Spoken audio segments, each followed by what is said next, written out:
4 rounds of boxing and go to the ring, the fighter in the blue corner.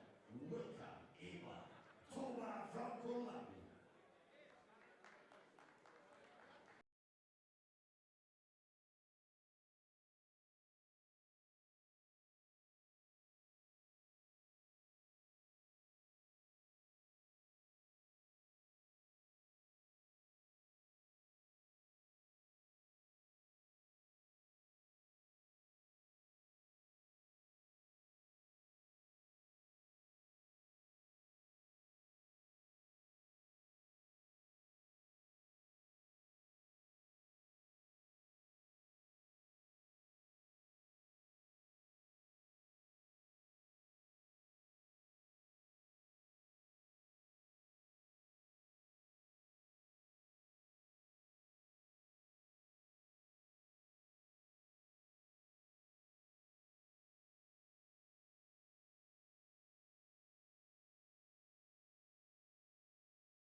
The fighter in the red corner, coming from Algeria, welcome, first debut fight tonight, Runde.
the last dying seconds there of the attack from Rosenov. So Rosenov stalking Tobar. Tobar running out of options in this first round already. And Rosenov settling down a little bit, looking to plant his feet and land some big shots upstairs. Flicking out that right-hand jab. Taking his time a little bit more now, the Bulgarian. And that brings an end to the first round. A decent opening round from Rosenov, making his debut today. Here's a few of the replays from the opening 3 minutes.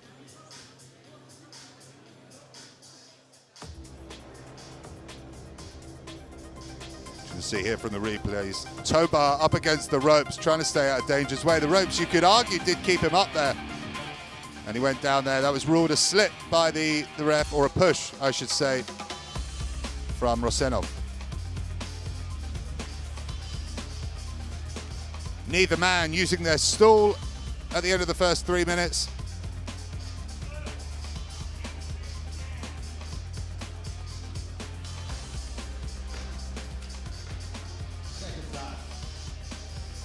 We're going to have to see a vast improvement from the Colombian if he's going to make it to the end of the 4 rounds, I suspect.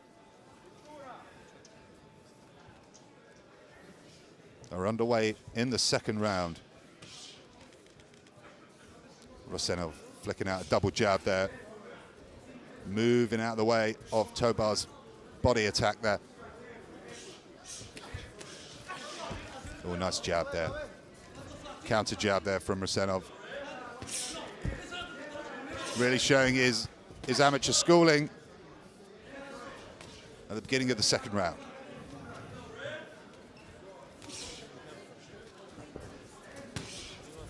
Oh, 2 big body shots. That one stumbled Tobar a little bit. And starting to connect more cleanly in the second round in the opening first minute.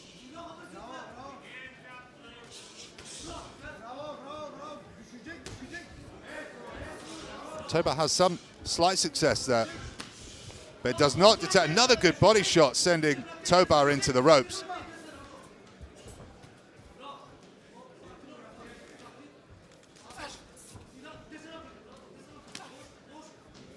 Tobar with a body shot, slightly low, but doesn't seem to bother Rosenov at all.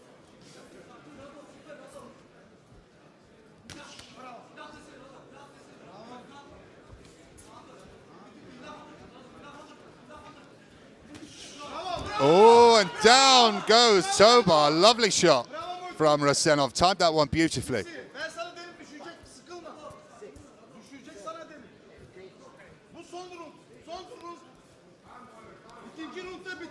No, up on the count of 8. And Rosenov having a very impressive debut at the moment. Tobar comes in with a body shot, but blocked by Rosenov. Loading up a lot more now, the Bulgarian. Good body combinations. Oh, and down goes Rosenov. Referee calls that a push as well. Rosenov straight back to work.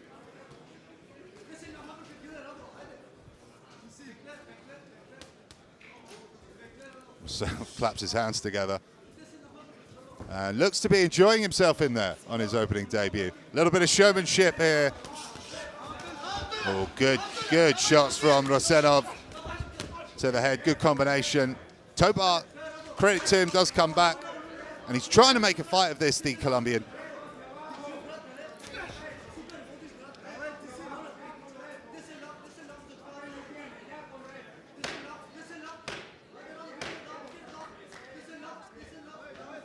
Final few seconds of round number 2. And the Bulgarian, Radislav Rosenov, scoring a 10-8 round there.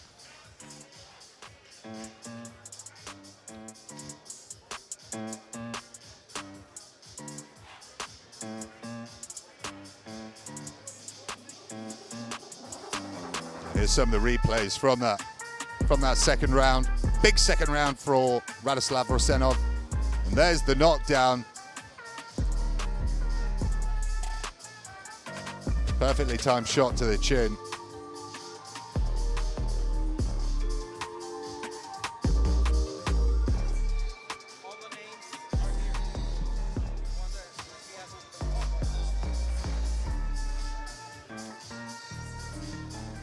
So interestingly enough, Rosenov did find himself on the canvas in that second round, but was not ruled a knockdown.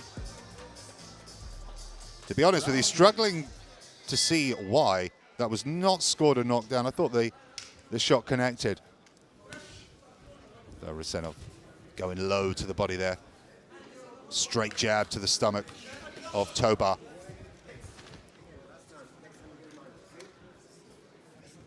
Referee has a word with Tobar, not happy.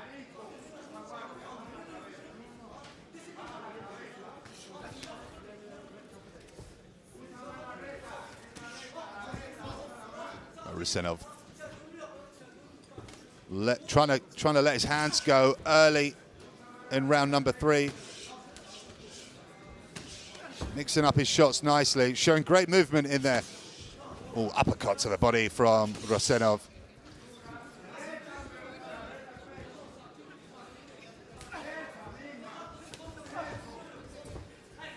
So nice variation with his shot selection. Oh, good shot there.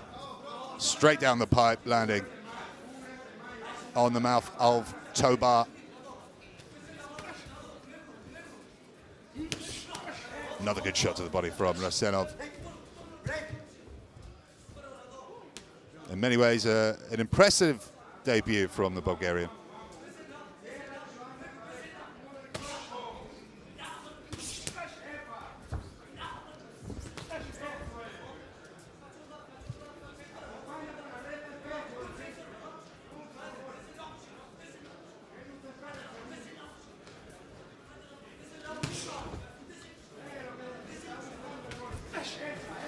Tobar attempting a shot, but Rosenov sees it miles away, and 2 big shots that drop the hands of Tobar to the head. And it looks like he felt that one. More good work from Rosenov. Tobar in a lot of trouble. But credit to him. Keeps firing back when he needs to.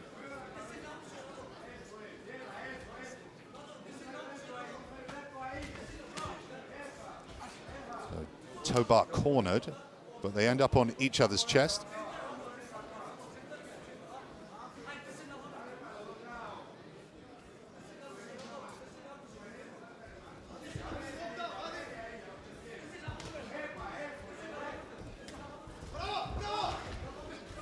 So into the final 30 seconds of the third round. This one's scheduled for 4, ladies and gentlemen.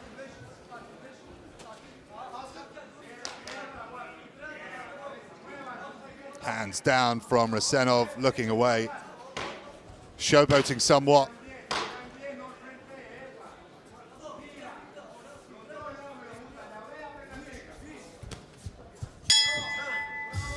That brings an end to the third round.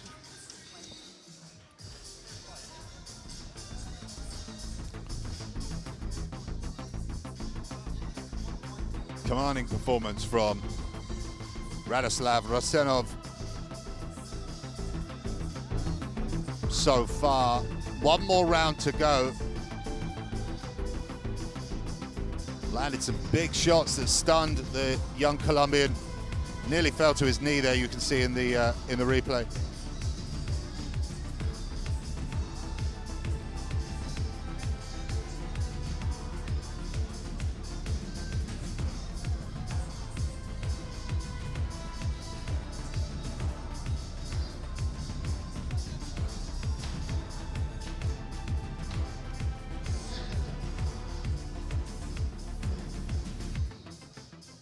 Round 4, final round. Here we are, the 4th and final round in this lightweight contest. Radoslav Rosenov making a good start to his professional debut, sticking that jab in the face of the 23-year-old Colombian. Impressive movement from Rusenov. Really going to work now. Imagine if he just put a few of these shots together. You'd like to think he could stop Ebor Tobar.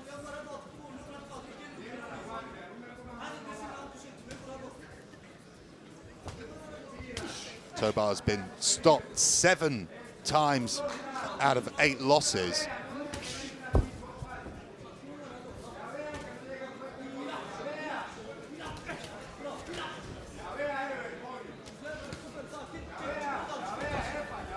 Be a 4th loss on the bounce for Tobar.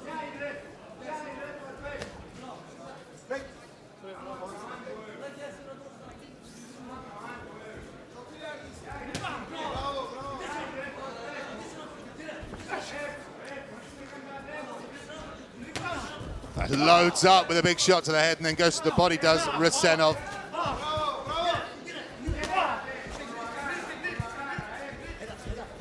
Tobar's been sitting on a good shot to the body there on the inside from the Bulgarian.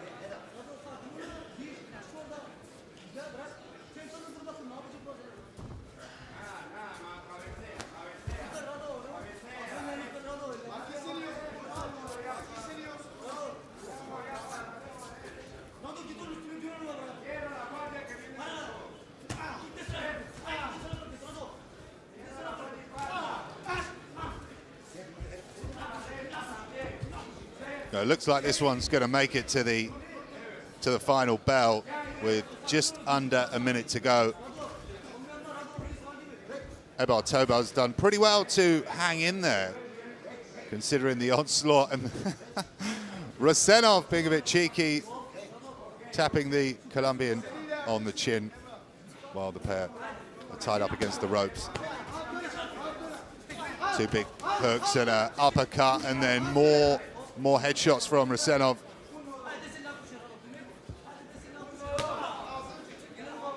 Tobar blocks that hook from the Bulgarian.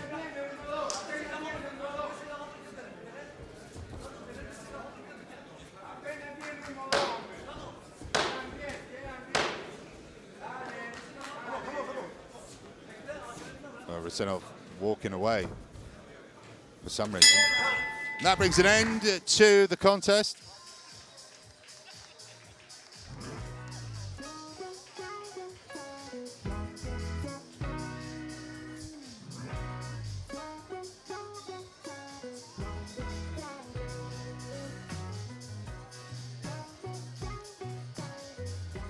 Radoslav Rusenov showing in his debut professional fight that it could be quite an exciting fighter in the professional ranks, and should be pretty pleased with that debut this evening here in Hamburg.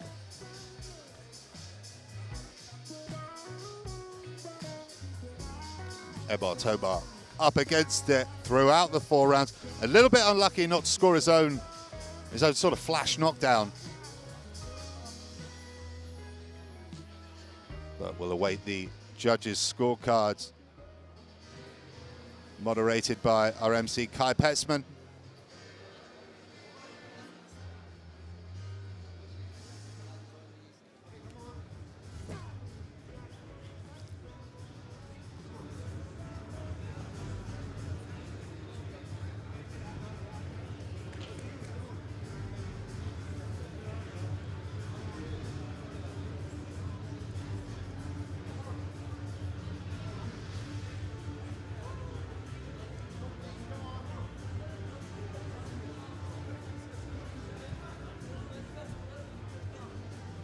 Ladies and gentlemen, we have the first results for tonight's evening, and it's a unanimous decision. And the winner of his first professional fight from the red corner, Radoslav Rusenov. There we are, unanimous decision for Radoslav Rusenov, getting his professional career now 1-0, and Ebor Tobar picks up his 9th loss, the 4th on the bounce.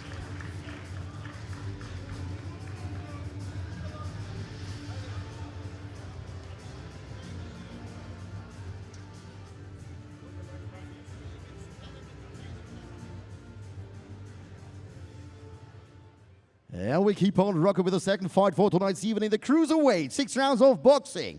And I call to the ring from Bosnia and Herzegovina, Dzemal Bosnjak.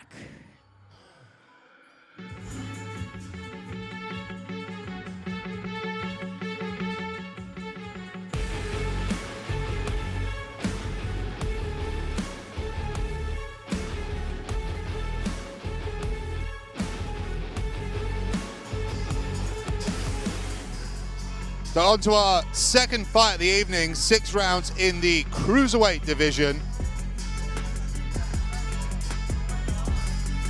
Dzemal Bosnjak from Bosnia. Quite a deceiving record with 7 wins, 8 losses and 1 draw. Only stopped once in his 8 losses. Got an extensive amateur career which spans 15 years long.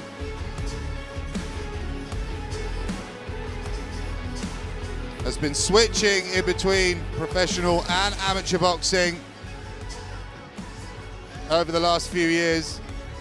Made his professional debut in 2018. But has continued to fight amateur. His last amateur fight coming this June. An amateur career began all the way back in 2009.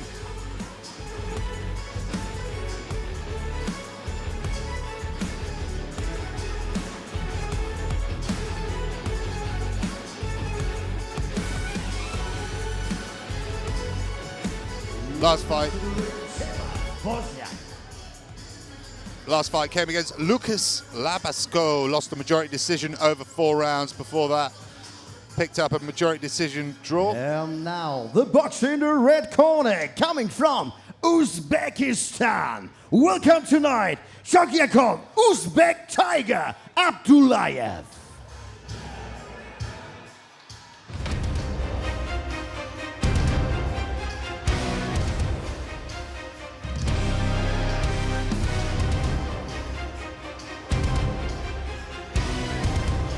Here comes the 2-0 Uzbekistani Shokhjakhon Abdullaev. Made his professional debut earlier this year in May, picking up a stoppage over Matthias Ramon Ramirez in Budapest, and moved quickly on to another knockout victory over Fadil Pasalic. And tonight he takes on Dzemal Bosnjak.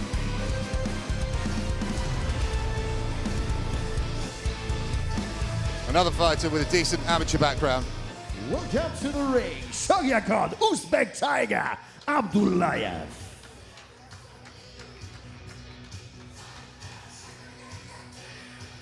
So and the officials, once again Timo Habischer, Susan Köpke and Frank Michael Maas. The man in charge of the ring, Henrik Schrammel from Germany. And now we start with the boxer in the blue corner. 39 years, 1 meter 78, 88.5 kilograms. The fight stats, 16 fights, 7 by the way of knockout, and 1 draw. He's coming from Sarajevo, Bosnia and Herzegovina. Welcome tonight in the ring, Dzemal Bosnjak.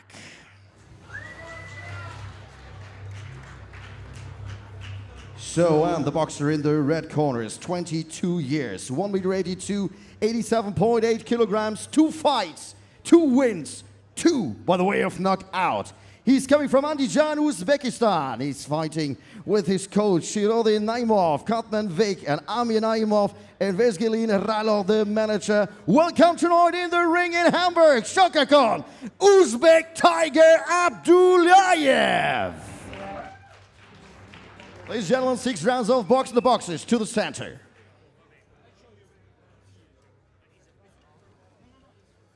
Okay, gentlemen, I want to have a clear fair fight. After knockdown, on the white corner before I start to count. Protect yourself all the time and touch glove as you want.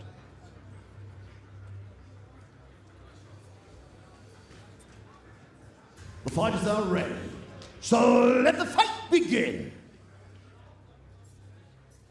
Thank you to our MC, Kai Petzman there. And we're into our second fight of the night, second Round fight of the number 11. 1. This one's scheduled for 6. Bosnjak in the black shorts with gold trim. And Abdullaev wearing the Uzbekistani colors of white, light blue and green. Oh, big shot there from Abdullaev. Giving Bosnjak something to think about early here in Hamburg.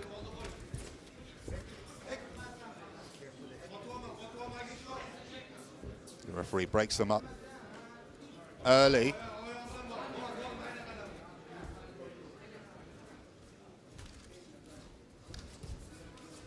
Bosnjak trying to land something big there, but Abdullaev sees it coming a mile away. Reasonably cagey opening to this 6th round cruiserweight bout. Big shot there to the head from, oh, shot to the body, comes upstairs and has Bosnjak in trouble early. Good body combination, then comes upstairs again, and down goes Bosnjak early. Referee rightly gives the standing count of 8. Bosnjak not happy with himself. Down, that one called a slip, and rightfully so. The legs getting tangled up. And a cut over the eye of Bosnjak, so he's in a lot of trouble. We're just over halfway into the first round. Impressive start from the Uzbek.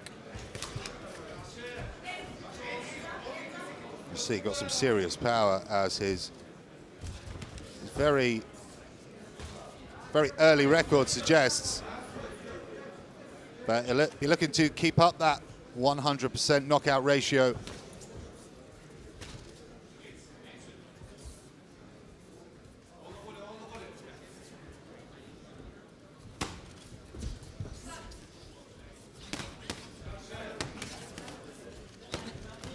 Very powerful shot to the body there from Abdullaev. Bosnjak doing his best to cause some problems. Throwing a lot of punches, but rarely landing something. Good jab there from Abdullaev. Bosnjak tries to smother the Uzbek.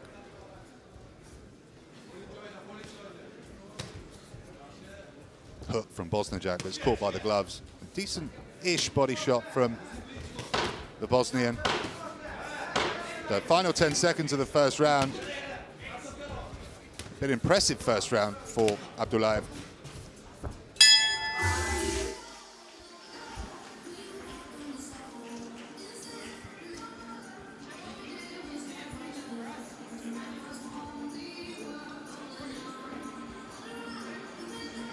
Here's some of the replays. Some ripping shots to the body.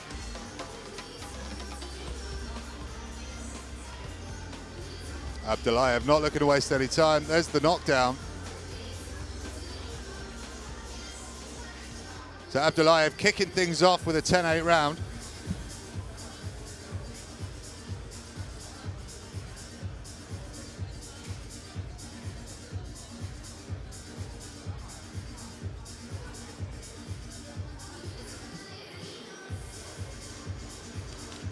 Bosnjak had a good start to his professional career, picking up 4 straight wins, and then went on a bit of a losing run, picking up 7 straight losses. Then came back with 3 straight wins and a draw, then a loss, and looks like he could be picking up the 2nd straight defeat tonight here in Hamburg.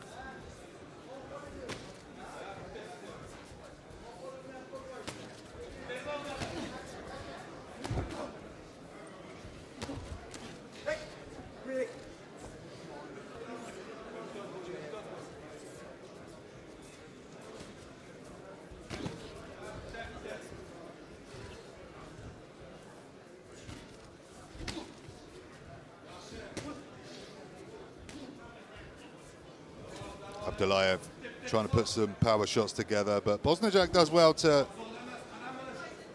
avoid them with his guard.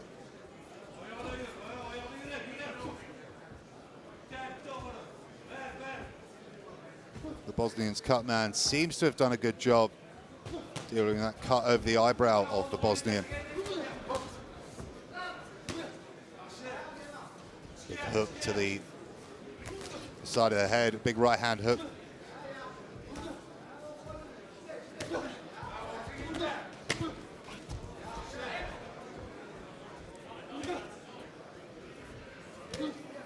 But fighting out of southpaw, he's enjoying mixing up the hooks between right and left, which is causing Bosnjak a world of problems in the early stages of this cruiserweight contest.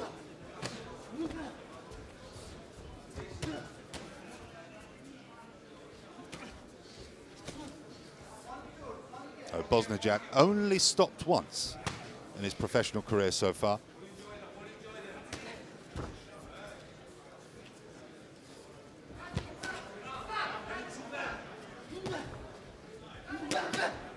Ripping shots to the body there from Abdullaev, and then mixes it up with an uppercut.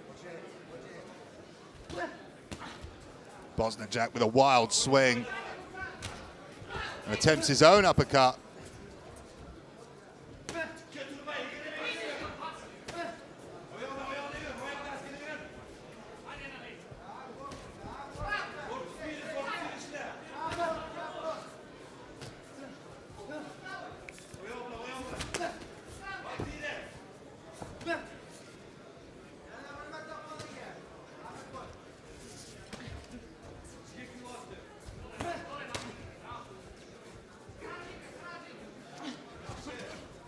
Abdullaev ducks under the hook from Bosnjak. Bosnjak attempts a uppercut, but Abdullaev gets out of danger's way.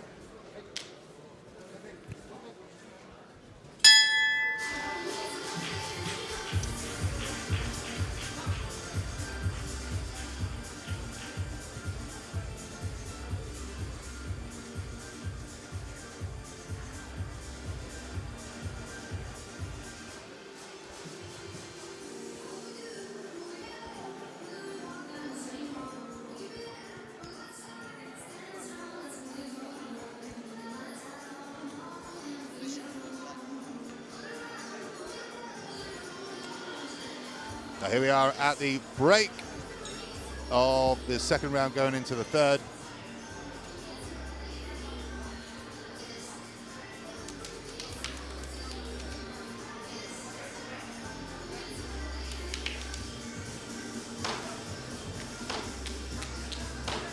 Second round.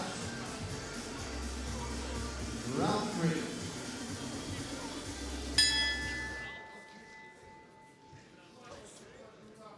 In we go to the third round. And a good start for Abdullaev, scoring the knockdown to the body in the first. Bosnjak coming out quite determined here in the third round. Referee having a word about shots to the back of the head. Don't think it was intentional as he's loading up with those left and right hooks.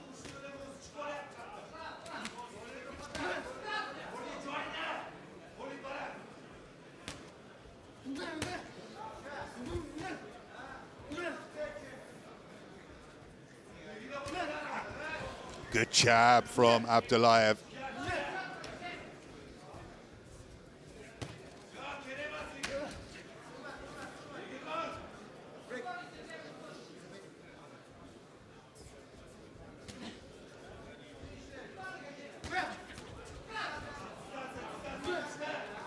Good uppercut on the inside from Abdullaev. Bosnjak trying lots of things and lots of different shot combinations, but it's not really coming together for the Bosnian here tonight.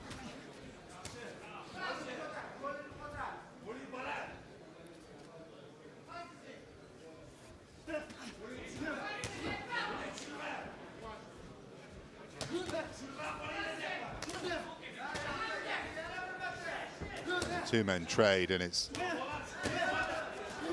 been Abdullaev coming out on top of all these clashes. Combination to the body and then goes upstairs.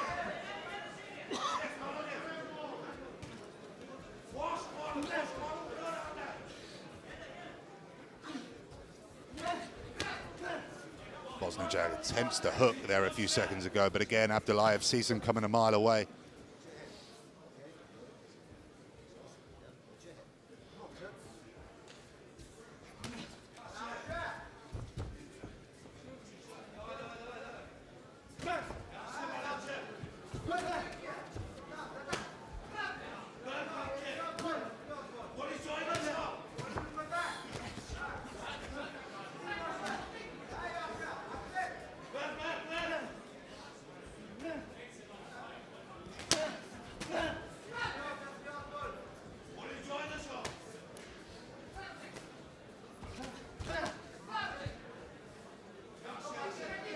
Things slowing down a little bit here in the third.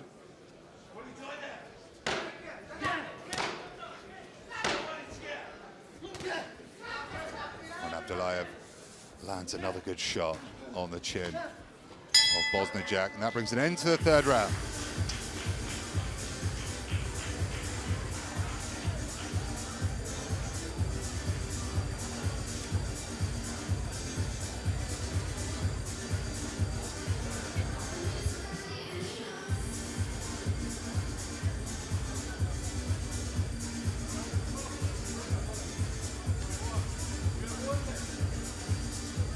So those big body shots been a constant running theme, sadly, for Dzemal Bosnjak.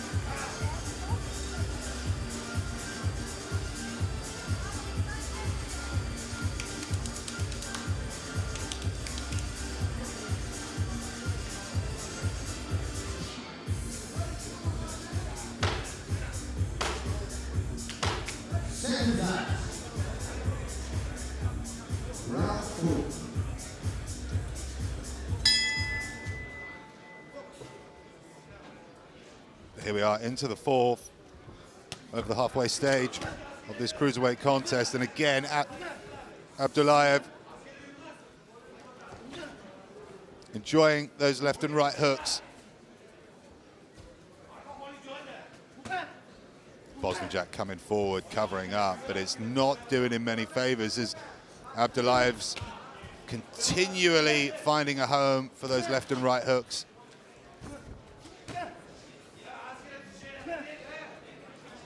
The Bosnians' attacks, more often than not, being dealt with by the Uzbeks' movements.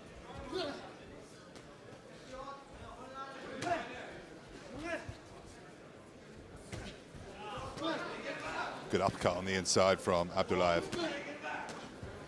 And again, gets out of danger's way very easily from the... Oh, and Bosnjak catches him on the way out there on the chin. But he took it well, the Uzbek. Rare moment of success there for the Bosnian. But he did snap the neck back of Abdullaev. But he's straight back to work as we come up to the halfway point of round number 4. And a wild swing, but catches him again with the second shot.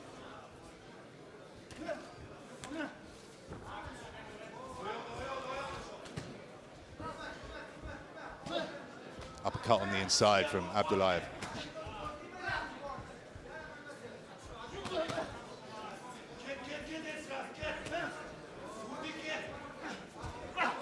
Two wild swings there from Bosnjak, and Abdullaev again able to ease out of danger's way.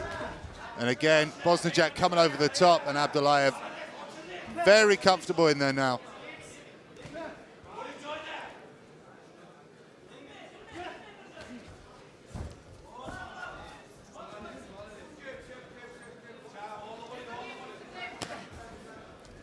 Bosnjak lands a hook to the body. Doesn't seem to have too much power behind it.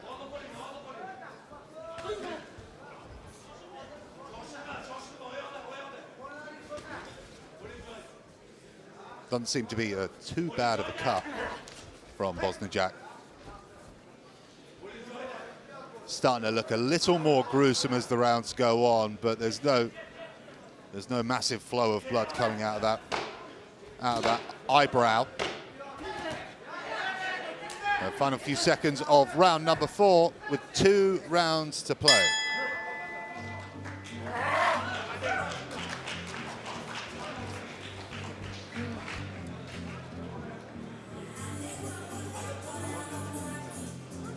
That right hook's found a happy home. And there's the rare bit of success from Bosnjak there we see in the replay where he snapped the neck back of Abdullaev. And Abdullaev got a small cut above his eyebrow as well.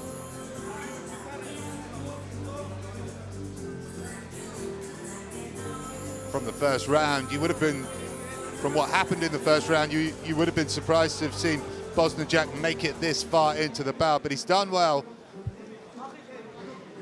to at least stay in there, despite not picking up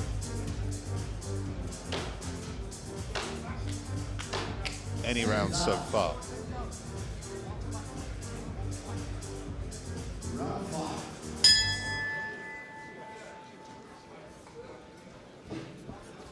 Here we are into round number 5. Abdullaev peppering the guard of Bosnjak.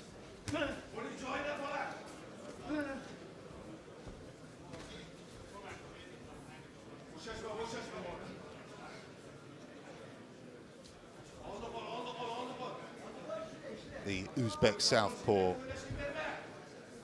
putting in a really solid performance. Pushes Bosnjak away. Mr. Schramm gives him a slight warning.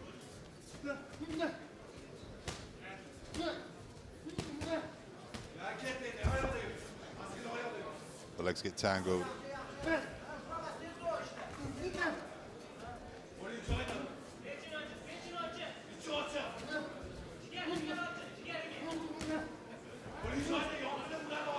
Cheeky uppercuts on the inside there from the Uzbek. And Bosnjak just comes forward with his guard up. Bit of a slapping shot there. And he goes to the body, Bosnjak. He's going to have to come up with some new ideas if he's got any chance of winning this one.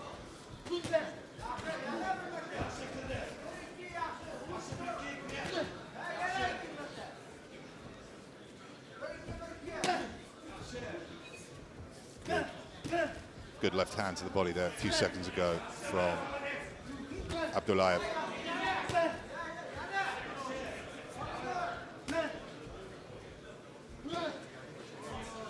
Been enjoying that uppercut on the inside, that left hand uppercut.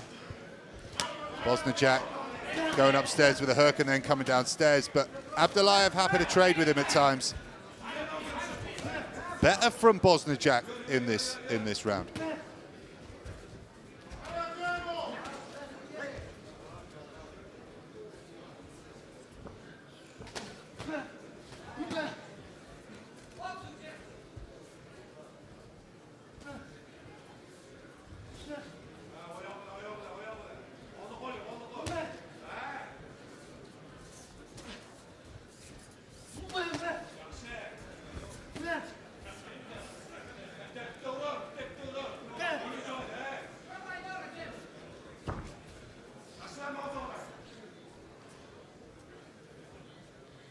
Pace really slowing down here at the end of the 5th.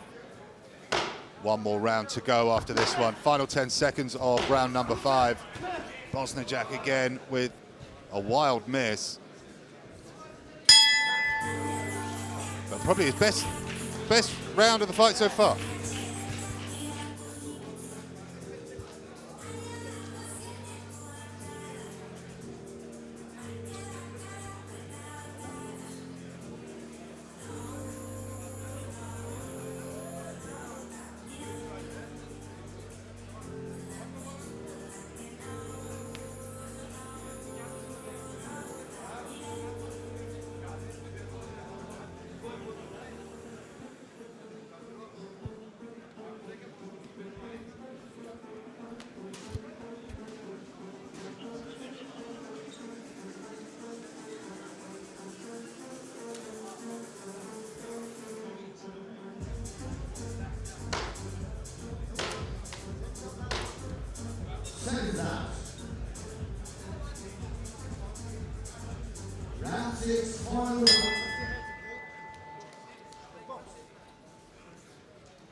Starting the 6th and final round.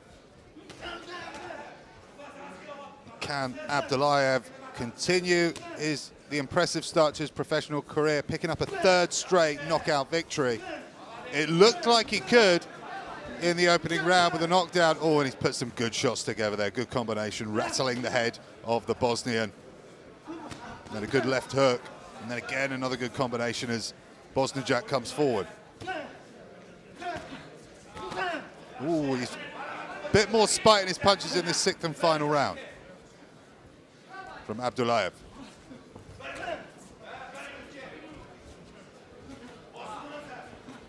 Gonna stick that jab in to the face of the Bosnian.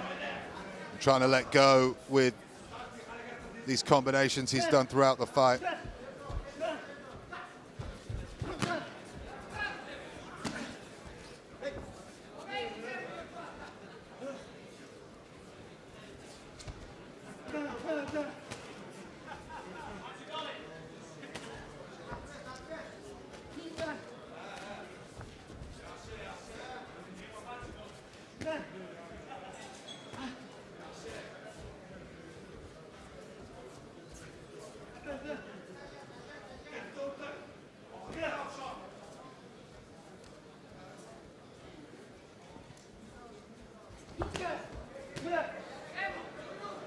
Abdullaev goes to the body. And Bosnjak just covers up. Looks like Bosnjak will make it through the 6 rounds. It'll be the first time Abdullaev goes the distance in his so far short professional career, his 3rd professional fight tonight.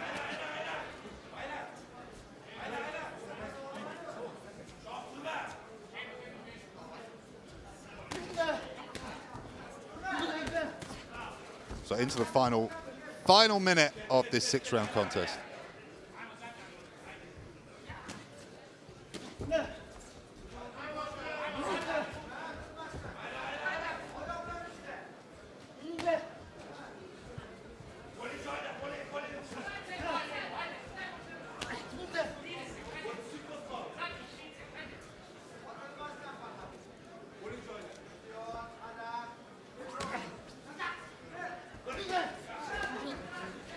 So this one kind of burning down without too much action as we go into the final 10 seconds. But a dominant performance from Abdullaev, scoring the knockdown in the 1st round, and that brings an end to the contest.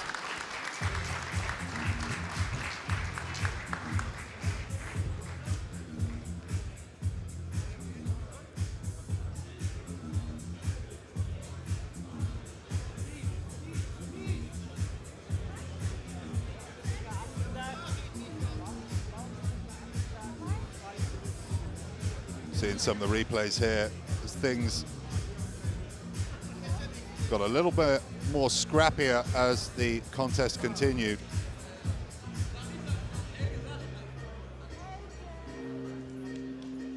But Abdullaev looking pretty fresh after those 6 rounds, and a good performance over a decent fighter in Dzemal Bosnjak. Obviously got the losing record, but he's been match tough. Hand you over to our MC Kai Petzman.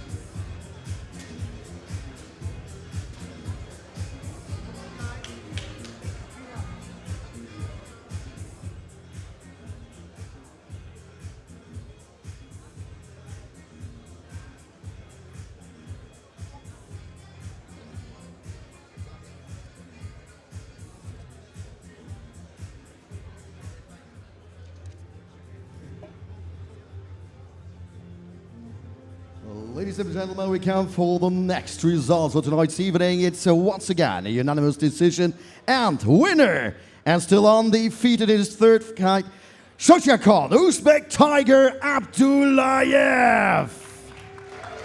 And the Uzbek Tiger picks up his 3rd professional victory, his 1st decision victory.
Ladies and gentlemen, welcome to all the Zone viewers tuning in live from the Grand Elysee Hotel in Hamburg, Germany. Universum Boxing and the Zone proudly presents tonight's Universum Fight Night as part of the WBC World Convention.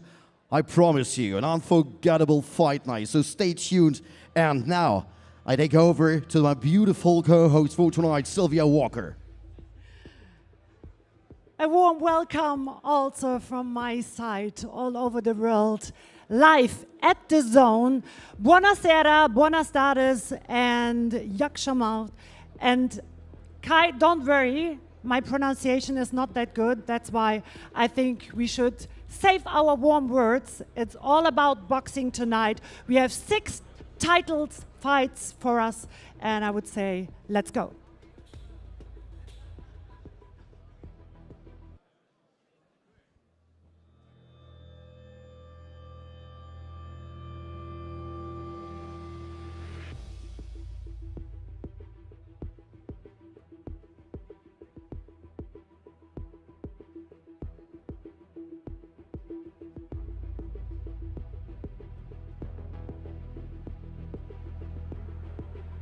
So, ladies and gentlemen, we start the first fight for tonight on the Zone live.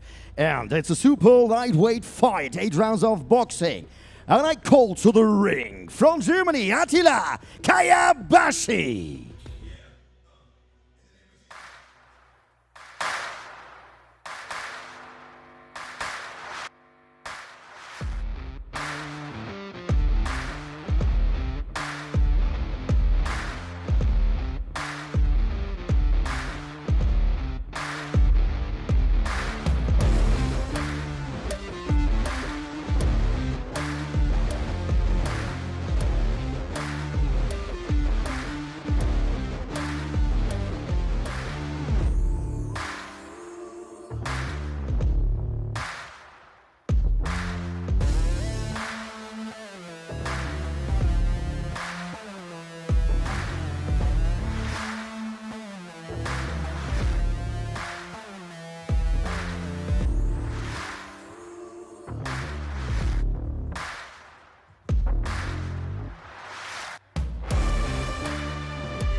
Welcome to the ring, Attila Kayabasi.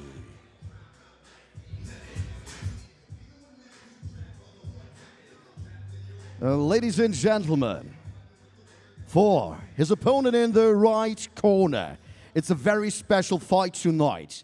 It's his comeback fight, and it's at the same time his farewell fight.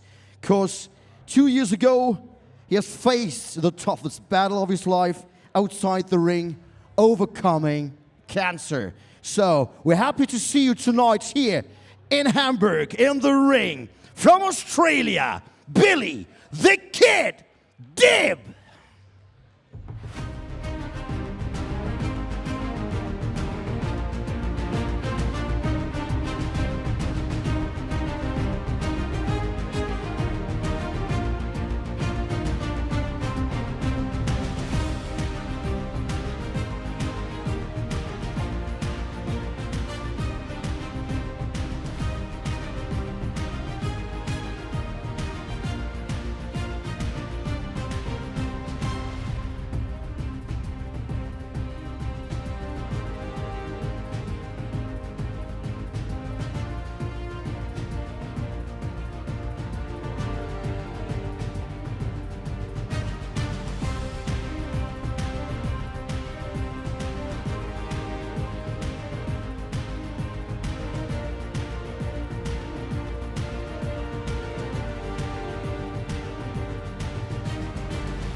gentlemen, Billy the Kid Dib.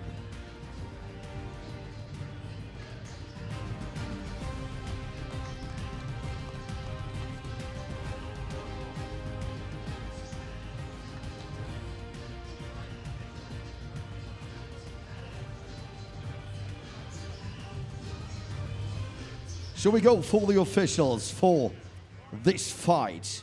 The judges, Timo Habichhorst, Frank-Michael Maas and Henrik Schramm from Germany. And the referee in charge of the ring, coming directly from the Olympic Summer Games in Paris, Susan Köpke. And now, the boxer in the blue corner. He's 35 years, 1 meter 65, 62.3 kilograms. His fight stats, 28 fights, 12 victories, 7 by the way of knockout. He's coming from Osnabrück, Germany. He's fighting for Oskar Fight Club. And his coach Alexander Der and Ali Kayabasi's brother is in the corner. Welcome, Atilla Kayabasi! And so we go back to the fighter in the red corner. 39 years, 1 meter 71, 63.6 centimeters. His fight stats, 54 fights, 48 wins, 27 by the way of knockout. He's coming from Sydney, New South Wales, Australia. He's fighting for Body Punch Boxing. In the corner is coach Harry Homans, Roberto Diaz and Sid David. And once again, welcome. Good to see you in the ring for your comeback and for your farewell fight. All the best to you. And welcome, Billy the Kid Dib! 8 rounds of boxing, the boxes to the center.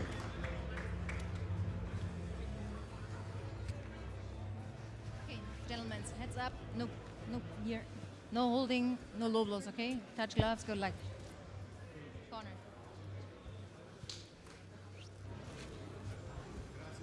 The boxes are ready.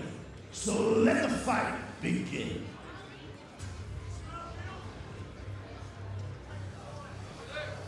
Welcome everybody to the Universum Boxing Night at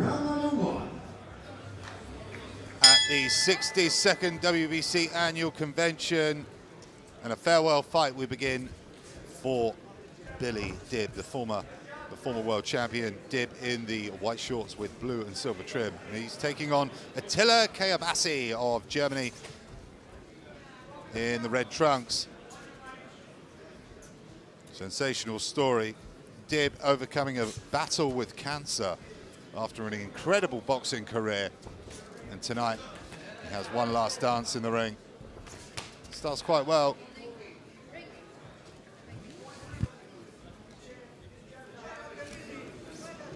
So this one in the super lightweight division, scheduled for 8 rounds, takes on Atilla Kayabasi with a record of 12 wins and 16 losses.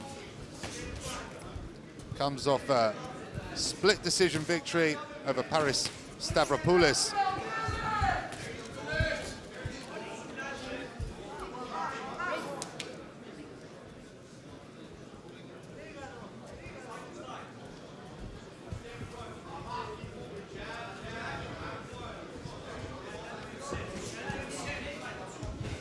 Kayabasi attempts to come forward with the attack, but Dib shown really good movement so far in this opening round. Ripping that jab out very quickly.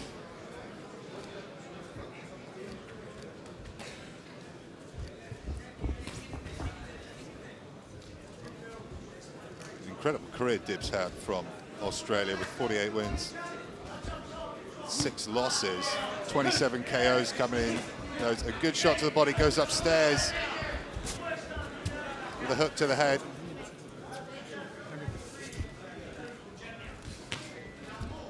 A good start for Dib in his final fight of his career.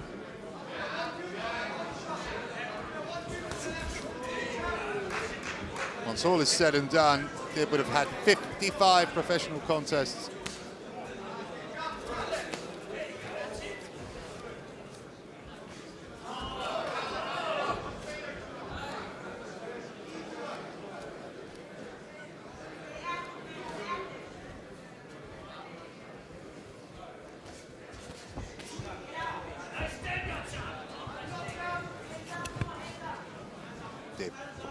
flicking out the jab there against the forward-coming Kayabasi. Trying to put those combinations together. Draws a wow from the crowd there. Goes down to the body. Kayabasi tries to attempt a big power shot, but Dib sees it coming a mile off. That brings an end to the first round. This one's scheduled for 8.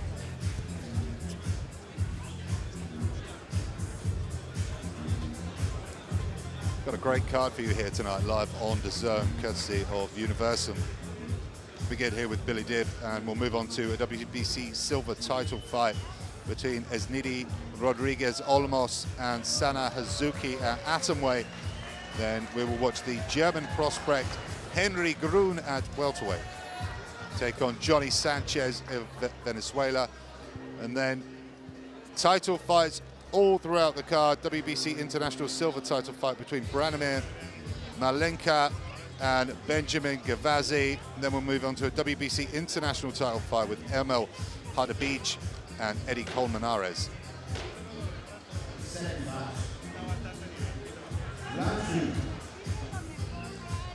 From there, we move to the heavyweight division. We watch Jose Larduet take on Bohdan Myronets of Ukraine. And then Shokhjakhon takes on Yasin Hermi for the WBC International Silver title. Then a WBC World title fight at Super Flyweight between Asley, Gonzalez, and Romero. And our final fight of the night, Murad Aliyev will defend his WBC International Silver title against David Brito.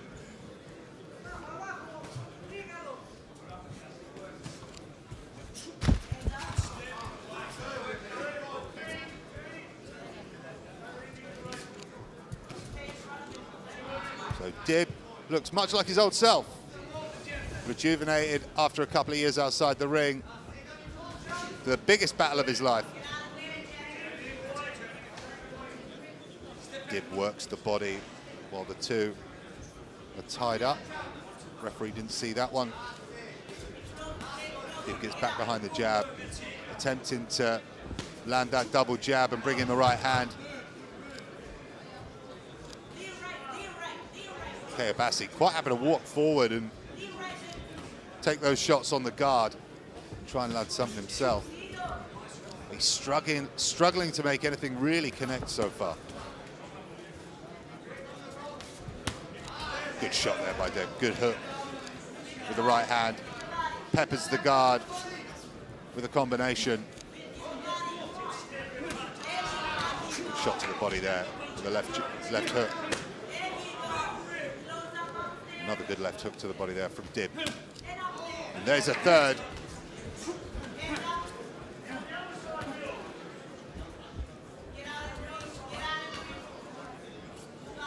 Puts a combination there.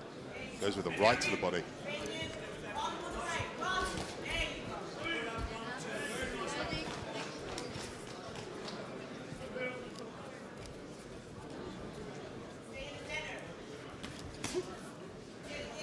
Kayabasi puts some shots together there on the body, but there's that left to the body been prevalent in this second round.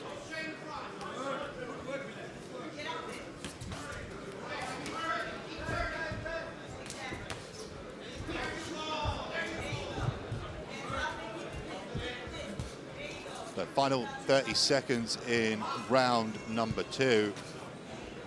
It's been well controlled, this one, by Billy Dib so far. Again, rips the body with the left hook, and another shot, and there's a third one again.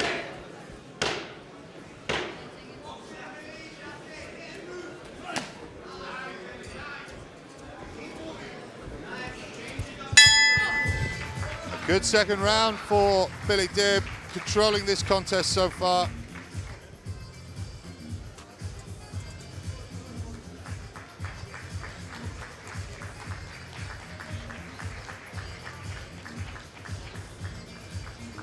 See, that left hook to the body was used an enormous amount of times in that round.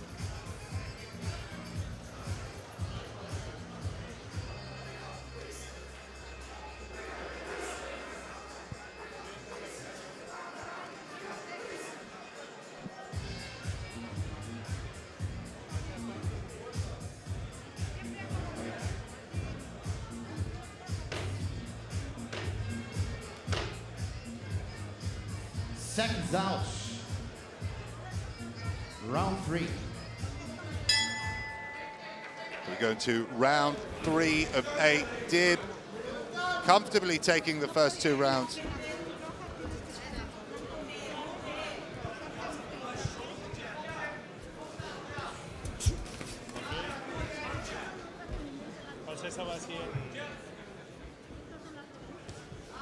Dib showing his pedigree here against the reasonably experienced Atilla Kayabasi. Record 12 wins, 16 losses.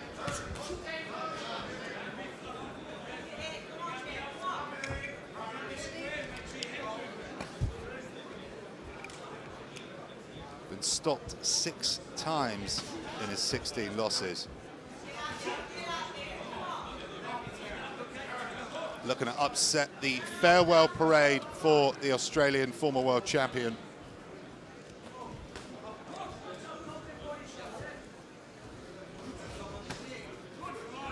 Held the IBF title many years ago. Kayabasi attempting to put some sort of attack together.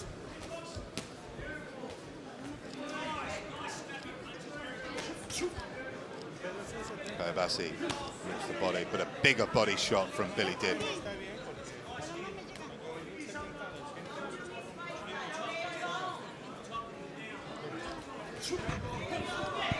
Dib moving his head, stay out the way of the shots from Kayabasi. But Kayabasi not really putting too much together. He's coming forward a lot, but just coming forward, taking shots on the guard. And he's left open for that left hook to the body all night. There's another one, another 2 shots to the body with the left hook.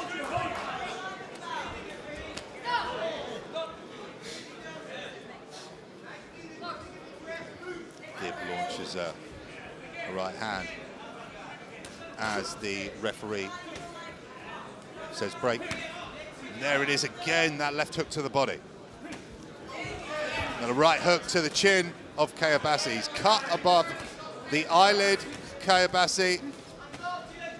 It's a dominating performance from the Australian. Again with a right hook upstairs.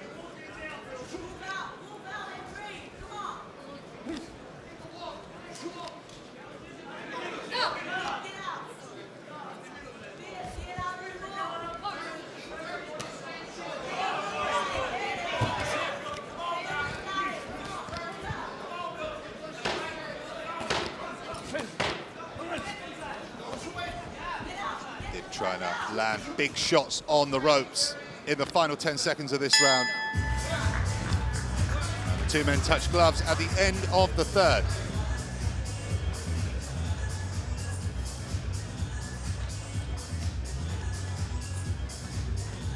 See that left hook, which has been the shot of choice for Dib so far. You can see another 2 landed there and then ducking out of danger's way. Kayabasi smiling to himself after missing.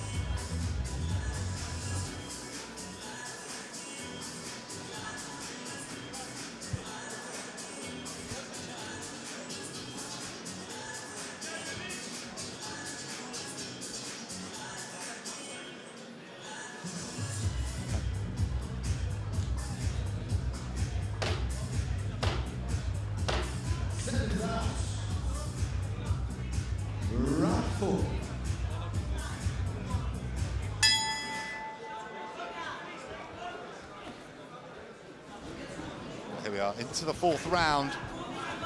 Dominating performance from Billy Dib in his farewell fight here at the WBC convention here in Hamburg.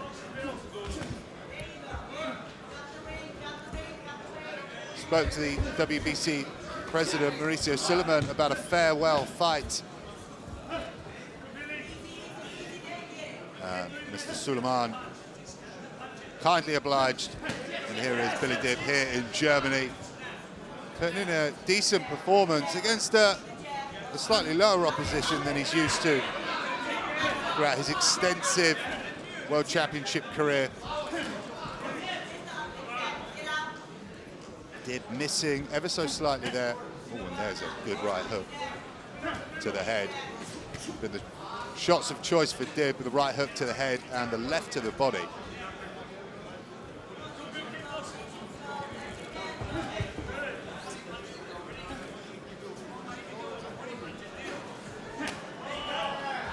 There's a right hook to the body. Referee breaks them up. Back to the left to the body. Kayabasi has some success there, glancing the chin of Dib, but Dib's the one who comes forward after that. Kayabasi up against the ropes as Dib looks to land those big body shots, does well to move out of the way of Kayabasi's attacks.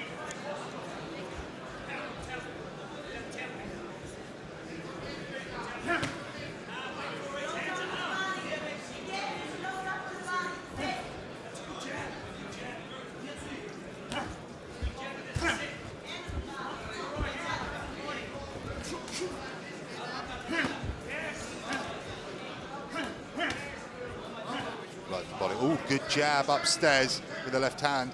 Snaps the neck back of Kayabasi.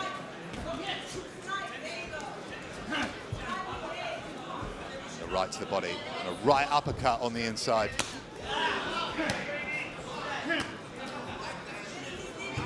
Dib really sitting down on those body shots now.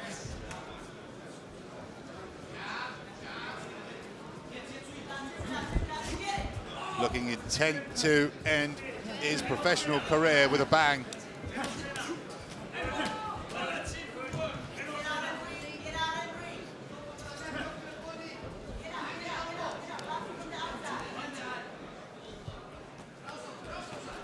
So end of the fourth. Dib ripping the body very close to the belt line, but the referee doesn't mind. Kayabasi has a word himself about the belt line. Referee not going to help him there.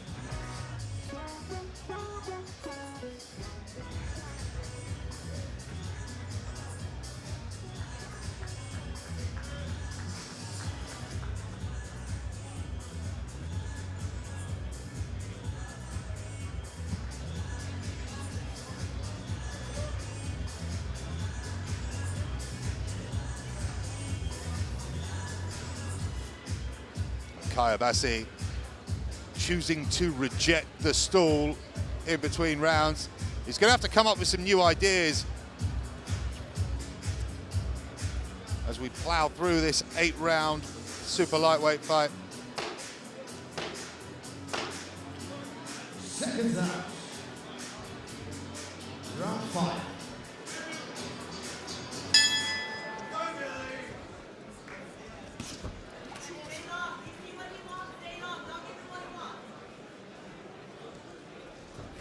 Here we are at the halfway stage, or just over the halfway stage, of Billy Dib's farewell contest.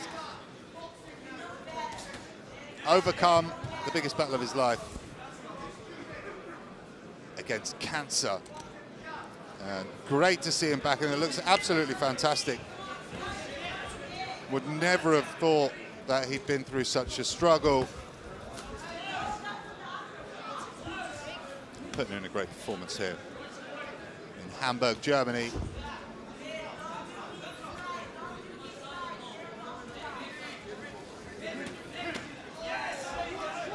Again, finding that left hook to the body. There's a right to the body. Kayabasi wildly misses. Dib comes back with a right hook to the head, followed up by a short, sharp jab. There's the right hook to the head again. Works the body on the inside, the Australian. Kayabasi over the top, missing with a hook.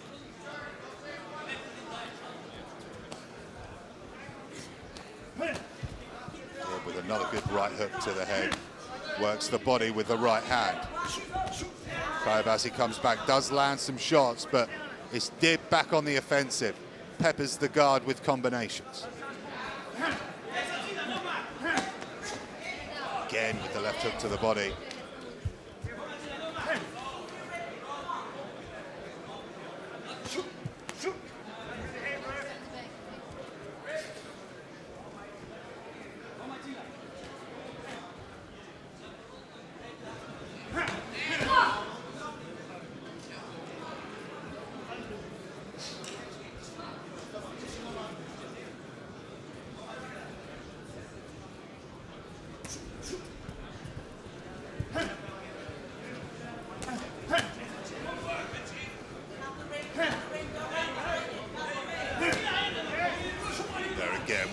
to the stomach of Kayabasi, and he's really slowing down now, the German. But a dominating performance from Billy Dib.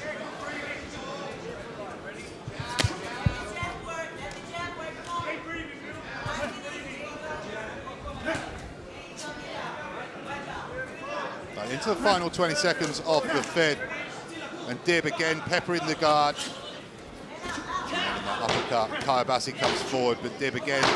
The body shots have been fantastic today. That left to the bodies found a home all evening. There we go, end of round number 5. Here we look at some of the replays. You can see that left hook, which we've seen so much in this contest from the Australian 39-year-old.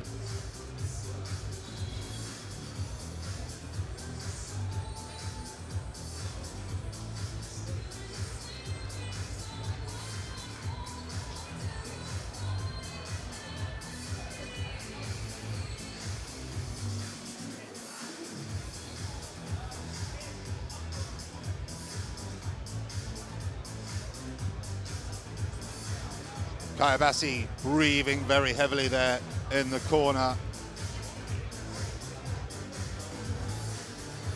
And despite the dominating performance from Billy the Kid Dib, Round 6. despite the dominating performance from Billy the Kid Dib, you haven't really got the impression that Kayabasi's been in knockout territory, that you think he's going to get stopped as he keeps coming forward, but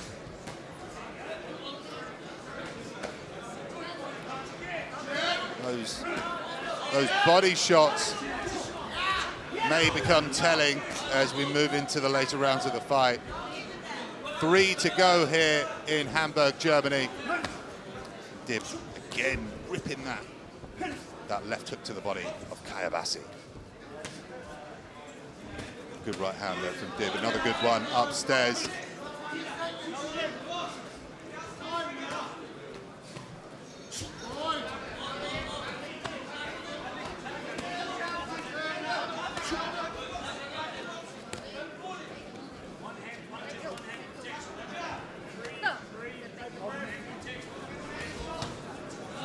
Good work there from Dib with a good right hook to the head. Been nice shot selection from Billy Dib.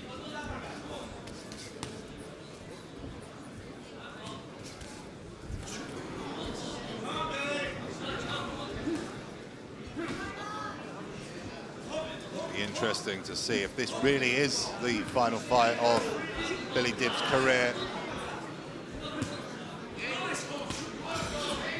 Said in the press conference this was going to be his last fight. Some good shots here from Dib. Really putting it on the German now.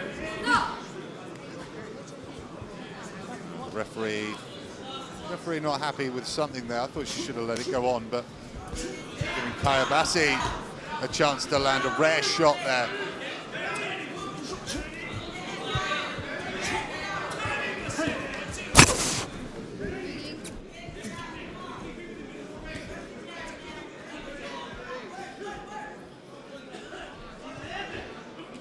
Into the final minute of round number 6, and again Dib with Kayabasi against the rope. The two men trading. It's Dib coming off the better as usual.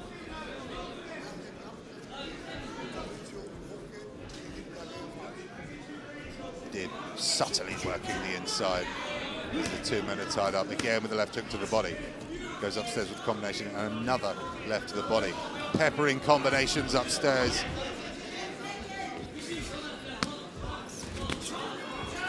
Rare shot there from Kayabasi that stopped Dib ever so slightly.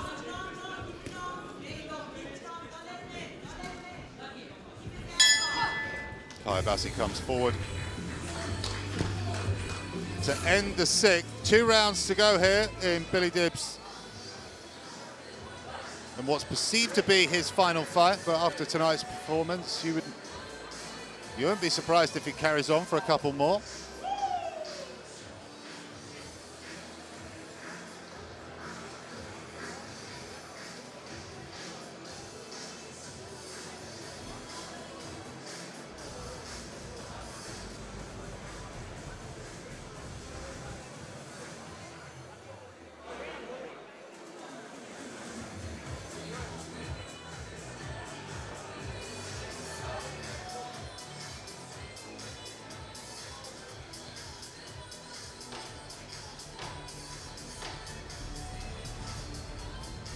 seconds out.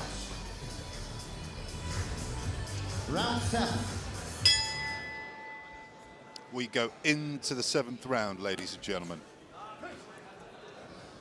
Dominating performance from Billy Dib so far. Rare glimpses of success from Atilla Kayabasi.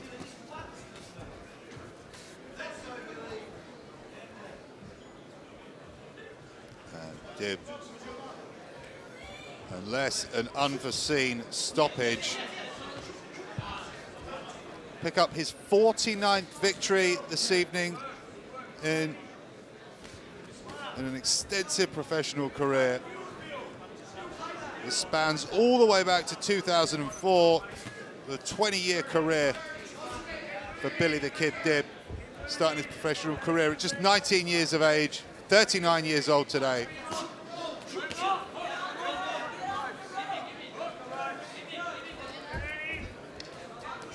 After a period as world champion, and the incredible story that he overcome cancer recently. A lot to be proud of. Dib again works the body with Atilla Kayabasi against the ropes. Kayabasi gets off the ropes, but Dib again lands the left hook and then a right hook to the body.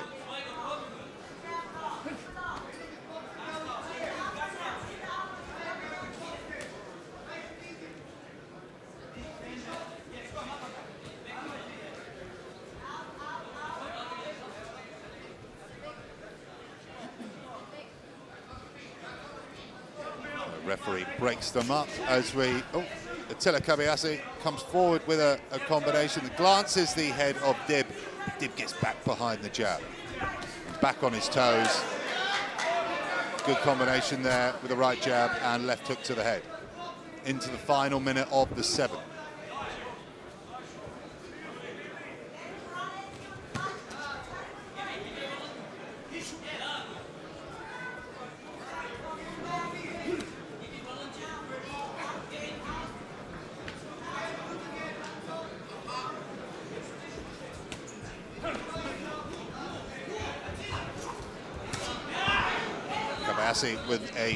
With his own rare hook to the head, but then Dib comes forward, snapping the neck back, little uppercut on the inside, and a combination to the body. Another combination to the body. Subtly done. Kayabasi does attempt, but again, it's the big body shots from Dib. Let's put him a mile above the German in this contest. Into the final seconds of round 7, and it's Dib against the ropes.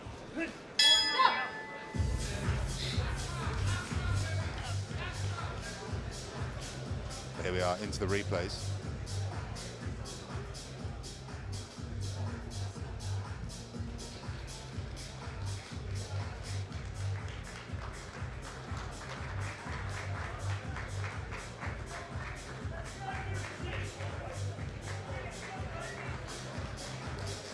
So coming up to the final round of this 8-round contest.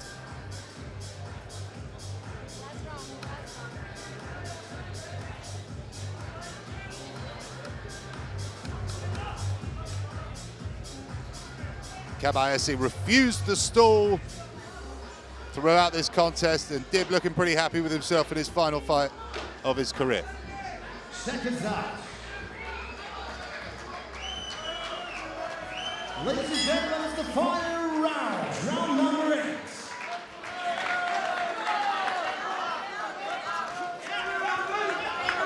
So into the 8th and final round, as we prepare to end an incredible story for Billy Dib after an incredible career.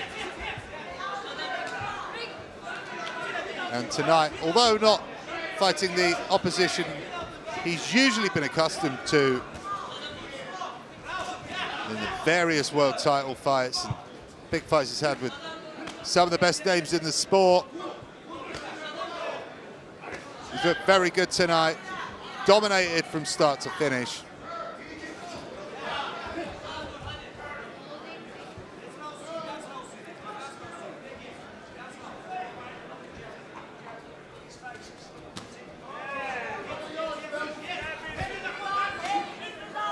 Kayabasi has a rare shot to the body, but Dib gets back to work, putting the combinations together.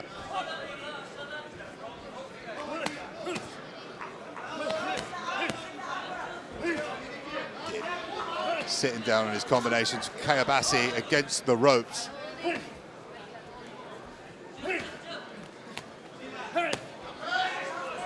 Big right hook with Kayabasi against the ropes, and the two tangle up. The referee breaks them up.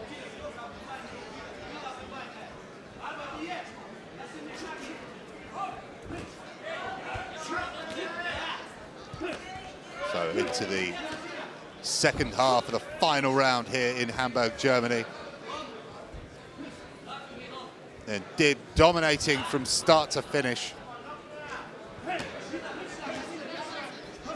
A right and left to the body. And then comes upstairs with a peppering combination, mainly catching the guard, but he's sitting down, a bit more spite in his punches. As we come to the end of this 8-round contest at super lightweight. Uppercut on the inside. Kayabasi does come forward trying to land a combination. Dib ducks out of danger's way and comes back with his, oh, good shot there from Billy Dib. The right hand to the head, then again working the body with the left hand.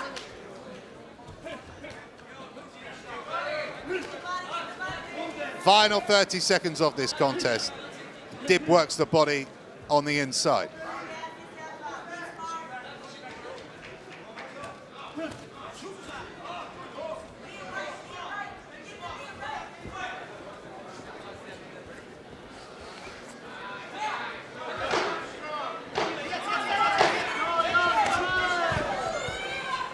Final 10, well, final few seconds now.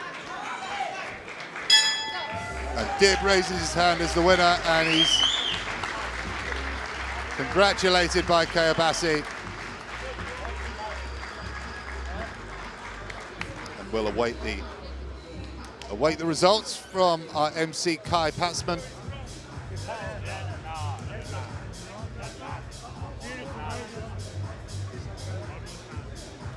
Kayabasi found himself constantly against the ropes under attacks from Billy the Kid Dib, making his final fight of his career.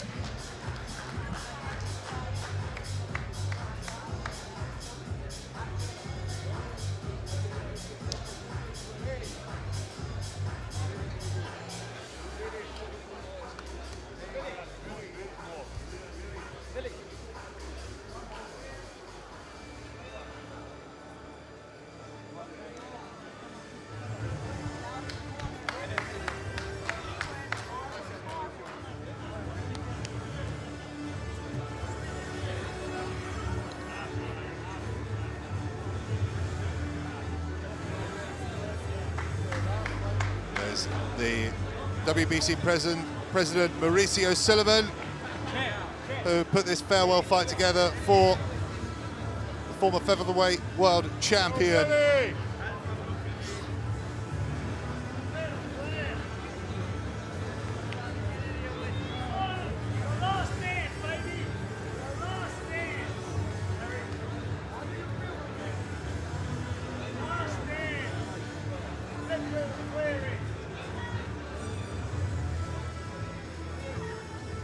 So we await our results. What's expected to be a lopsided unanimous decision for Billy Dib.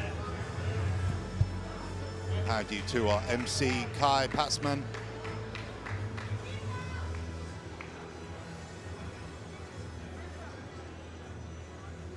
So, ladies and gentlemen, we have the results. Unanimous decision and winner in his comeback and farewell fight. Congratulations to Billy the Kid Dib.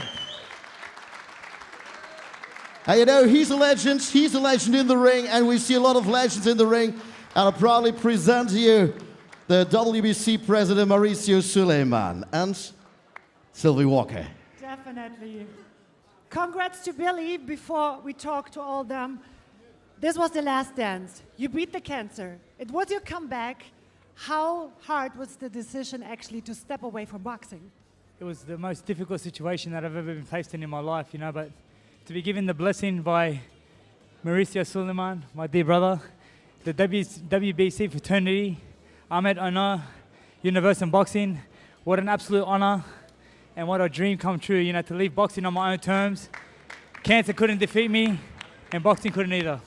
And Lennox Lewis aside today, what a big honor as well. Yeah, I mean, Michael Moore is a great world champion and, you know, all these amazing world champions, and to be in the presence of them at the WBC convention has just been an absolute honor. I want to thank my doctors. I want to thank Almighty God. I want to thank my parents, my family, my wife, my son Laith. This is an absolute dream come true, and no one understands how much it means to me. How's this big little king? Man, he's an absolute champion. He's an absolute champion. You know, we got so much love for Bridger, and you know, we're so proud of him, and he's the real hero. To step in front of a dog to save his sister, that's a real hero.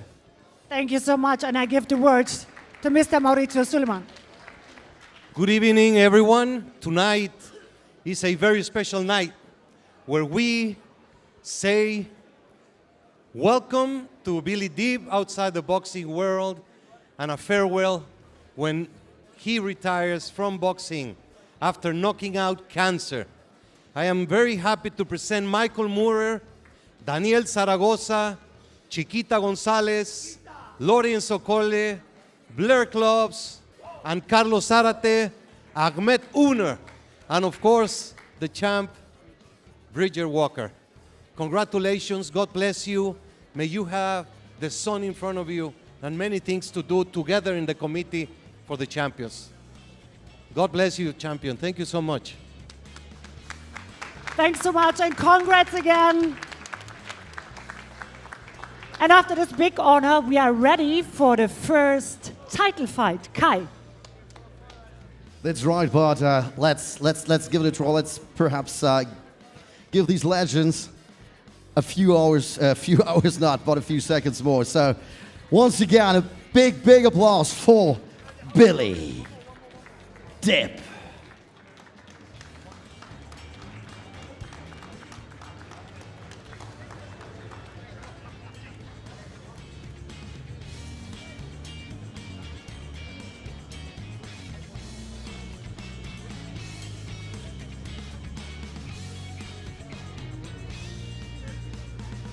So wonderful scenes there for Billy Deeb.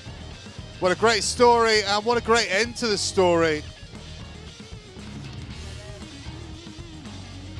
Bringing home a 49th victory to Australia, and he did it his way.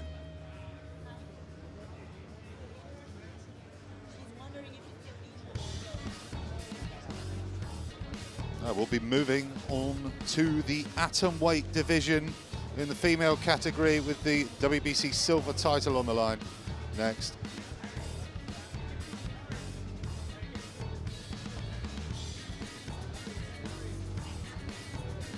Billy Deeb.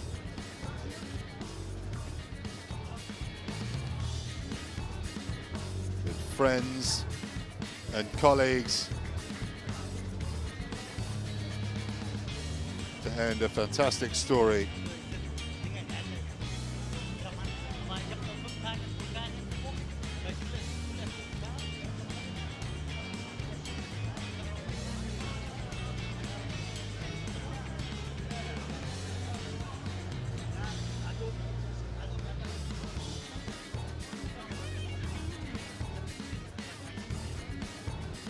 Billy Deeb enjoying his success there in the ring.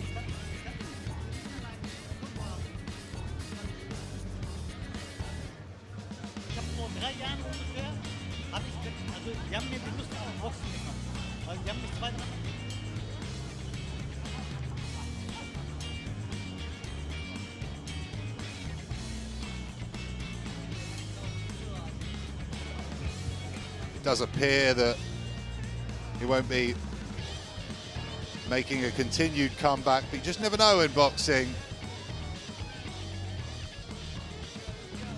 It's hardly rare that fighters do come out of retirement.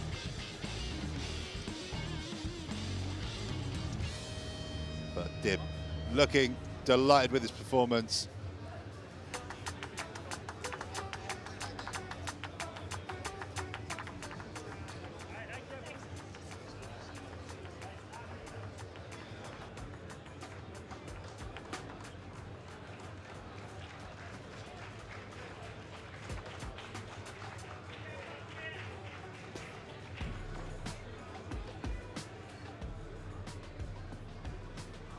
So, ladies and gentlemen, after a few emotional moments here in the ring, we start with the first title fight for tonight's evening. The ladies, atomweight WBC silver title fight. And I call to the ring from Japan, Sana Hazuki.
Welcome to the ring, Sana Hazuki.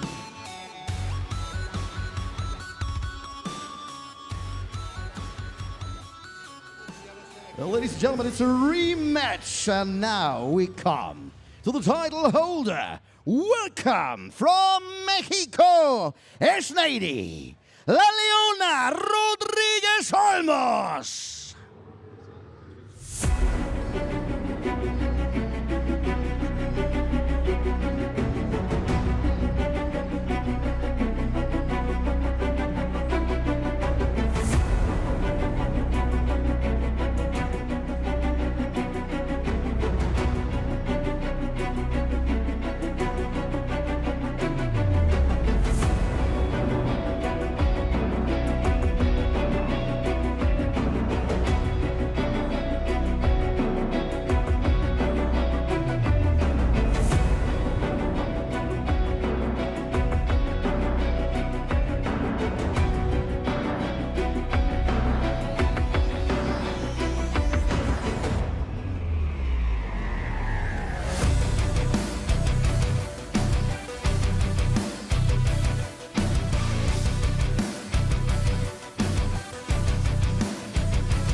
Bienvenidos en Alemania, Esneidy, La Leona Rodriguez Olmos.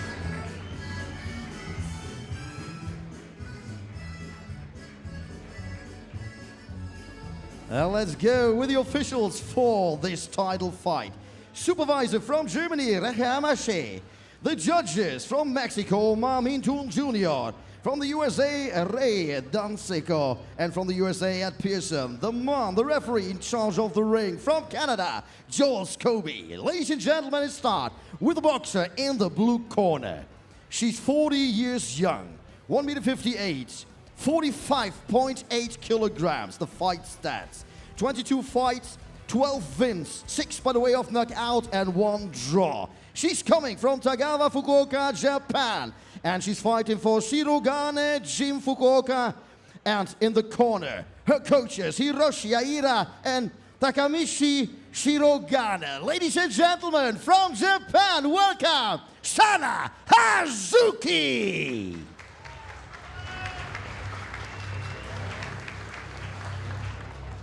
And now, the fighter in the red corner. She is the champion. 25 years, 1 meter 59, 46.2 kilograms. And the fight stats, 9 fights, 8 wins, 0 knockouts, but she's fighting for Ciudad Cardel, Veracruz, Mexico. Ladies and gentlemen, from Mexico, Esneidy, La Leona, Rodriguez, Olmos. Ladies and gentlemen, 10 rounds of boxing. The boxers to the center.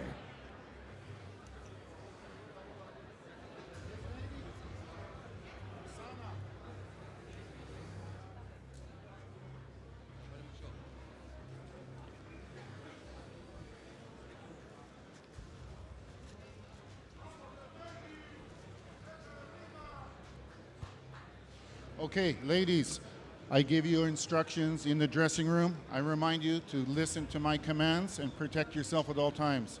Touch gloves. Good luck to you both.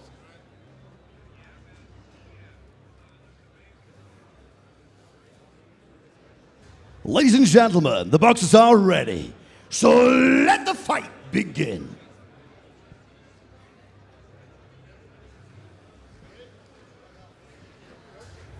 Round number 1.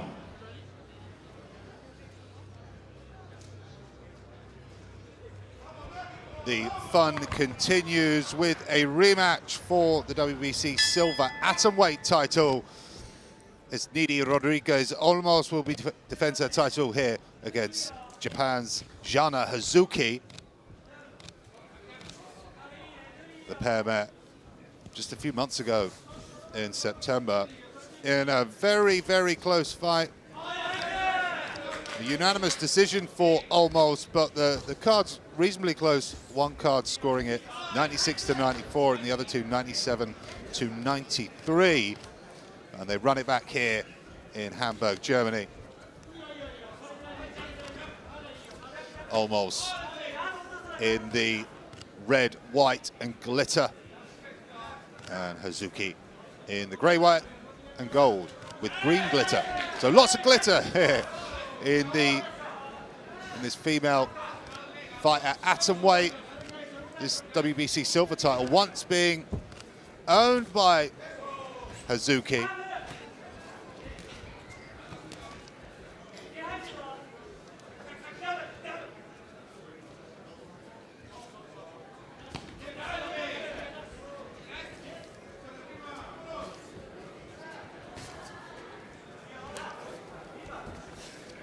Almost coming to the body with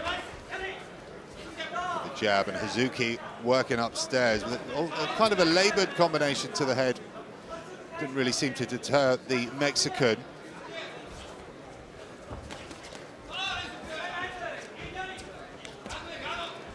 Almost swings wildly, but misses. Does come back and land a jab upstairs.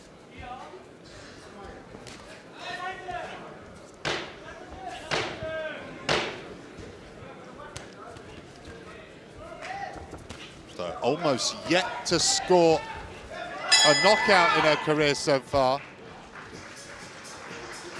And Hazuki surprisingly picking up 6 knockout victories in her 12 wins today. Her record 12-9-1.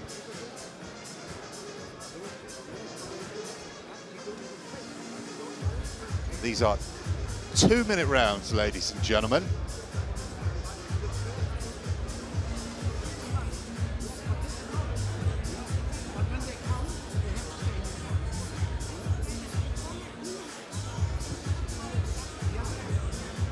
So not the most of rapid starts, but this one's scheduled for 10 rounds. So likely to set fire at some point.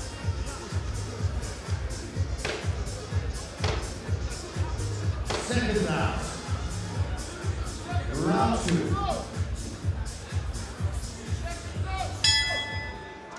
2. Into the second round, and Rodriguez almost runs to the center of the ring. A difficult round to split, the first one.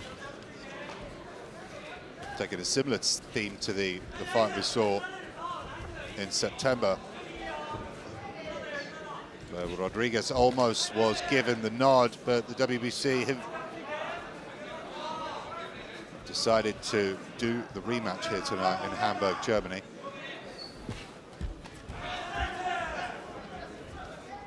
Hazuki does come forward with a combination, but doesn't really come anywhere near landing on Esneidy.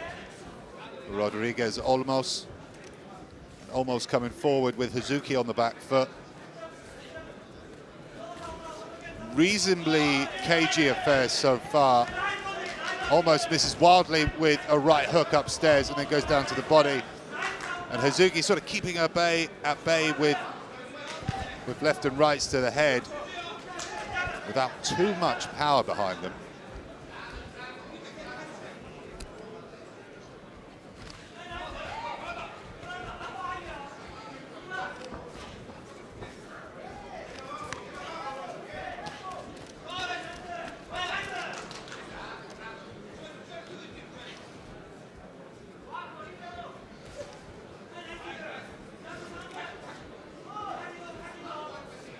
Into the final seconds of the second round. And Hazuki coming off the better in that clash there. A right upstairs and then a right to the body from Hazuki. Decent shots. Rodriguez out there. Two women trade.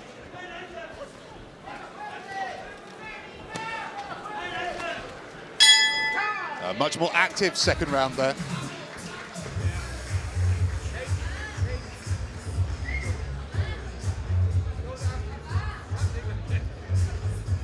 Hazuki doing quite well to move out of way of the incoming attacks from the Mexican.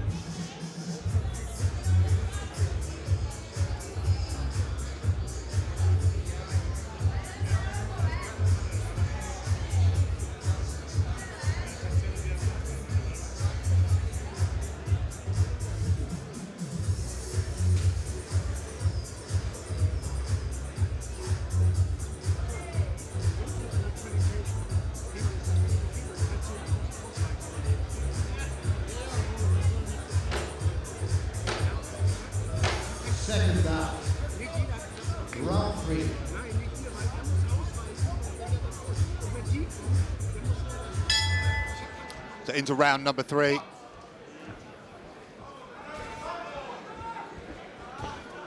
Tough opening 2 rounds to score. Both women having success, almost with a good combination upstairs. Hazuki tries to come back. It's kind of caught off guard as she attempts to make some shots, almost with some more good landing shots, goes to the body. Hazuki doing her best to fight her off.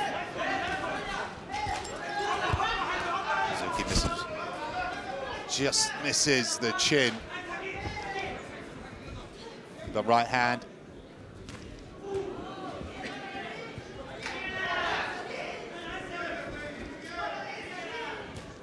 Oh, good shot there. Good counter shot there from Hazuki. Hazuki seemingly very comfortable working on the back foot, switching up her stance quite a bit. And Rodriguez almost in true Mexican style, coming forward as much as she can to try and press the action. Referee breaks him up after almost does land a shot to the body on the inside. Hazuki goes to the body and comes upstairs but catches the guard. The two women trade. Not much landing. Almost goes to the body there.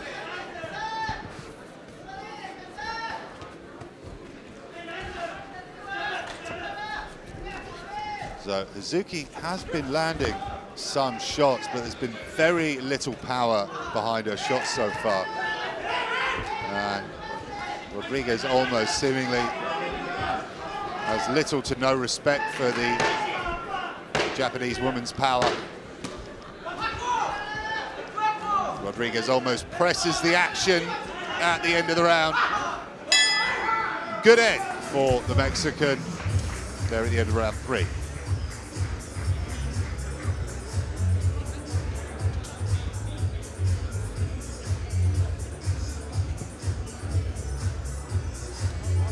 So almost coming out on top of that third round, in my opinion.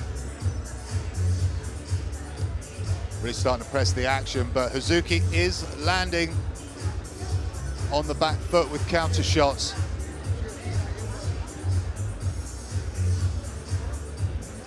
This fight on neutral territory, the last time they met was in Veracruz, home turf for Rodriguez. Olmos looking determined there in the corner.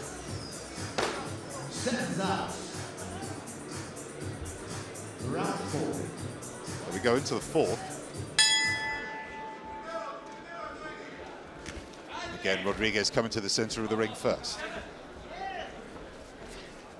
Rodriguez almost again pressing the action, but Hazuki does well to land shots, a combination on the back foot.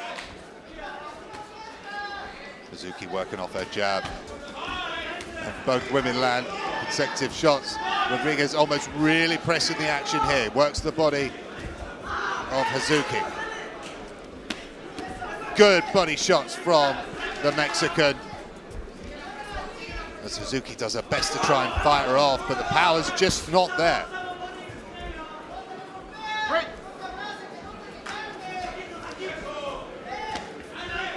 Rodriguez almost with a decent right hand. So the Mexican happy to take a shot, to land a shot.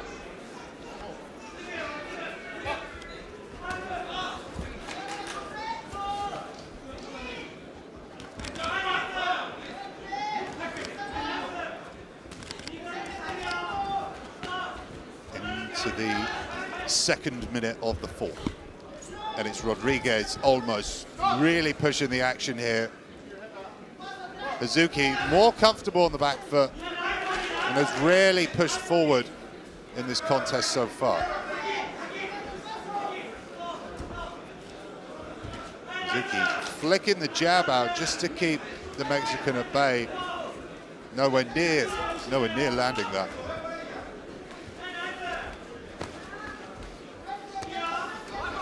Good work, good pressure from the Mexican, landing some more decent shots upstairs. The right hand is starting to find a home.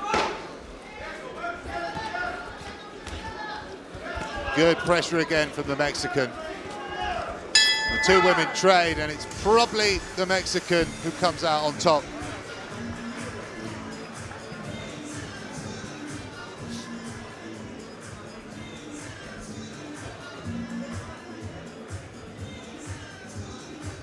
Some of the replays.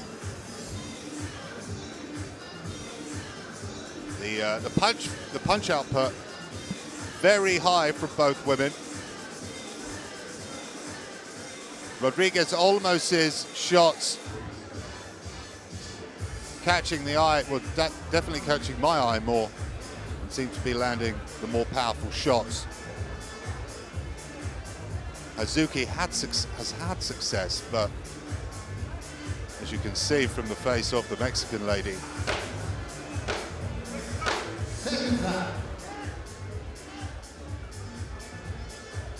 Round 5.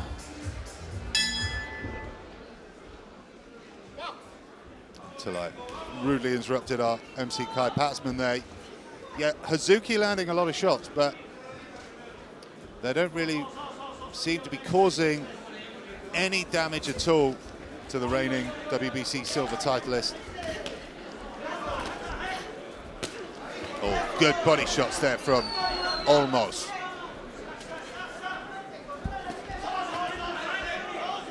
Ripping in left-right combinations to the body. She does it again. Hazuki tries to fight her off. Has success with the jab. Able to keep her at bay somewhat. Some good shots upstairs from Hazuki, but again, little power in them.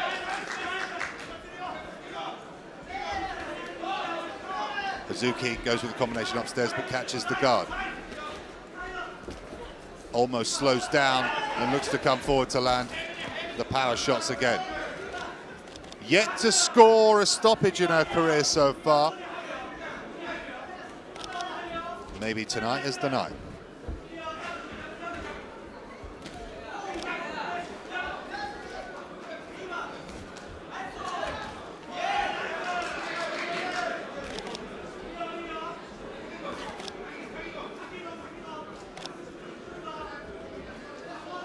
Hazuki attempting to land that jab, but Esneidy Rodriguez almost gets out of danger's way. Good left hook there from the Mexican. Comes in with a right to the body. Comes forward again, attempts to land the big swinging right hooks. But Hazuki glances them.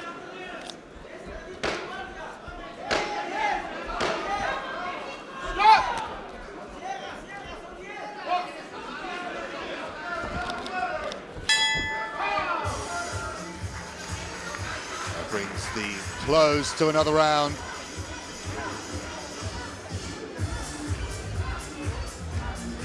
Non-stop punches being thrown in these 2-minute rounds. And the right hand of the Mexican becoming more and more prevalent. We can see in the replay, good left hook to the head of Sana Hazuki from Japan.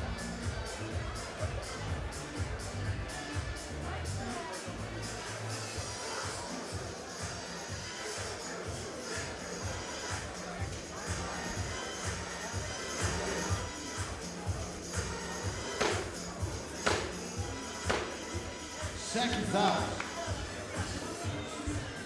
Round 6.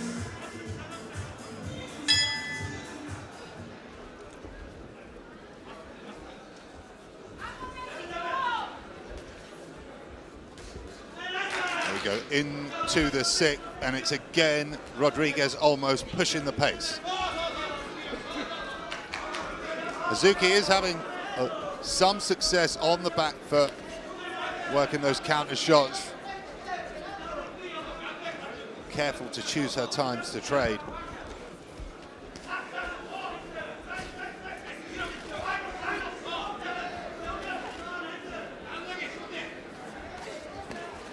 Shots to the body from Rodriguez almost. Hazuki skips out of danger's way.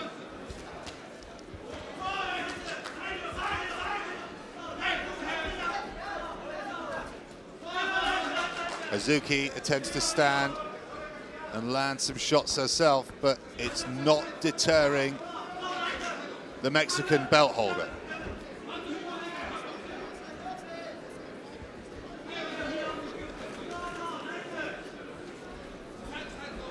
Almost takes Hazuki's shot. Oh, and Hazuki lands a couple of shots there.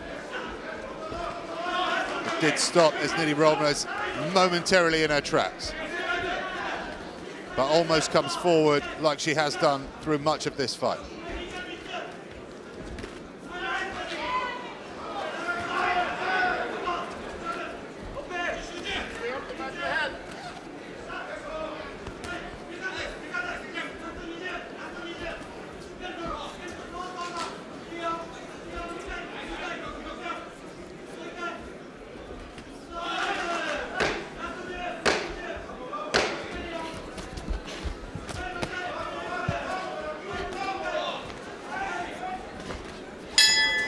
Comes forward to end the round.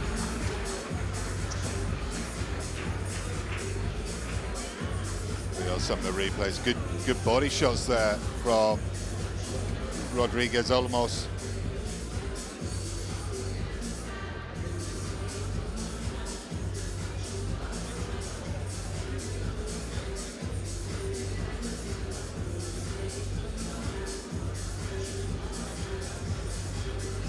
So the round skipping by as we go into round number 7 next.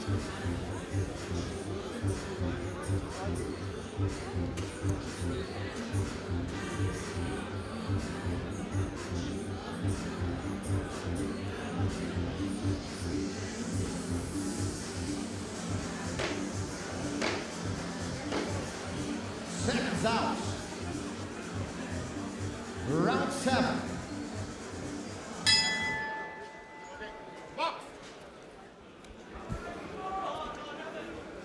into round 7, and again, it's the Mexican taking the center of the ring, with Hazuki working off the back foot, attempting to get behind her jab, which has not really caused Rodriguez almost any problems this evening.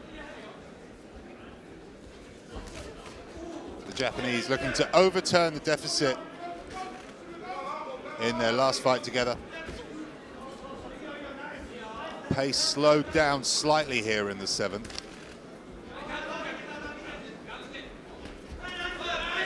Hazuki flicking out that jab, even when Rodriguez is miles away, almost like a reactionary thing. Rodriguez almost coming forward.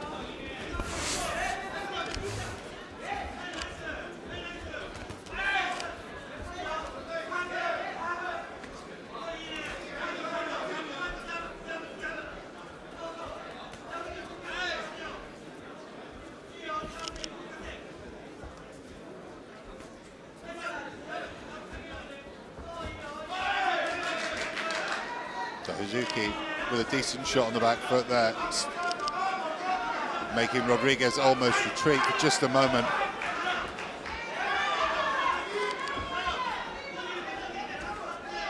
Hazuki flicks out the jab, but it's not deterring the Mexican. Good right hand from the Mexican there, landing clean on the chin of Hazuki.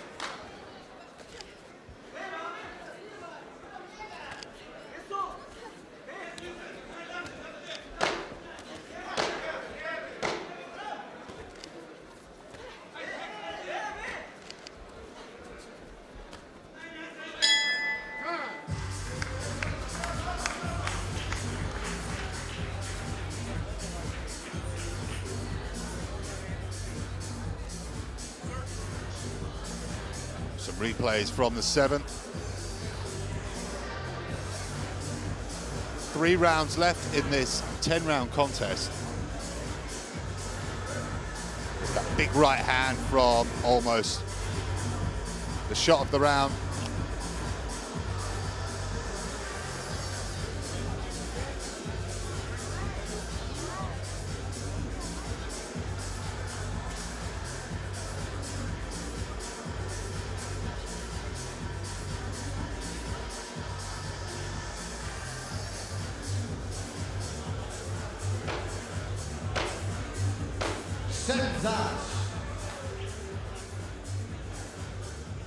Round 8.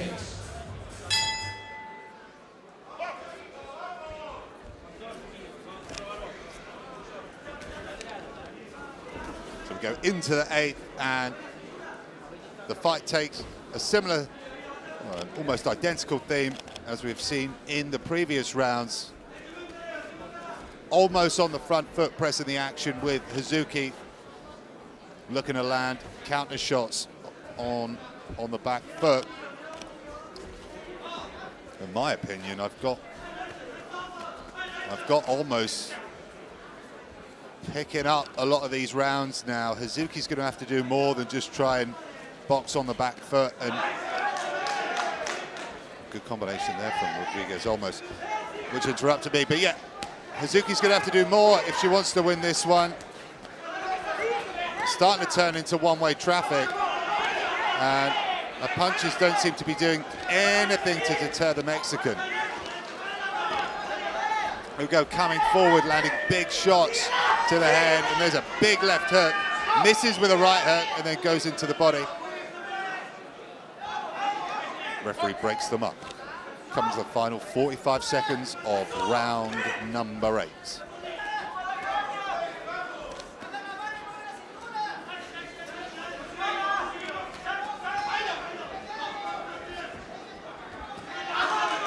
Good shot to the body there from Rodriguez Olmos. Oh, and a good shot there from Hazuki, and she spins on the penny and starts to trade with Rodriguez Olmos, really putting her feet down now and trying to land some big shots. But Rodriguez keeps coming forward. She takes a few to land a few. Good shot upstairs.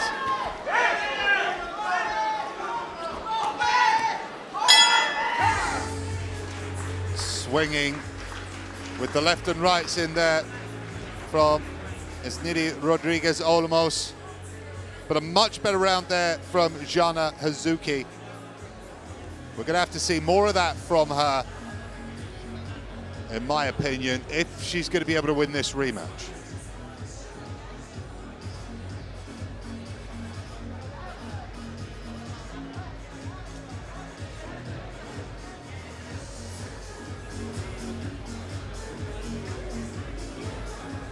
Again, Rodriguez almost with barely a mark on her face. You see Jana Hazuki does have some swelling under the eyes there.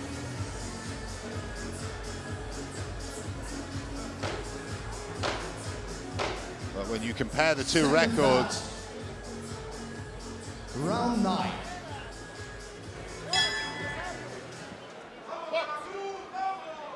so just saying, when you compare the two records, you'd be expecting Hazuki to look more likely to claim the knockout, but maybe she's left it late.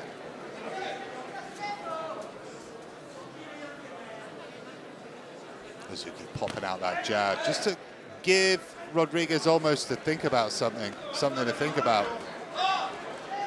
And the two-lady trade again, and Hazuki landing some better shots here. She's missing a lot, just sort of sticking them out, but throwing out 4 to 5, 6 punches and landing 1 or 2. Almost resets and comes forward again, but catches a couple of shots there from Hazuki to the head. She comes forward to land her own body shot. Referee breaks it up with an unintentional shot to the back of the head. Into the second minute of round number 9. Almost attempts the uppercut, but miles away, and Hazuki putting in some good work here, carrying on the good work she did in round number 8 into round number 9.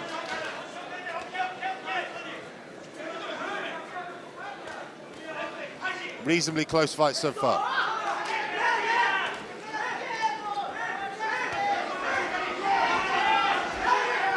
So into the final 30 seconds of round 9 as the two females trade.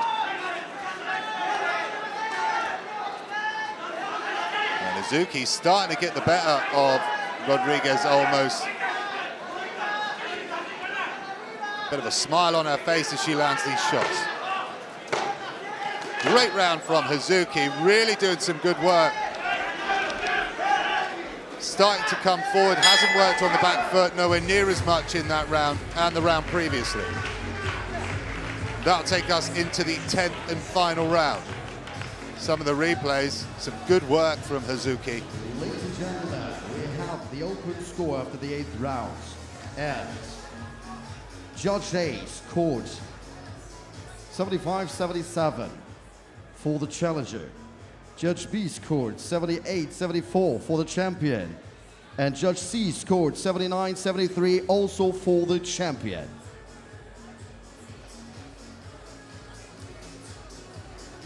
So open scorecards here in this fight. We've got 75-77 for Hazuki, and then 78-74 for Olmos, and then 79-73 for Olmos. Seconds out. Ladies and gentlemen, it's time for the last round, 10th round. So far, a split decision win going in favor of Olmos. Two judges have Hazuki needing the stoppage here in the 10th if she's going to take the win. Really come to life in the last 3 rounds.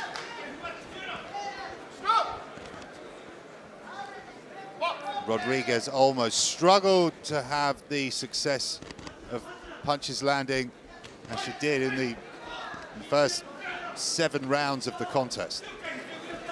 Hazuki doing more good work. She's going to need a stoppage here with the open scorecards.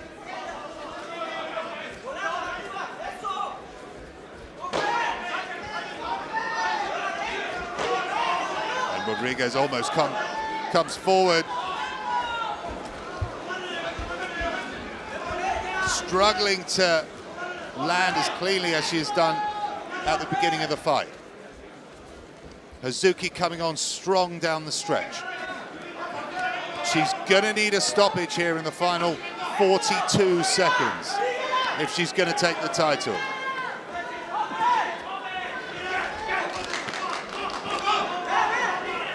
Rodriguez almost running out of steam a little bit as we go into the final 30 seconds, but she won't stop swinging.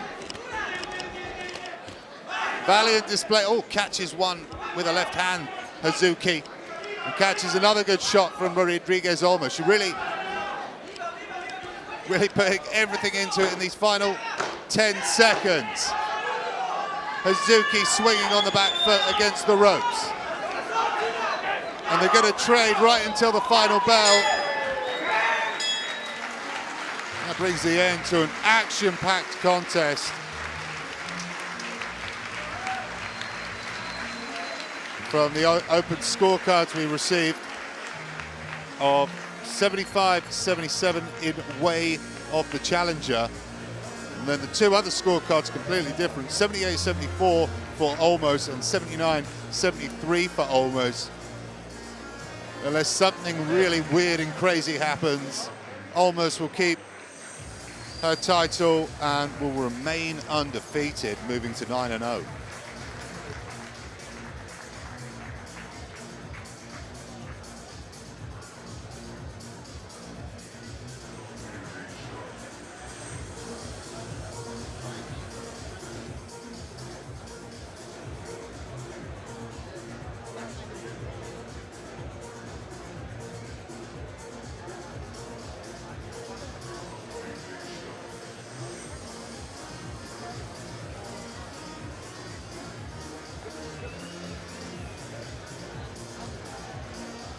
We just await our final scorecards.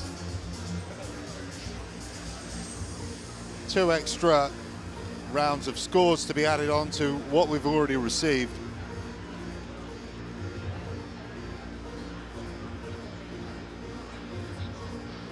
And it'll be interesting to see if the first judge, has leveled it up,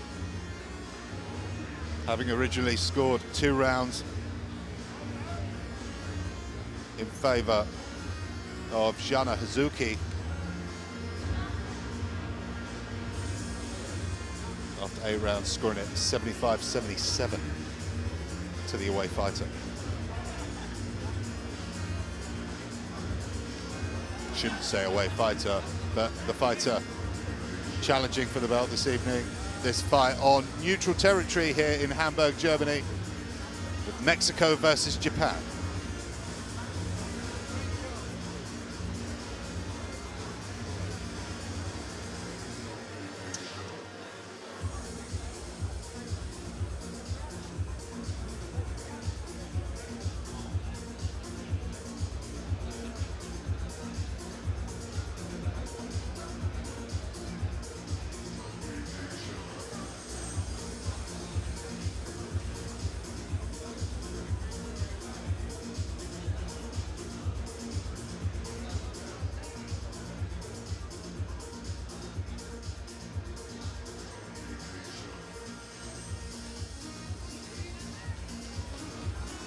We'll hand you over to our MC, Kai Patzman, for the final results.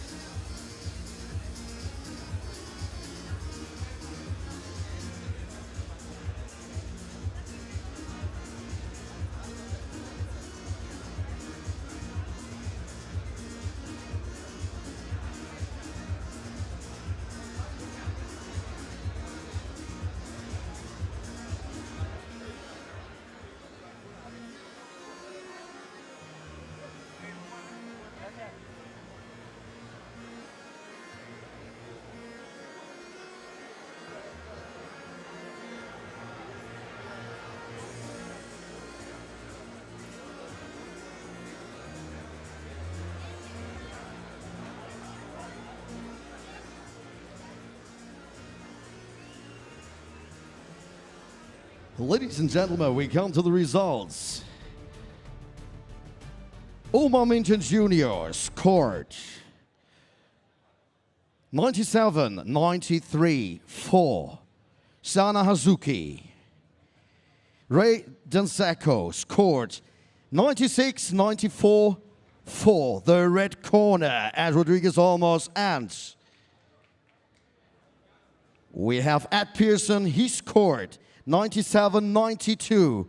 Also for the red corner, and still WBC silver weight title holder and champion from Mexico, Esneidy, La Leona Rodriguez Olmos.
Ladies and gentlemen, after this great promotion for women's boxing, we go back to the men. We have a pro boxing fight welterweight of 8 rounds and a call to the ring from Venezuela, Jonny Sanchez.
welcome to the ring, Jonny Sanchez.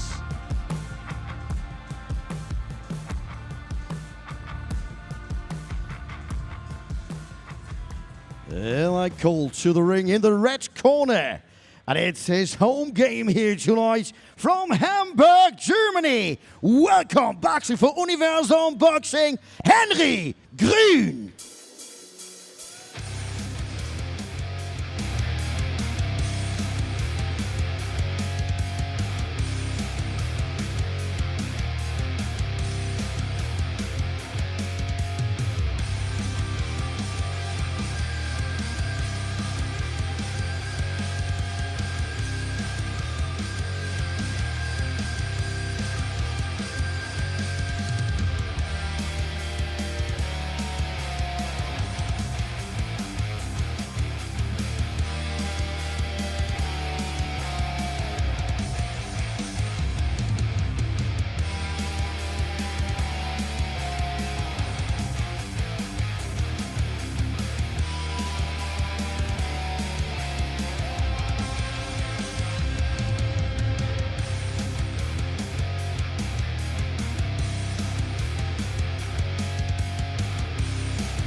Welcome, Henry Grün.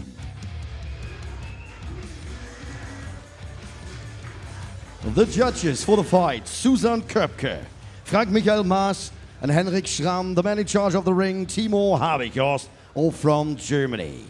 And now we start with the boxer in the blue corner. He's 37 years old, 1 meter 77, 66.6 kilograms, the fight stats.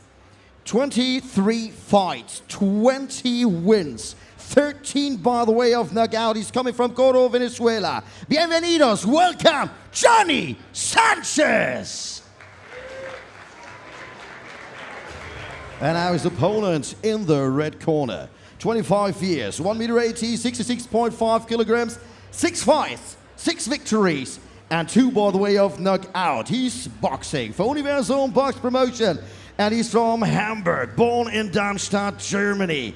In the corner, King Arthur Grigorian, the former world champion, and Robert Harutunyan.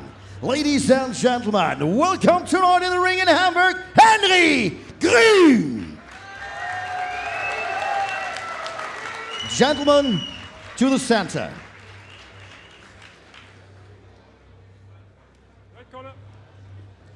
Gentlemen, I expect you to know the rules. Always a clean fight. We go about 8 rounds. Back to your corner. Good luck.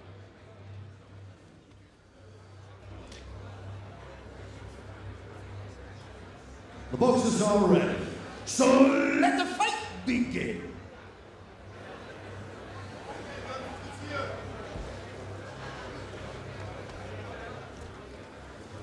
Round number 1. So the action continues and continues. Here we go in the welterweight division of 8 rounds. Local man Henry Grün of Germany takes on Jonny Sanchez of Venezuela. The young prospect, 6-0 with 2 KOs, takes on the vastly more experienced Venezuelan with 20 wins and 3 losses. He's got 13 KOs from his 20 wins. There's actually been, every time he's lost by stoppage. So coming off a win over the little-known Ishmael Davis, and lost a stoppage to Patrick Teixeira. Grün looking to continue the perfect start to his professional career. Well liked in this part of the world, originally from Darmstadt, Germany. A few hours away from Hamburg, but now resides in this great city.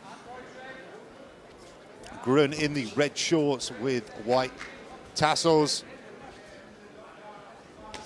And Sanchez in the white and black. Sanchez trying to get back behind his jab. Both men cancelling each other out there with their jabs. A tentative start in the first half of the first round.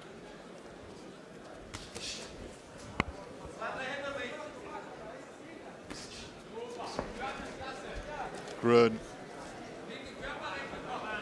was out recently, coming off a 6-round unanimous decision victory over Benedikt Volland here in St. Pauli, Hamburg. This, by far, his toughest test of his career to date. Only 6-0 at this young age.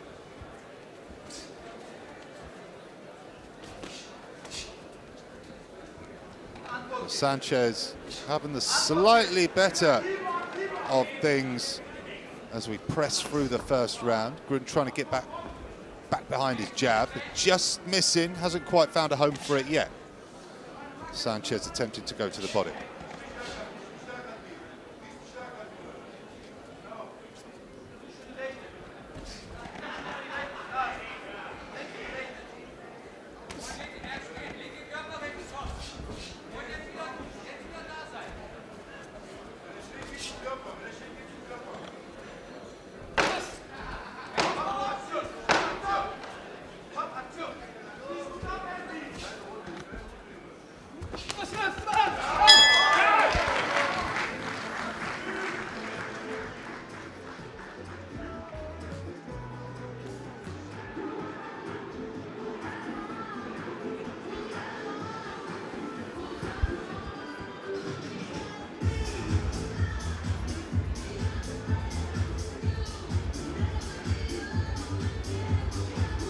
Some replays from that first round.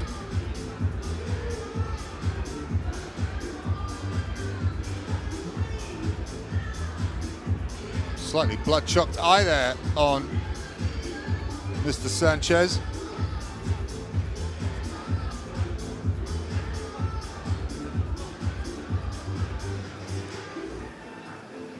This one's scheduled for 8, so 7 rounds left to go. Reasonably quiet start so far. Round 2.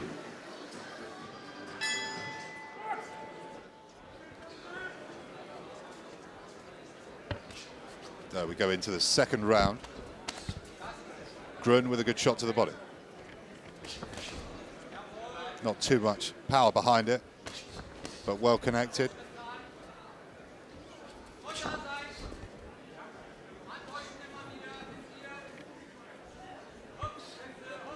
Grün trying to find a home for that jab, but Sanchez has done very well to avoid that so far in the early stages of this welterweight tie.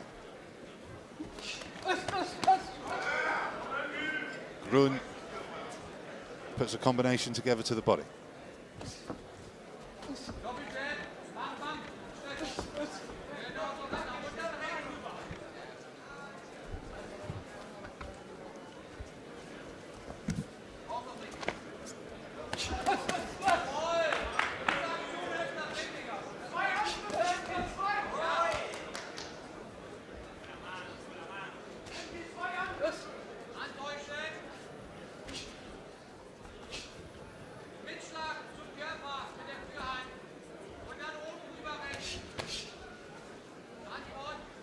Sanchez with some hooks that catch the guard.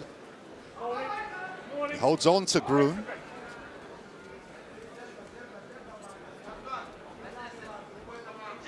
Grün, you imagine, is conserving energy. Good work. Sanchez slightly glances that jab there. Starting to maybe find a home for that left jab. Sanchez flicks his own jab out, catches Grün with a glancing shot as well.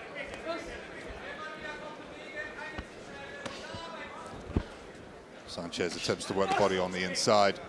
Grün tries to load up a big right hand,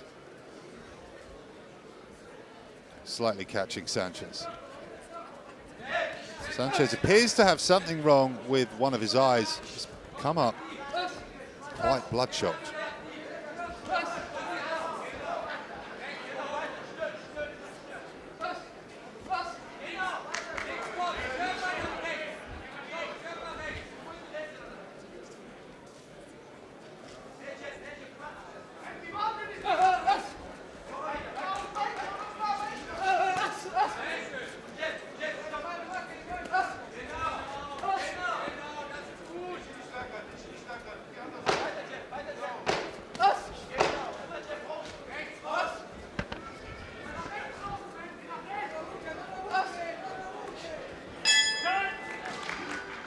Brings an end to another round.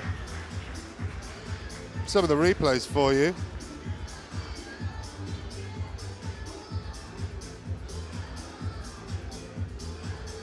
Just Grün working the body there in that previous round. This one yet to really set fire. Not too much to write home about at the moment.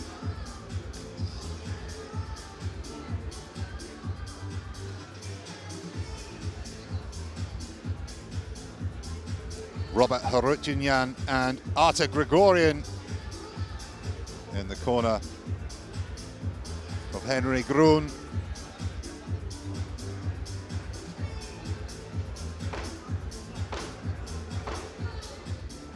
Seconds out. Round 3.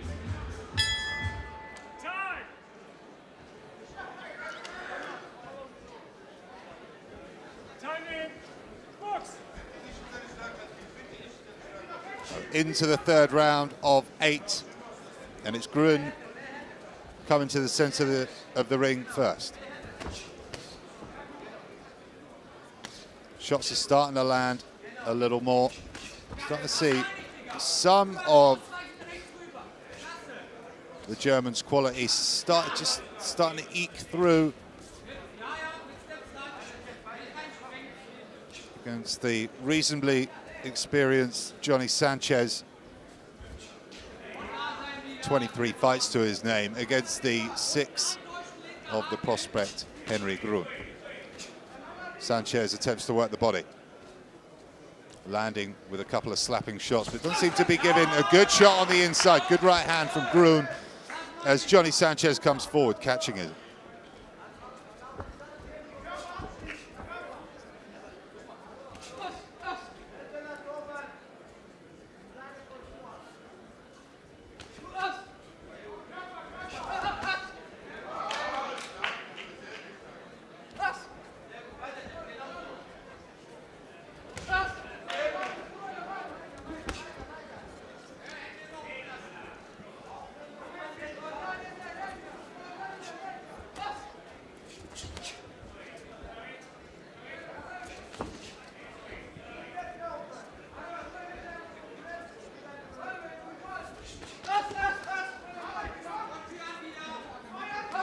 Grün working the body of Sanchez.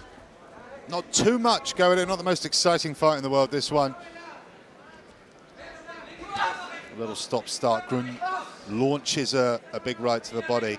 Doesn't land as cleanly as he would have liked.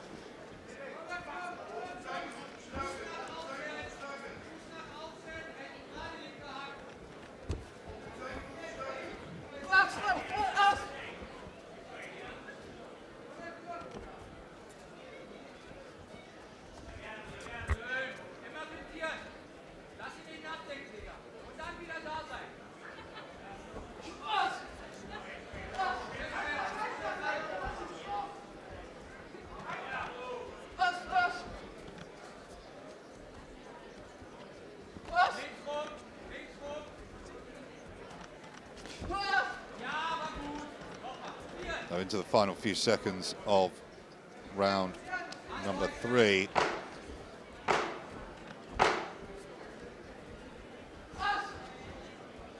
Again, nothing too exciting happening as of yet.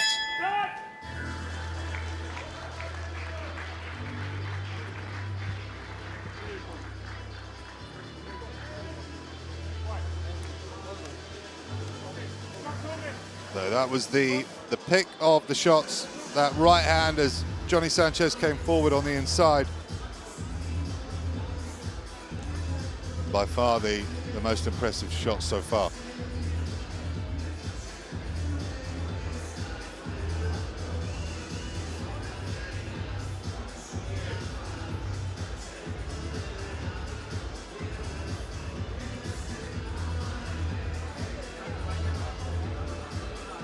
Robert Harunyan. Give him some more instructions. Jonny Sanchez not looking too well here in this corner. Seconds out. Talking to the doctor about his arm. And it looks like this one might be over, and we're done here.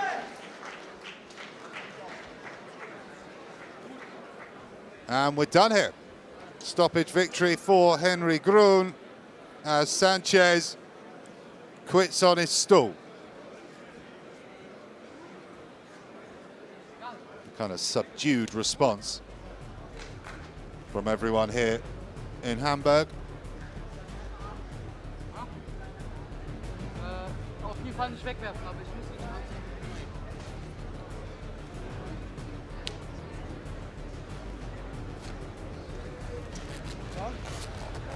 Jetzt über die Rundfläche.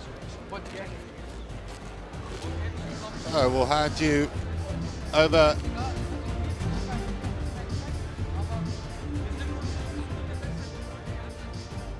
to our MC Kai Patzman.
Ladies and gentlemen, the result: winner by TKO in round number 4, and still undefeated, Henry Grün.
Ladies and gentlemen, we come to the second title fight for tonight's evening. It's a WBC International Silver Light Heavyweight Championship.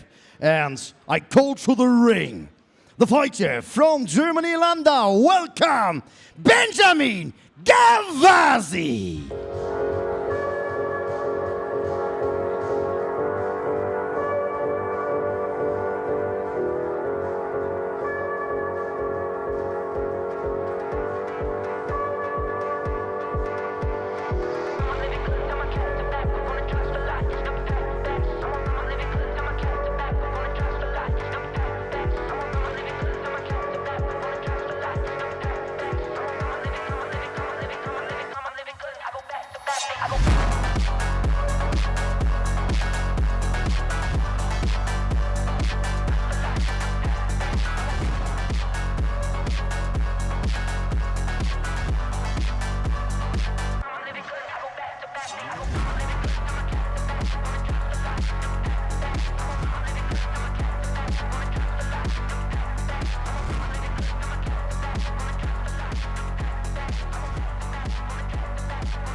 Welcome to the ring, Benjamin Gavazi.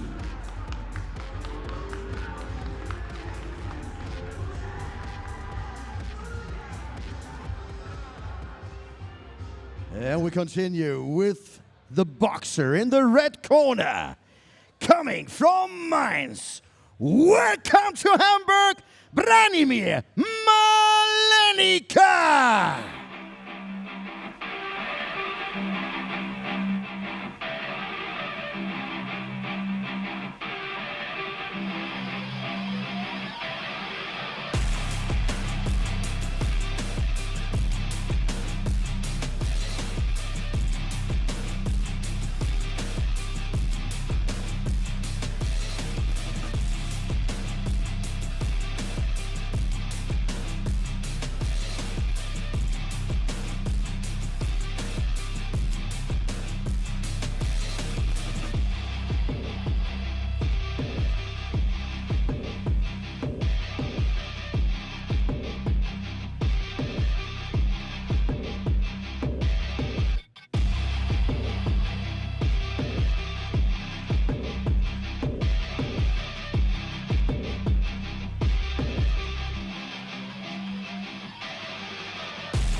Welcome to the champ, Branimir Malenica.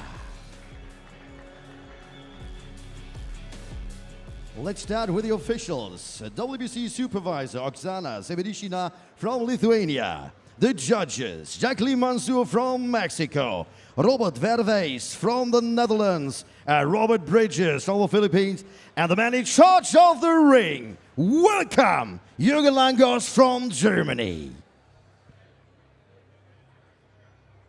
And the boxer in the blue corner, 29 years, 1 meter 86, 79.2 kilograms. The fight stats, 19 fights, 18 victories, 12 by the way of knockout. He's coming from Landau, Germany, and he's fighting for Team Mach 1 from Karlsruhe. In the corner, Nui Gavazi, his brother, Davide Bianchi, Cutman, and coach Dominic Junge. He is BDB German champion and BDB international champion. Welcome from Germany, Benjamin Gavazi. And his opponent in the red corner, 32 years, 1 meter 85, 79.2 kilograms, undefeated, 10 fights, 10 victories, 9 by the way of knockouts. He's living in Mainz, Germany. And he's fighting for UFD Gym Düsseldorf and Box Gym Salon Croatia. In the corner, Valdrin Krasniki, Jaroslav Podmasevich, and Stanko Ninčević. He is WBC International Silver Light Heavyweight Champion and WBC Mediterranean Light Heavyweight Champion. And he's fighting for Reina Boxing with promoter Ahmed Erna. Welcome to the ring, Branimir Malenica. And the boxers to the center.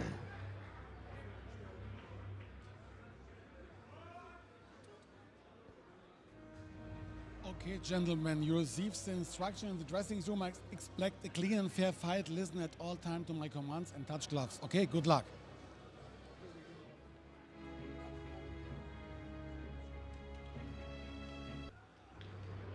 The boxers are ready. So let the fight begin.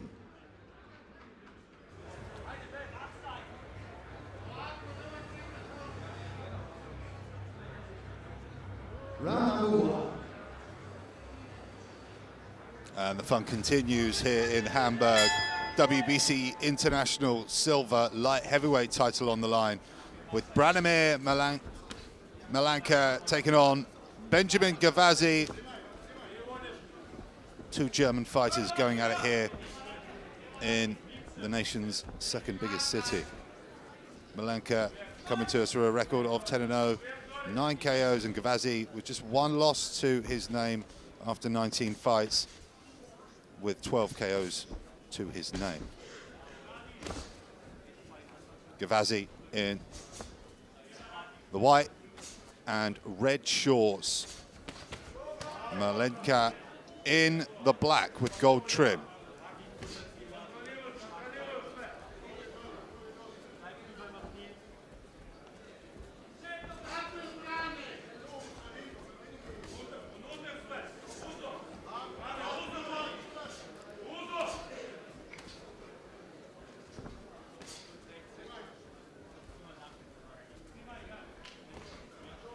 Both men trying to find their range in the, as we just come over the opening minute mark of this 10-round contest.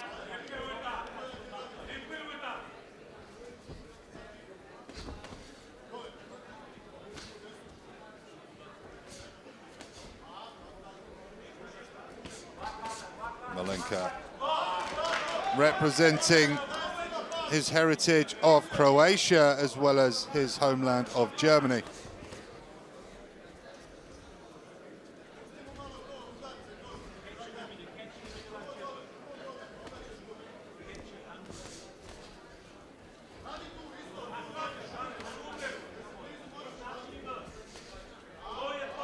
Malenica attempting the hook with the left hand, but Gavazi comes forward.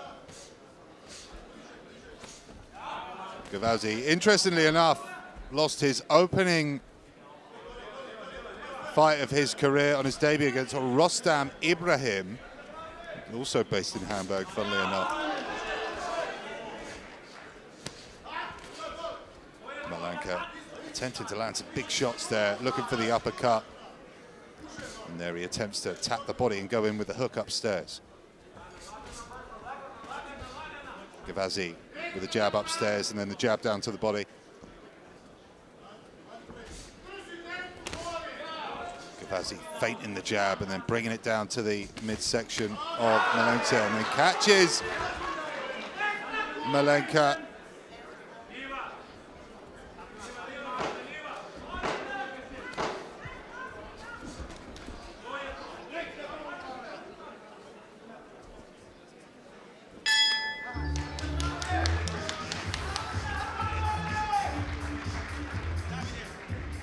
Here's some of the replays. You can see both men trying to find a home for the jab, but it's Gavazi who's actually landed probably the more impressive stuff in that opening round.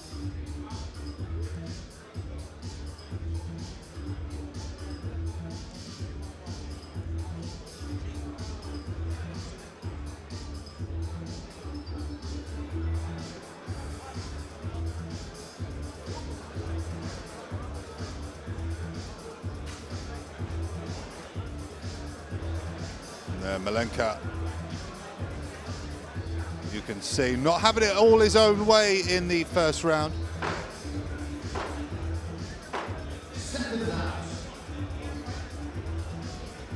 Round 2.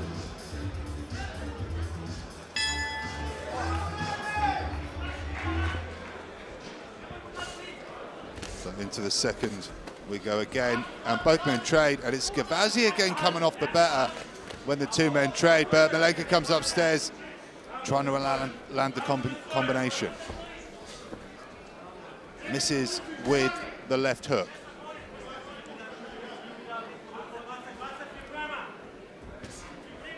Gavazi looking the more comfortable and fluid at the early stage of this fight.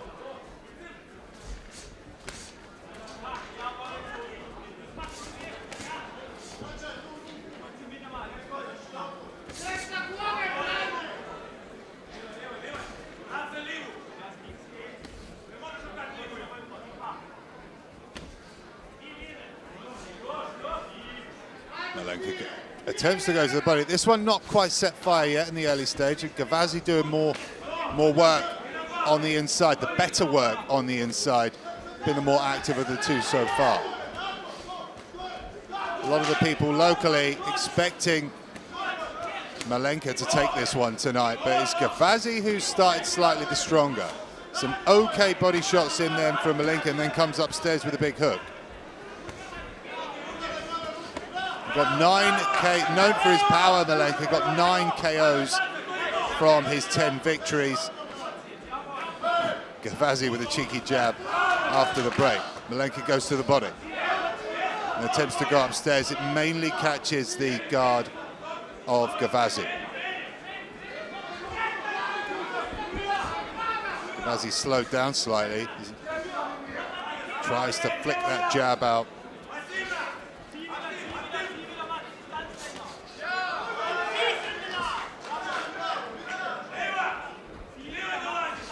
Into the final minute of round number 2. Oh, good work there from Gavazi, snapping the head back of Malenica with a combination to the head.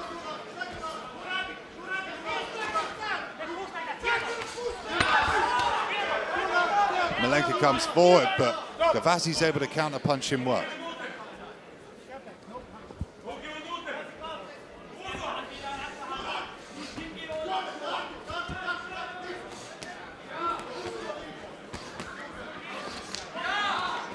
Malenica tries to push the pace, but Gavazi's done well to stay out of danger's way.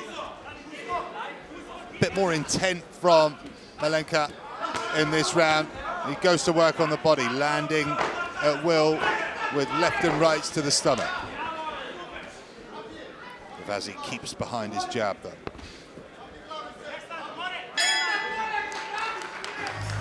That brings an end to the second round.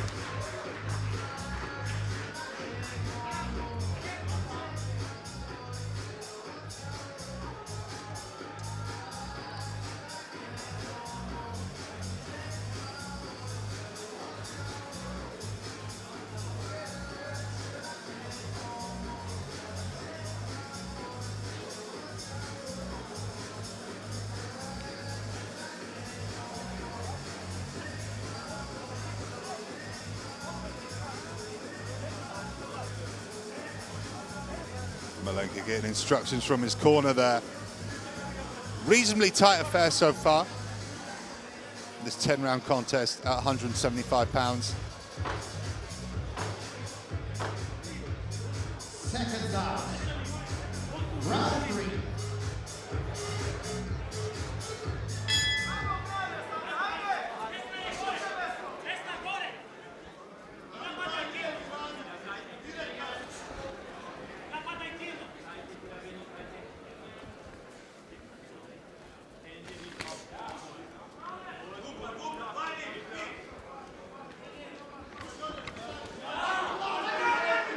Gavazi keeps the jab in Malencica's face, but Malenica comes forward himself with his own jab.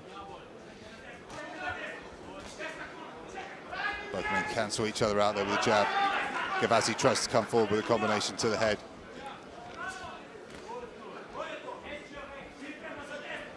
A tough one to split so far.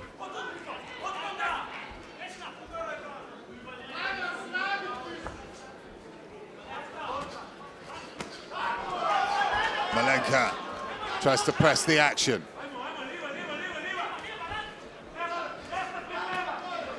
Malenica works the body.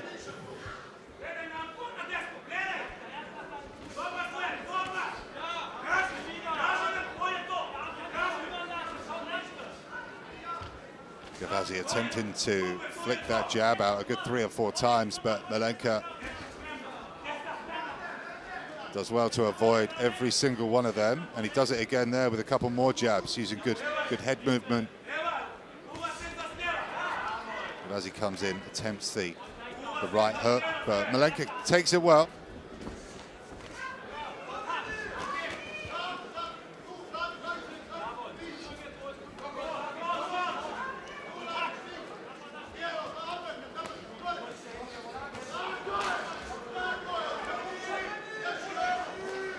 Oh, good uppercut there from Malenica on the inside end.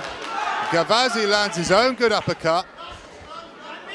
They're both been cancelling out each other out a lot at the moment.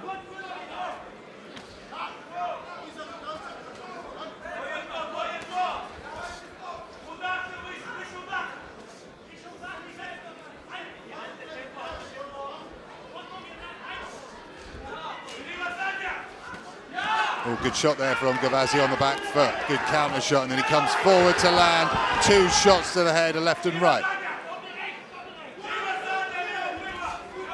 Final 30 seconds of the third.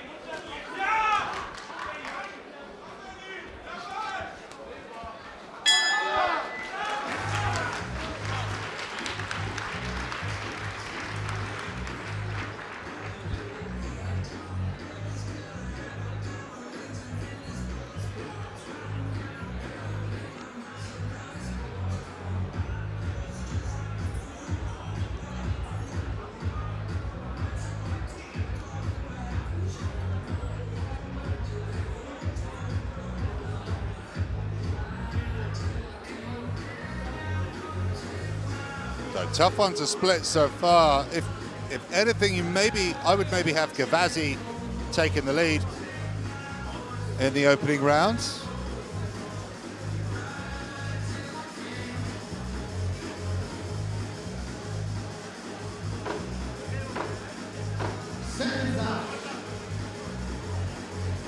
Round 4.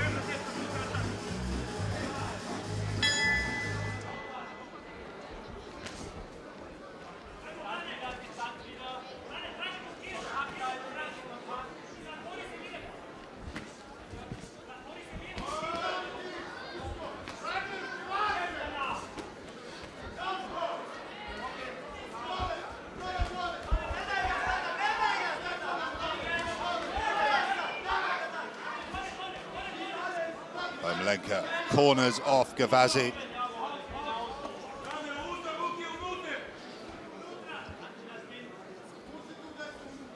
Not the most exciting fight in the world, but evenly matched so far. There are glimpses of action seeping through as the rounds go on.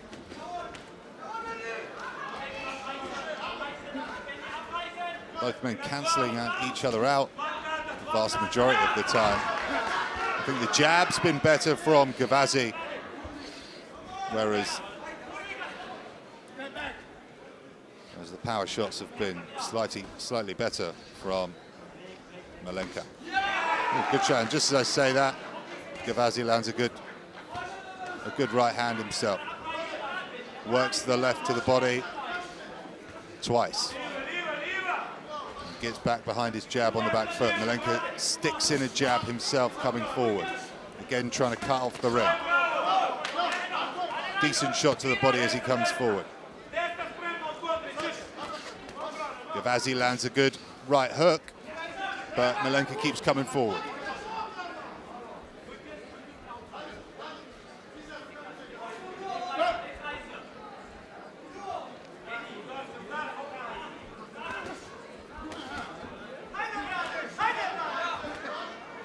Again, both men cancelling each other. Oh, there's a good shot. There's a good right hand from Gavazi. And another good, a left hand. And then another good left jab. Then right hook to the body. And good combination upstairs. Gavazi doing well here in this fourth round.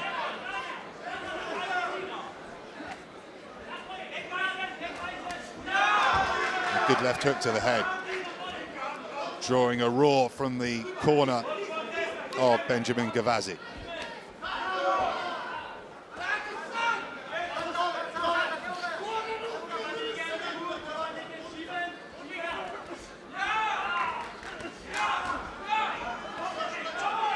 Good work here from Gavazi as we come to the end of the fourth.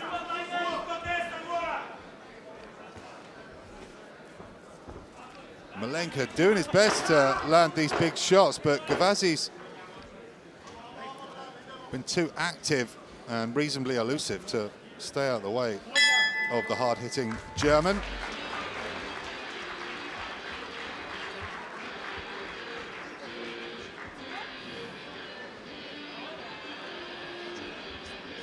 Here's some of the replays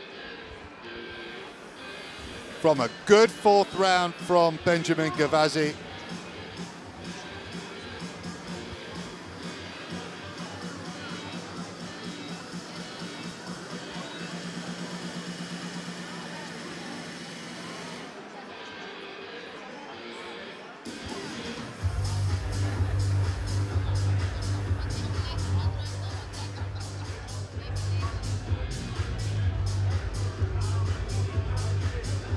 Gavazi, sort of widely considered the underdog here amongst the fans.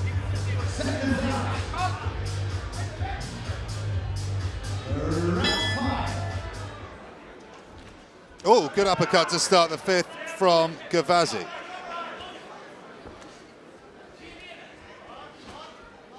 Gavazi seems to have gained some real confidence. Good shot to the body from Gavazi there. Hear that slap around the arena.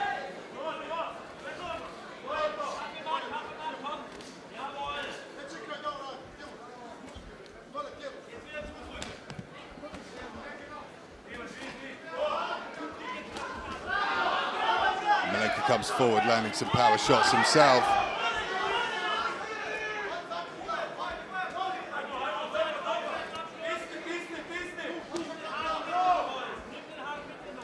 Malenica struggling to land the really big shots that he's been accustomed to, and Gavazi has been able to do some really good various work.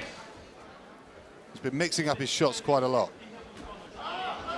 Malenica again trying these hooks, but he's just not connecting enough. And just as I say that, lands a good left hook to the... Oh, and there's another one from Malenica.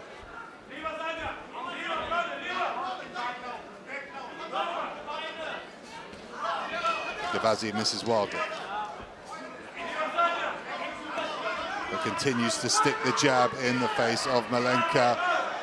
And Malenica doesn't seem to be enjoying it so much here at the moment.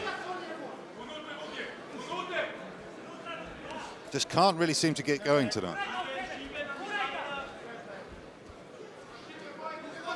After a good round 4, Gavazi's continued that into round number 5. There's been some glimpses of quality from Malenica. And the two men trade, and it appears to be Gavazi who's... Oh, and both men crack each other at the same time. Gavazi takes one clean on the chin there, but took it well. Malenica tries to capitalize on that, but the headwork of Gavazi keeps him out of trouble. Malenica comes forward with his hands down, attempts to jab the body.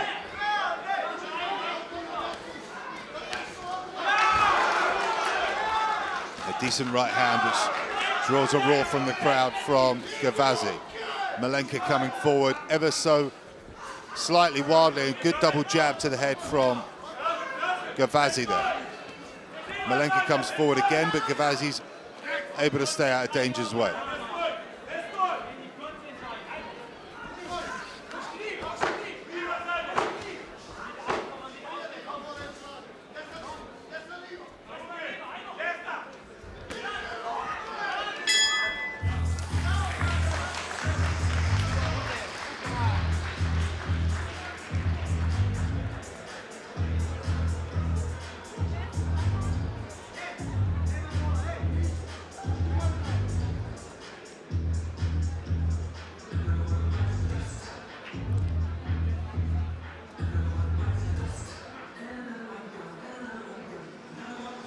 Replays here from another good round, back-to-back good rounds from Benjamin Gavazi.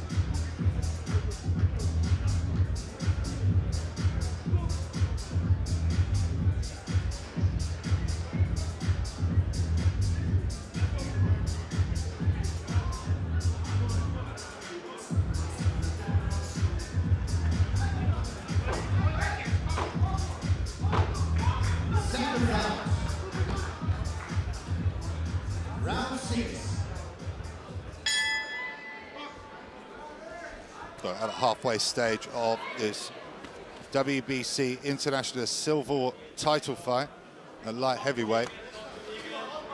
And if you're just joining us, Benjamin Gavazi pulling ahead here against Branimir Malenica.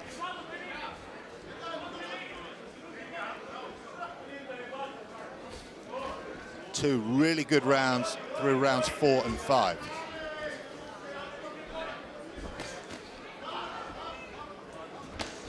More good work from Gavazi at the beginning of the 6th. Continuing to land his jab. Landing that right hook to the head a few moments ago. Oh, good work again from Gavazi. Comes jumping forward with the left jab. Malenica misses quite widely there with a swinging hook.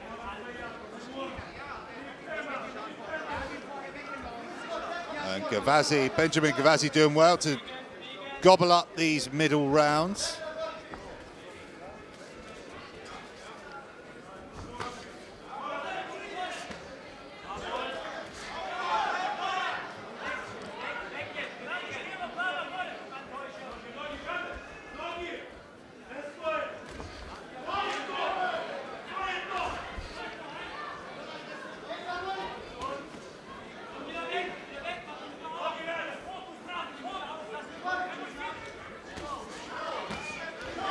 There's a decent shot there from Malenica as Gavazi comes forward, catching him on the chin, but the chin's proved well for Gavazi this evening so far. As we come into the final minute of round number 6. Malenica tries to work the body. Referee not happy with a sort of low shot to the hip.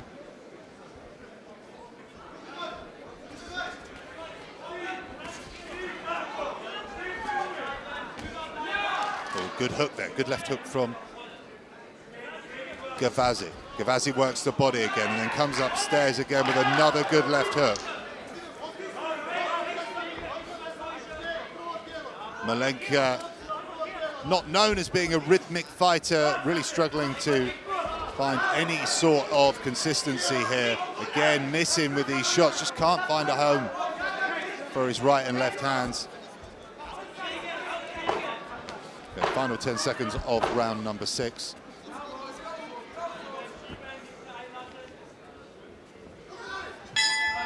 Another good round for Benjamin Gavazi.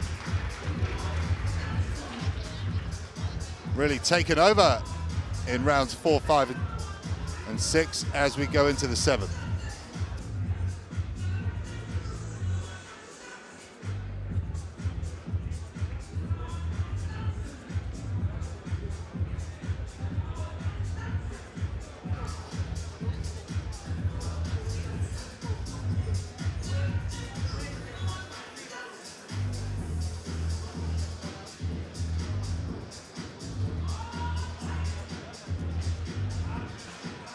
As you can see from the two corners, it's Malenica who looks slightly more beaten up than Benjamin Gavazi. Seconds out. Round 7.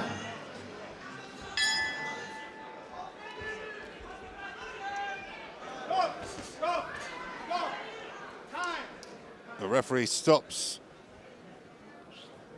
He's not happy with something. I don't know what it is.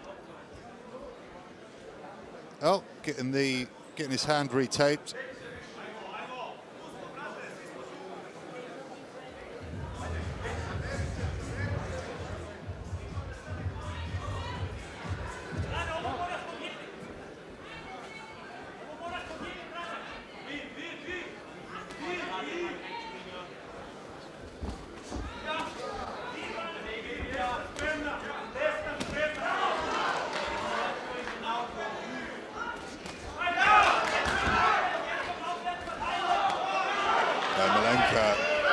Oh, Malenica with some good shots to the head to open round 7.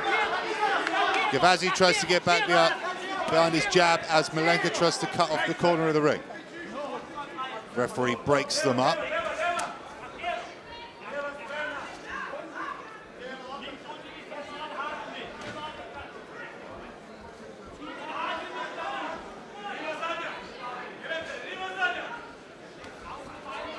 Malenica had a much better start to round 7. He's had a tough time in the previous 3 rounds with Gavazi doing the much better work, but Gavazi does some good work on the inside.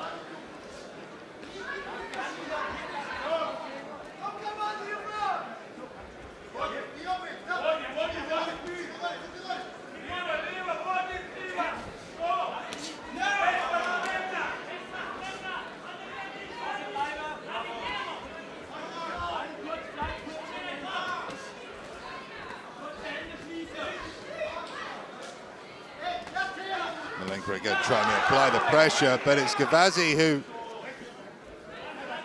lands a decent shot while under attack.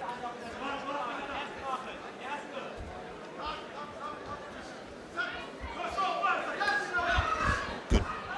Another good right hook there from Gavazi on the inside. Decent triple jab again from Gavazi. And he's again doing the more quality work in round number 7.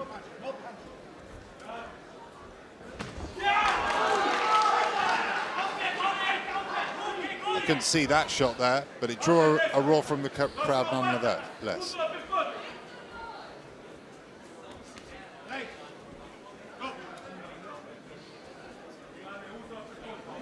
Both fighters starting to gas ever so slightly, probably Malenica more than Gavazi.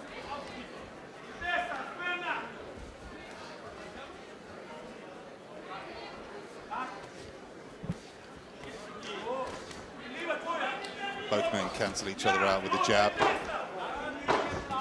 And despite Malenica coming forward a lot, Gavazi's, oh, good work from Gavazi, catches Malenica clean before the bell with 2 big shots, and Malenica stumbles back to his corner with Gavazi with another really good round, really starting to dominate proceedings here in Hamburg, Germany.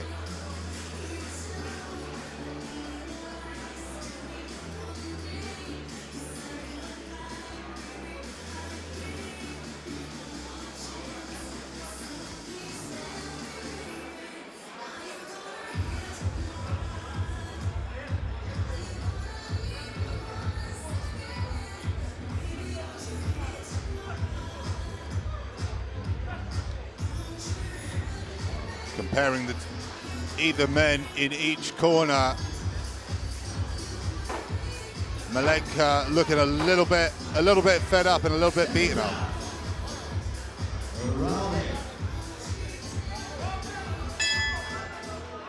And it's Gavazi who was up off his stool first.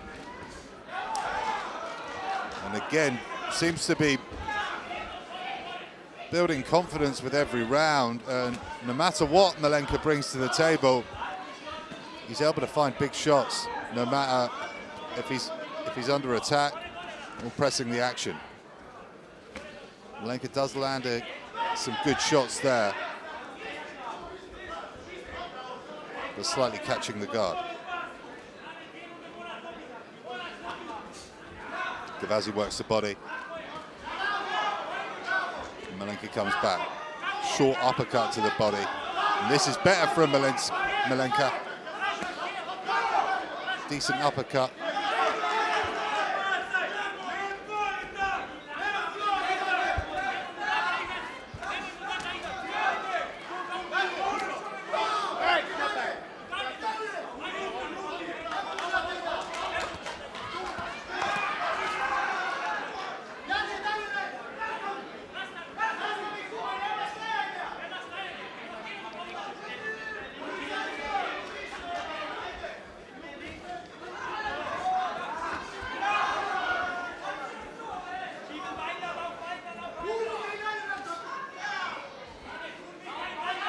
Both men tangled up.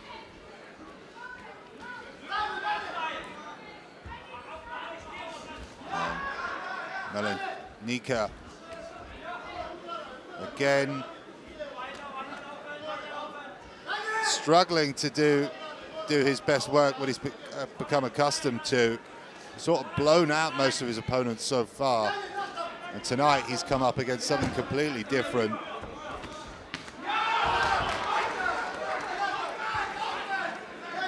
A man twice his experience, started his career off with a loss to Rostam Ibrahim.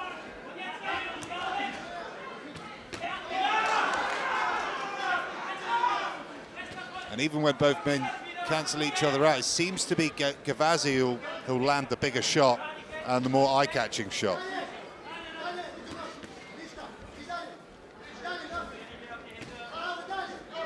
Hook from Malenica.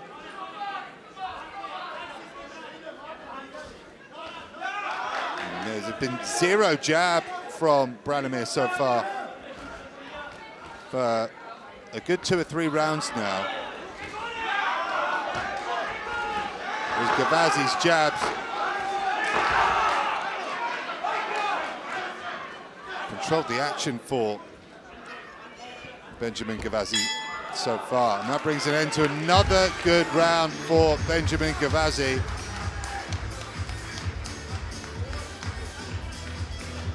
And with the rounds ticking away, we go into round 9 with just 2 rounds left.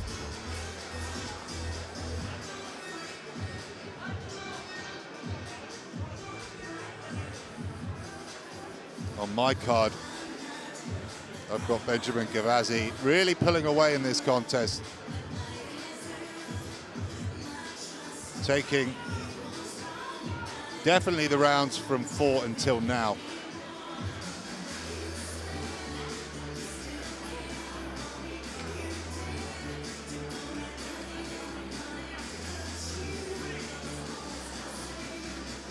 Branimir, he's not really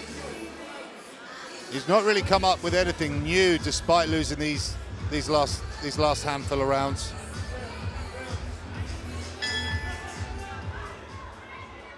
Second round.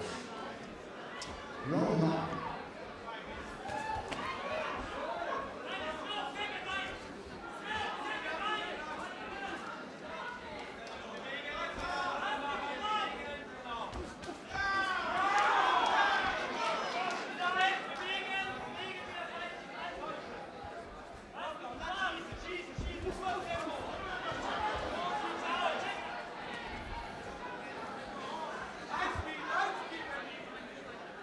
Malenica tries to come forward again, but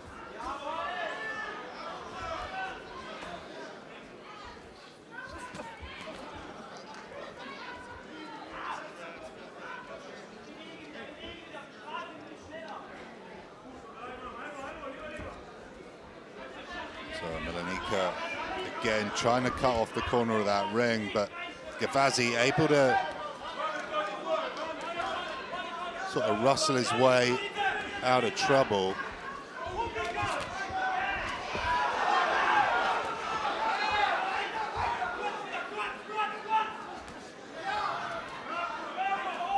We've come up to the halfway stage of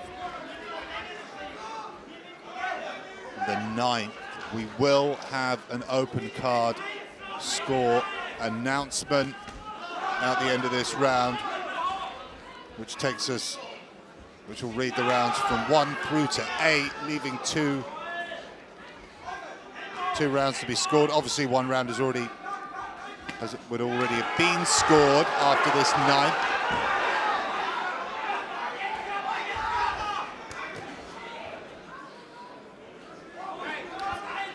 But scrappy stuff so far in the 9th as we come up to the final minute of the round. Malenica comes upstairs, but Gavazi's been able to just keep him busy all night with a much wider variation of shots.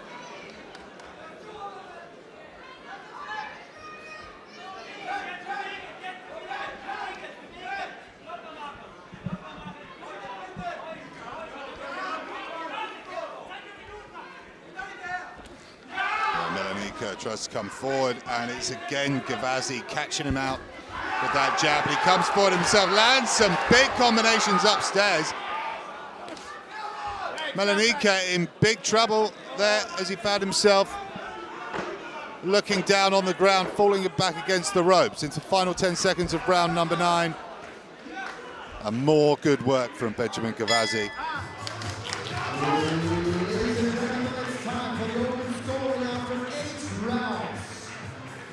All 3 judges scored 78-74 for the blue corner.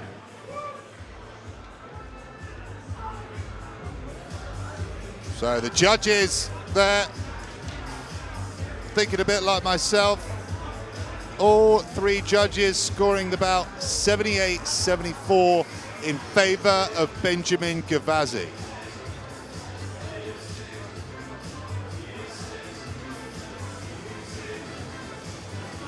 leaving it almost impossible for Malenica to get the victory here in Hamburg. He's gonna need a knockout.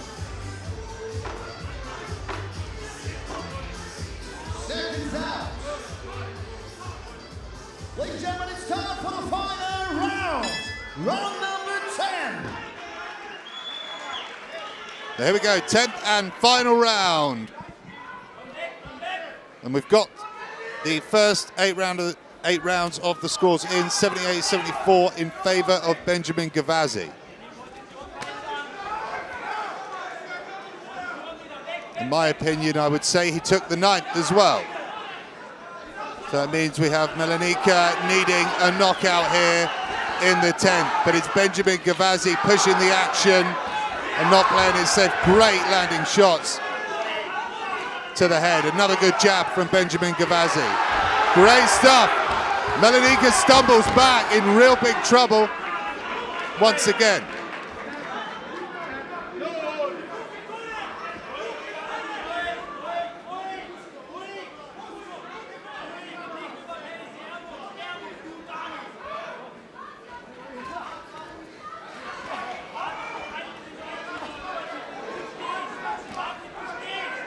Both men cancel each other out with a jab. And Gavazi, just from round 4 onwards, he's been absolutely dominant. And another brilliant jab from Gavazi. Great work, ending very strong here in the 10th and final round. He's had Malenica buzzed at least 3 times. And Malenica looking more than worse for wear.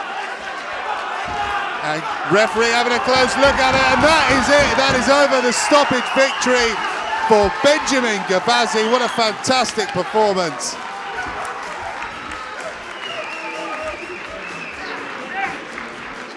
And what a fantastic performance there from Benjamin Gavazi. And it's Branimir Malenica who picks up the first loss of his career.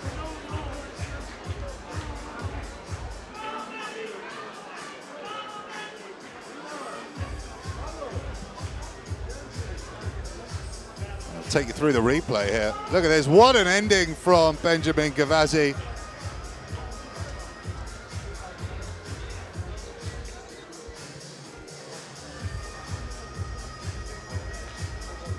Just grew in confidence as the fight went on.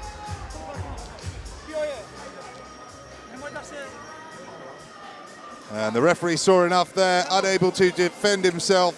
Benjamin Gavazi gets a well-deserved victory, and we'll hand you over to Kai Petzman for the results.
Ladies and gentlemen, winner by TKO in round number 10 after 1 minute and 41 seconds. And the new WBC International Silver Light Heavyweight Champion, Branimir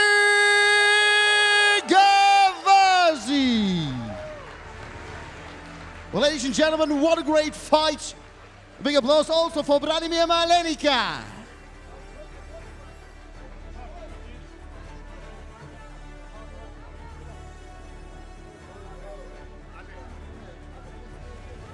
Benjamin, congrats.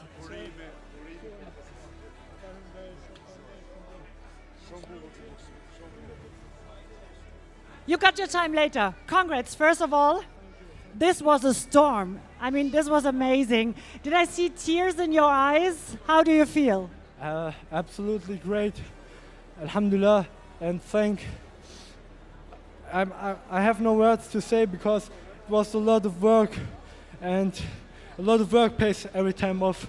I thank my family and Ismail Özcan, Ahmet Öner for this chance, and a big thanks to my coach that from the first time I started training with him, he every time believed in me. We have many hard times, but the hard work pays every time off. The emotions are big. But when did you realize that you gained your power over your opponent? It's boxing. In every round can everything change. I have a good plan with my coach. The strategy was always be on the line and do the things that we train. And you see, the result comes. What was the best advice from your trainer for this fight tonight? Some legend says the punch brings you on the block, the jab over the world, and we work with the jab, and the jab was, in the end, the result. Enjoy, God bless you, and we go on with the next title fight, Kai.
Ladies and gentlemen, after a big fight is before another big fight.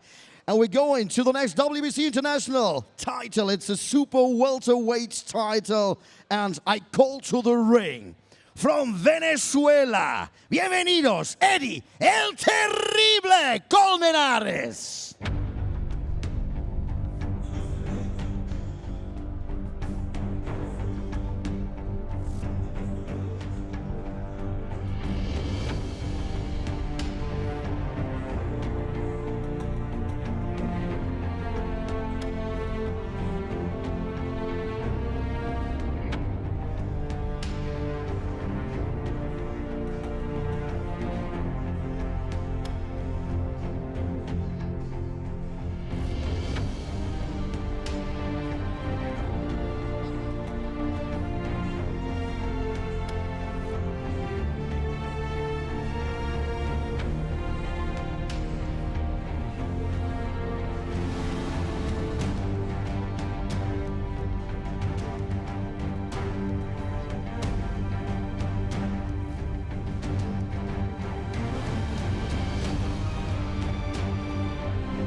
Welcome to the ring. Bienvenidos, Eddy, el terrible Colmenares.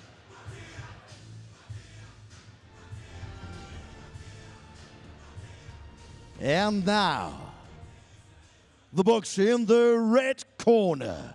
I call to the ring.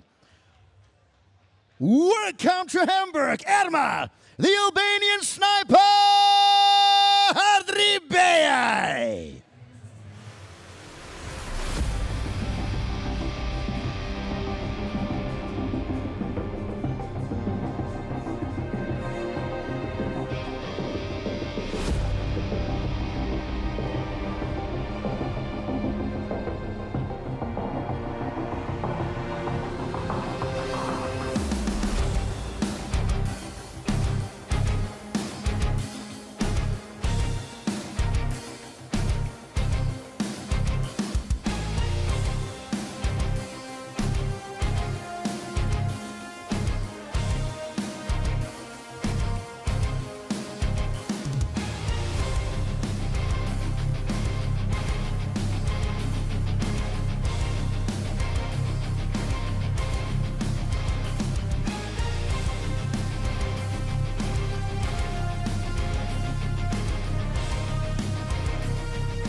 Welcome to the ring, Ermal, the Albanian sniper, Hadribeaj.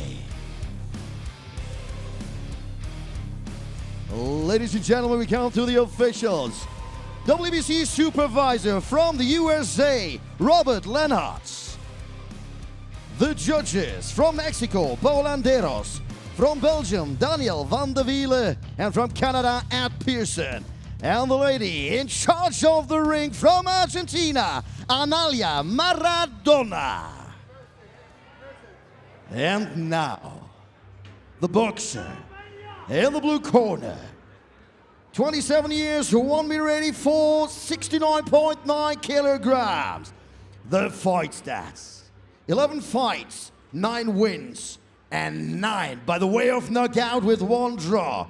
He's coming from El Tigre, Venezuela. Ladies and gentlemen, welcome to Germany, Eddy El Terrible Colmenares. And his opponent in the red corner. 31 years, 1 meter 78, 69.9 kilograms.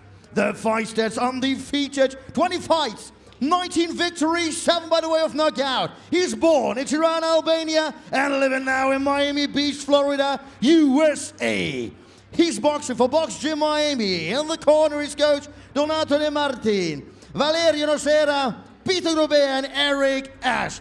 He is WBC Mediterranean and WBC North American champion. Welcome tonight in Hamburg, Ermal, the Albanian sniper,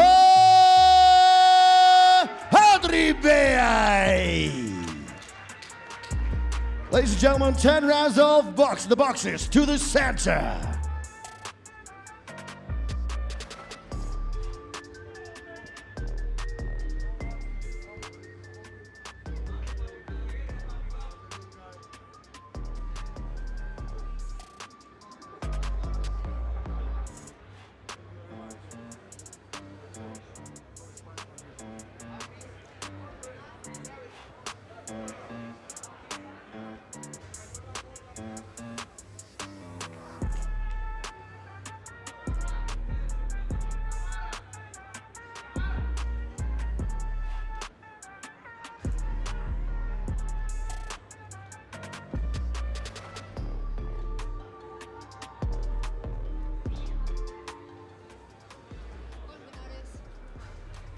Listen to me. No rabbit punch, no low blow. Head up. Protect yourself all the time. Touch gloves. Good luck.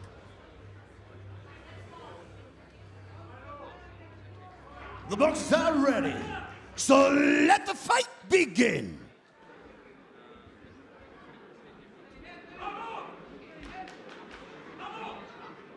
Round one.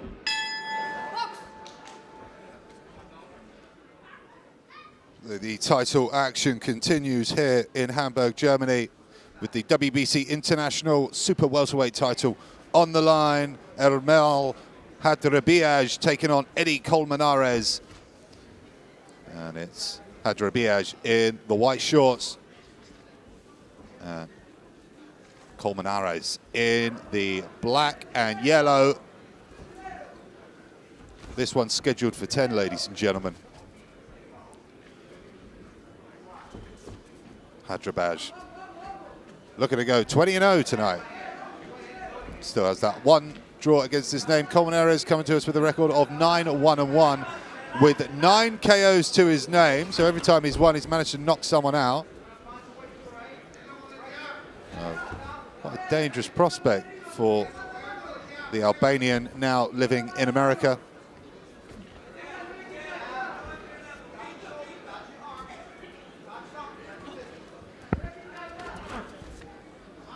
Colmenares comes forward trying to land an overhand right, but Hadribeaj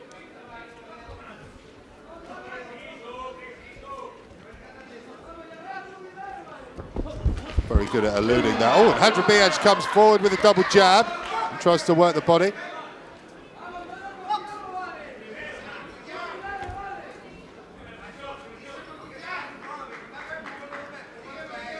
Colmenares coming off 3 straight knockout victories. The first 2 coming against fighters who've never won before, against the little-known Leslie Korapsi and Yizin Sherezo.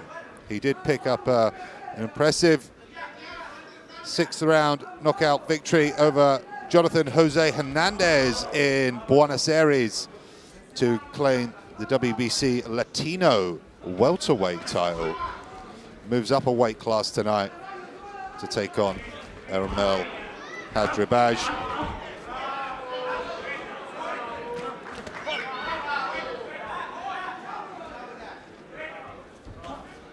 Hadribeaj in fine form, working his way up the rankings. He's in his last 2 bouts, he's taken the undefeated records off the 11-0 Yunus Zara and the 8-0 Bohdan Shatonda. Not the first time he's beaten an undefeated fighter, excuse me. Back in 2022 in Dubai, he defeated the 11-0 Daniel Busiuk. That brings an end to the first round. Some of the replays for you.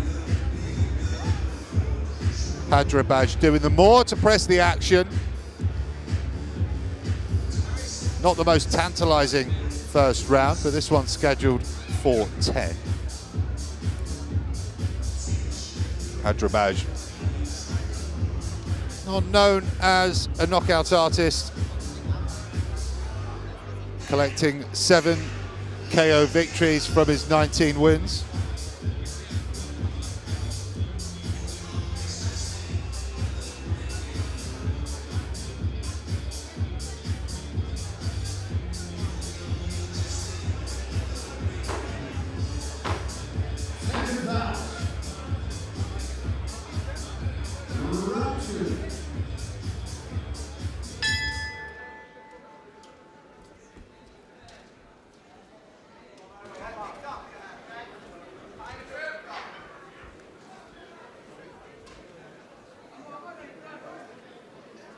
So into the second. And again, a tentative beginning for both men. Colmenares with his hands down, flicking out that jab from time to time.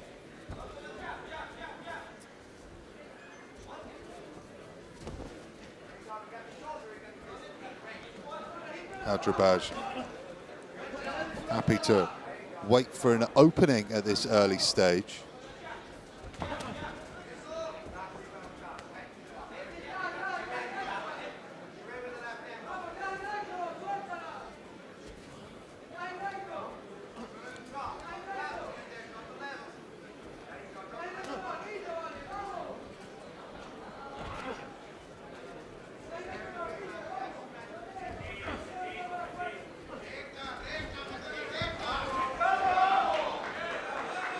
Hadribeaj trying to catch Colmenares as he comes forward.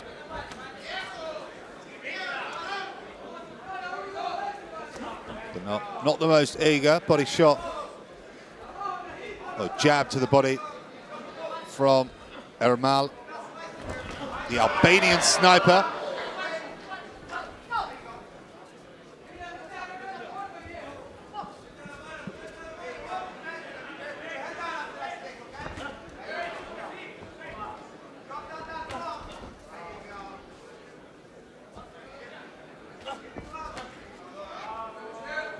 Hadribeaj, and the two men trade, and it appears to be Hadribeaj who comes off the better.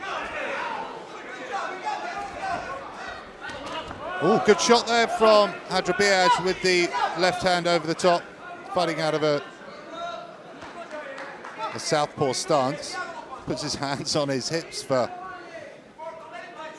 a brief moment there.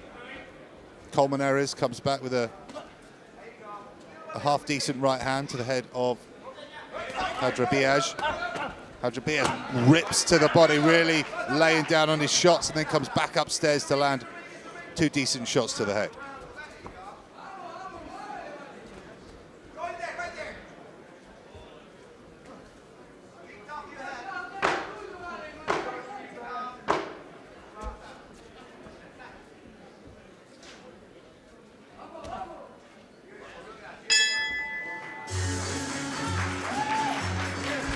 Well, that brings an end to the second round. Not too much to write home about at the moment in the early stages of this super welterweight tie.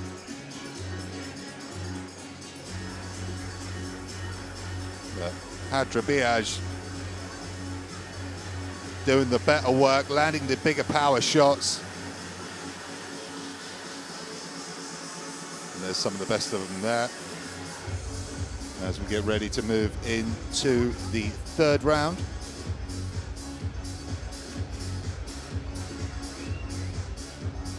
So still lots of action to come for you tonight. We go into the heavyweight division after this one. Jose Larduet takes on Bohdan Myronets.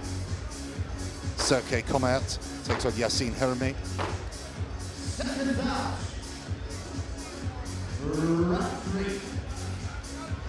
Then we move into world title action. The WBC super flyweight title will be on the line as Asley Gonzalez takes on Mary Romero. And then our main event will see Murad Aliyev take on David Brito of Italy.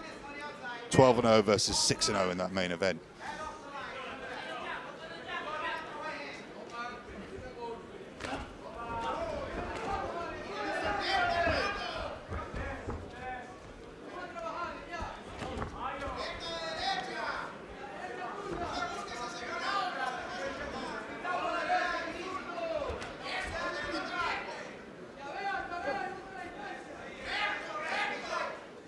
things spicing up slightly more at the beginning of the third round.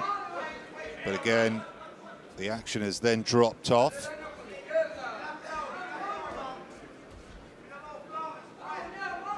The Albanian sniper choosing to explode in shorter, sharper bursts.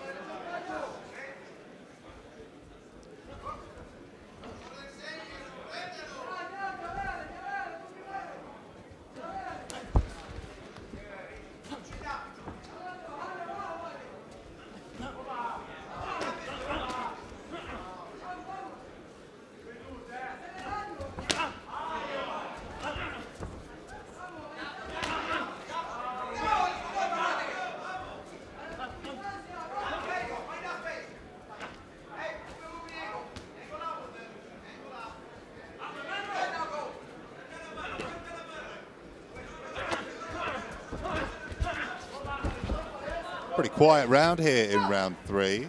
Colmenares attempting to land some combinations upstairs, but was far away from landing them. Coming to the final minute of round number 3.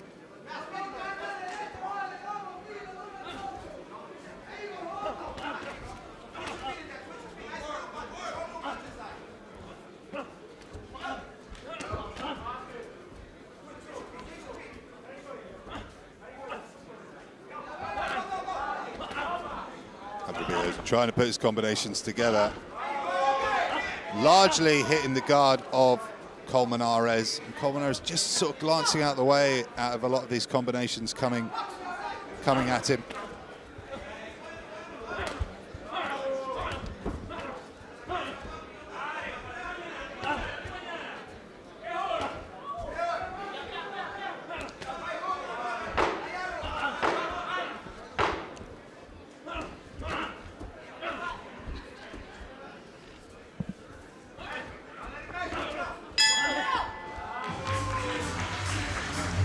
Brings an end to round 3. Too much happening there. You can see some of the bits there from the replay. Some decent body shots coming in. A good shot on the inside I missed from Colmenares. The action coming in short, sharp bursts. Ermal, Hadribeaj probably doing the slightly more eye-catching work so far.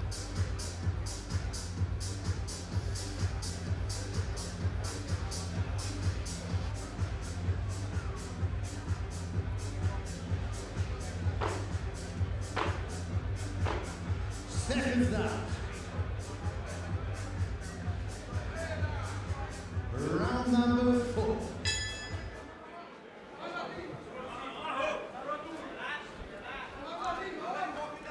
We go into round number 4, and it's Hadribeaj attempting to land something to the body there of Colmenares.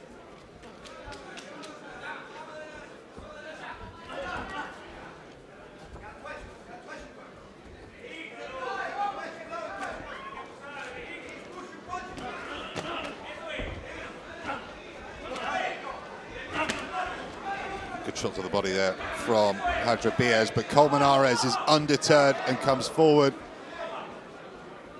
Swinging in a combination to the head, but does not land.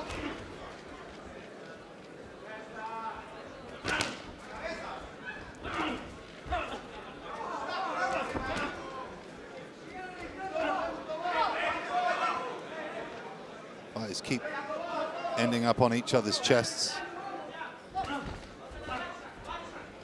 Hadribeaj trying to let his hands go a little bit more. Colmenares lands a good shot to the body on the inside.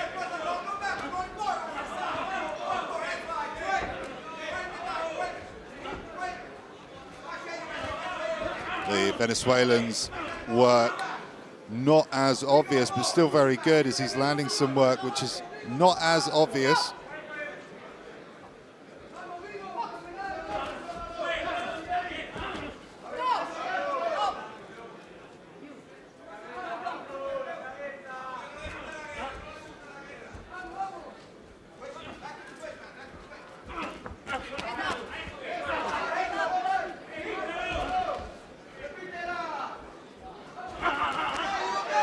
Hadribeaj tries to rattle off a combination, then lands a good short, sharp left hook to the chin, but doesn't really seem to deter the Venezuelan once again. Hadribeaj comes in with a jab. And Colmenares doing some good stuff there, but swings wildly and misses. A little bit scrappy at the moment, this one.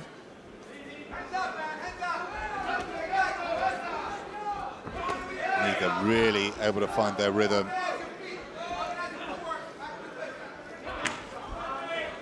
Colmenares doing the better work, I would say, in this fourth round.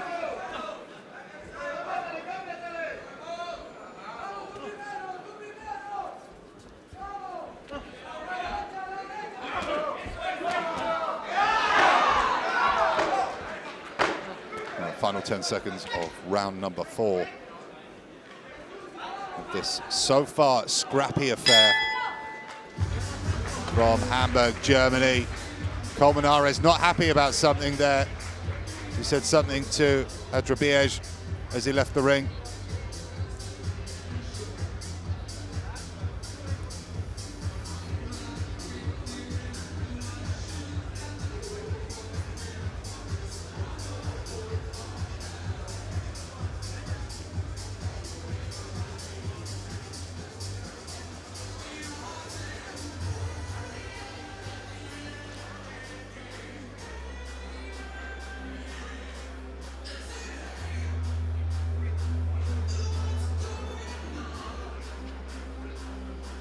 El Terrible breathing quite heavily there. And Ermal Hadribeaj still refusing to take his stool. There we go, into the 5th.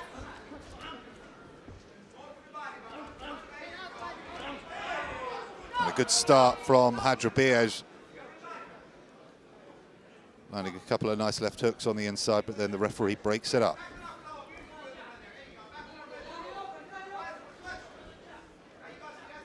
Colmenares trying to judge the range there, sticking his jab out, his left jab out at the Albanian sniper. Shot to the back of the head there from Colmenares, as unintentional shot to the back of the head there, as Hadribeaj comes forward. Hadribeaj tries to land a good left hand down the pipe. Sort of almost splits the guard of Colmenares.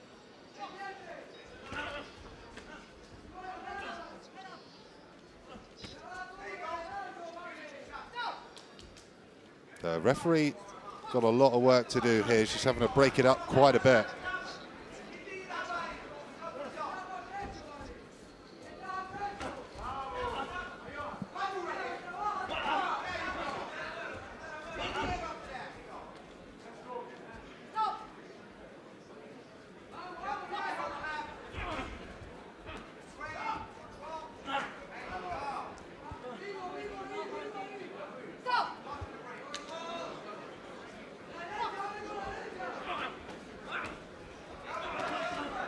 Again, scrappy affair. Both men try and hold. There's some good shots to the body there from Hadribeaj.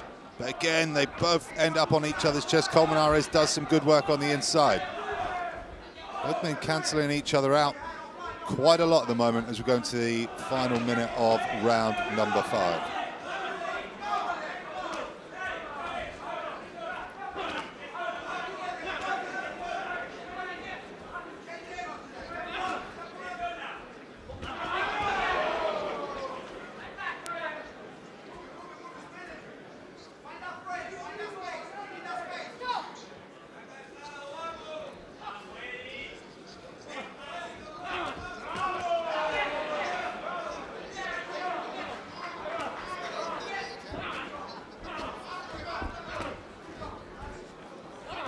So open scoring happening once again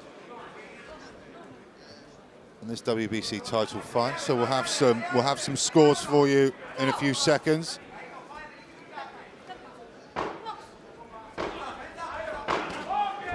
So final 10 seconds of round number 5. As Colmenares goes forward to land a short, sharp shot to the body.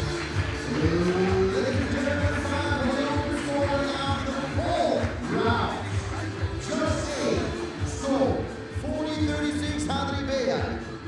Judge B scored 38-38. And Judge C scored 39-37 for Hadribeaj.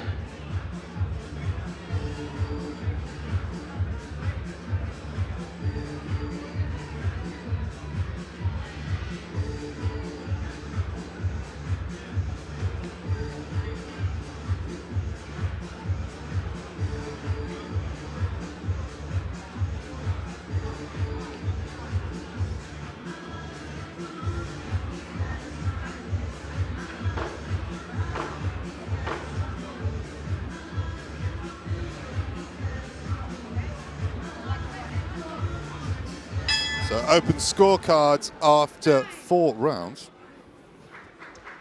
Round number 6. Till I rudely interrupted Kai Petzman there.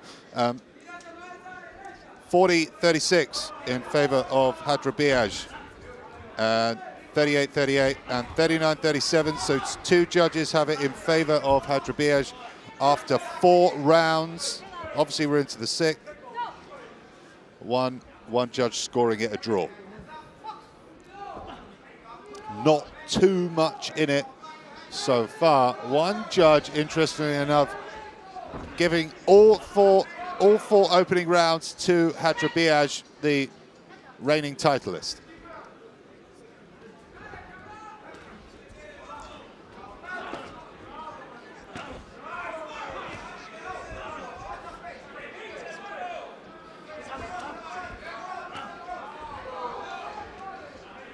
So more scrappy stuff at the opening minute of round number 6.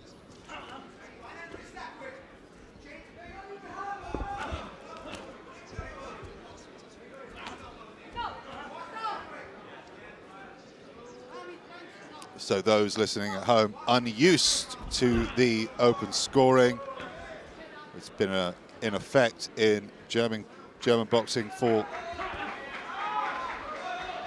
at least 2 or 3 years now. All title fights will have a version of open scoring. Obviously a lot of fans watching maybe in the UK or US, not something we're accustomed to, but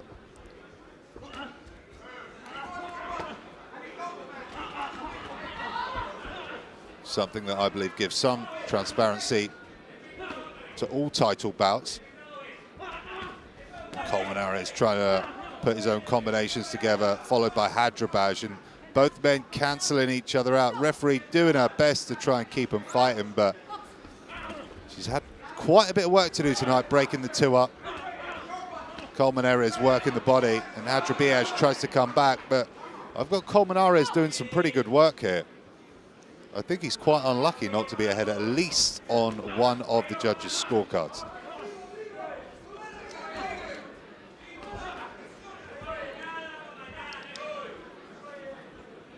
The final 15 seconds of round number 6, and once again, both men are on each other's chests.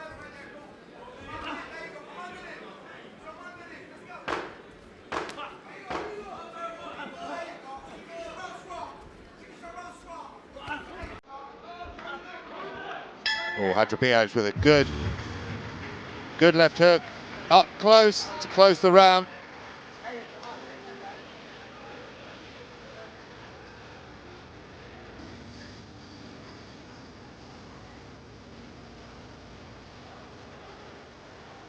Hadribeaj, then more often than not, comes jumping forward to land a shot, and that's how the 2 men have been ending up chest to chest, which has slowed the action somewhat.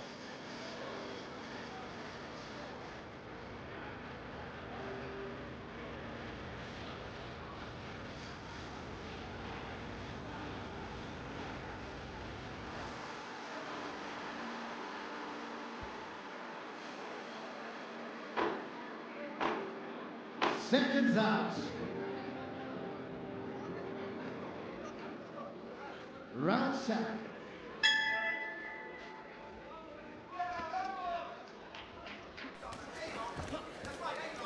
We begin round 7 with Hadribeaj pushing the action with Colmenares tucked up.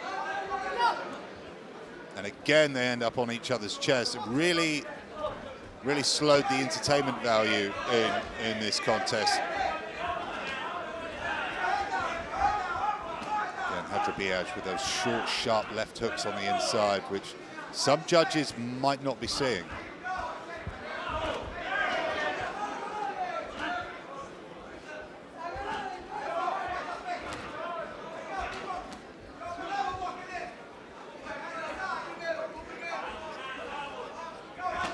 Hadribeaj, the one usually holding on.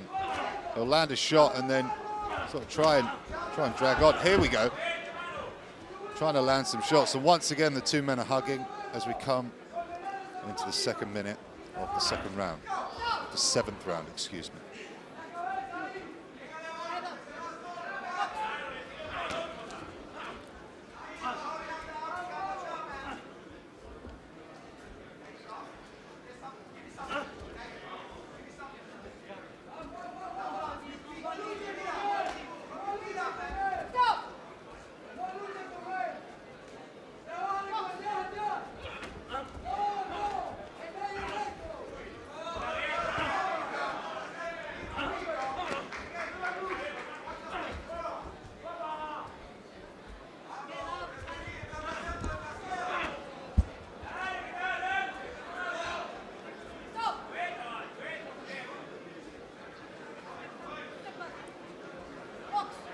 Referee had a lot to do there, breaking them up all night.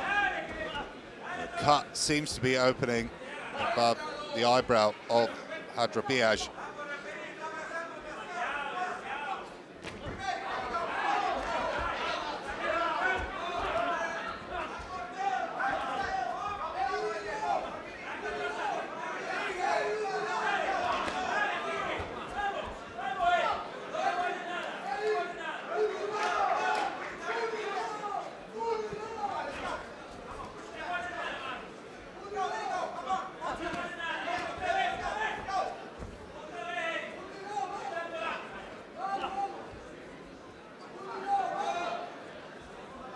Final 20 seconds of another scrappy 7th round, but a very scrappy affair so far. Not the most eye-catching fight we've had on the card tonight. As Colmenares tries to work rip to the body to end the round.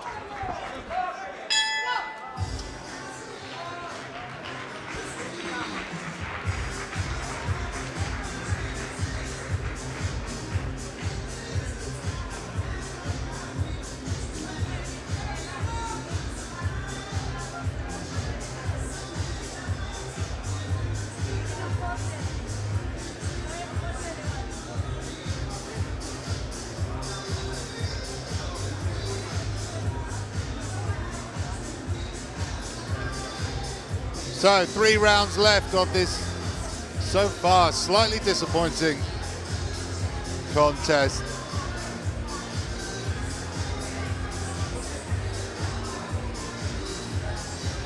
Probably reasonably interesting. The punch output is not too low from each fighter.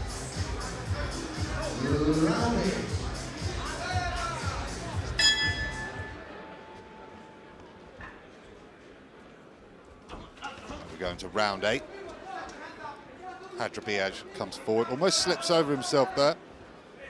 As Colmenares gives him a little pat on the shoulder.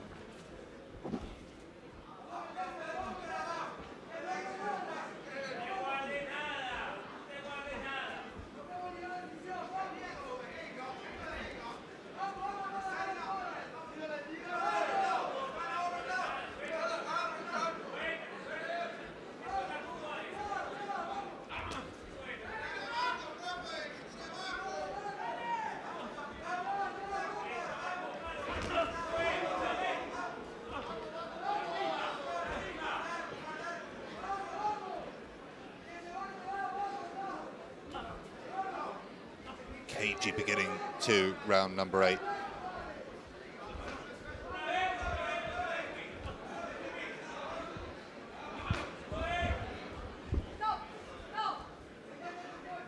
Something the referees sadly had to do a lot during this fight, breaking it up. Colmenares tries to find the range with his jab, but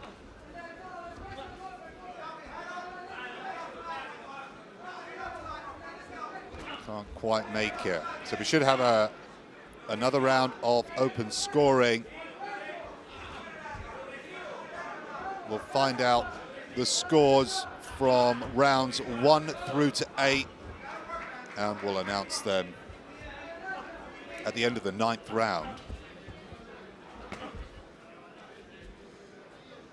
Colmenares with a short shot to the body, and both men are on each other's chest again.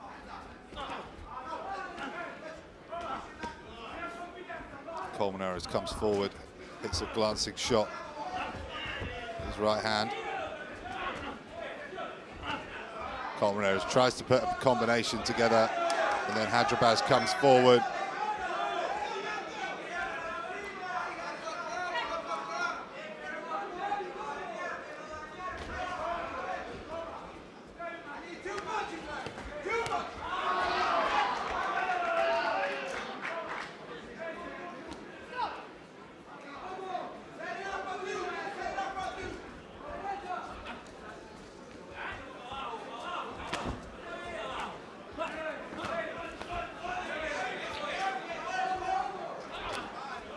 Colmenares, I think, doing a better work here through the last 2 rounds, although not too much in it, and what's been a reasonably disappointing fight to call.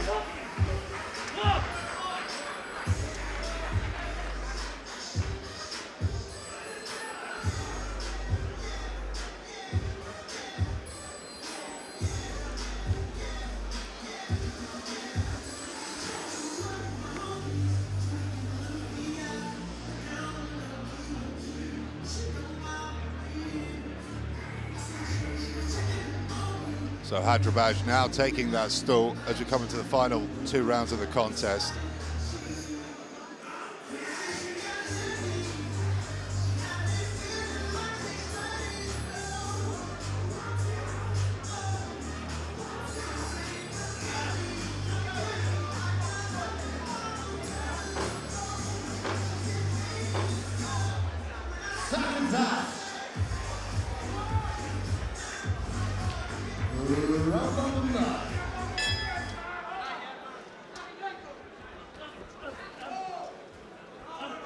Here we come into the 9th round.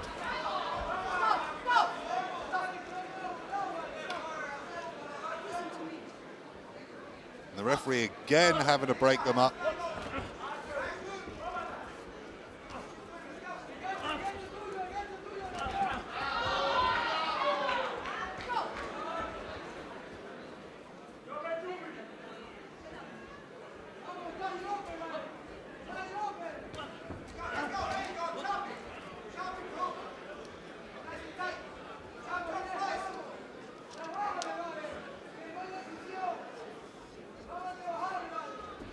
Hadribeaj again. A little bit hesitant to get involved, finds himself under the arm, tries to work on the inside, landing the left hook, and misses wildly with the right hand. Colmenares works the body. Colmenares, some good shots to the body here in the 9th.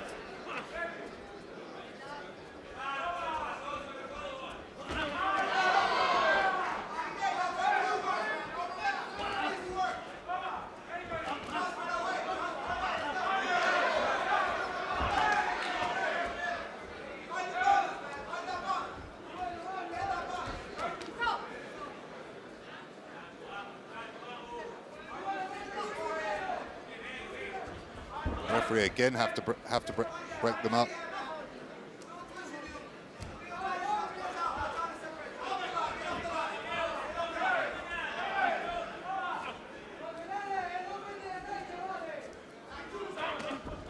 Oh, Colmenares with a good right hand there, which seemed to really catch the attention of Hadribeaj.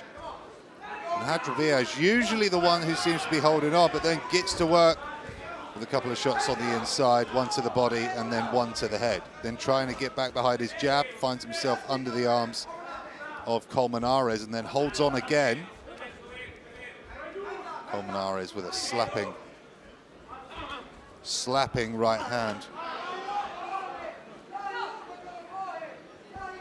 There to take us towards the end of round number 9. We'll have another round of open scoring.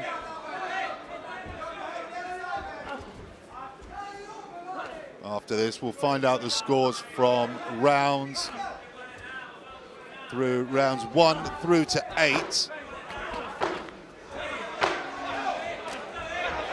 MC Kai Petzman will announce them momentarily. Ladies and gentlemen, it's time for the open scoring after the 8th round.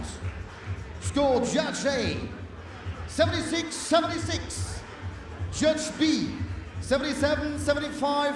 And also Judge C, 77-75 for the red corner.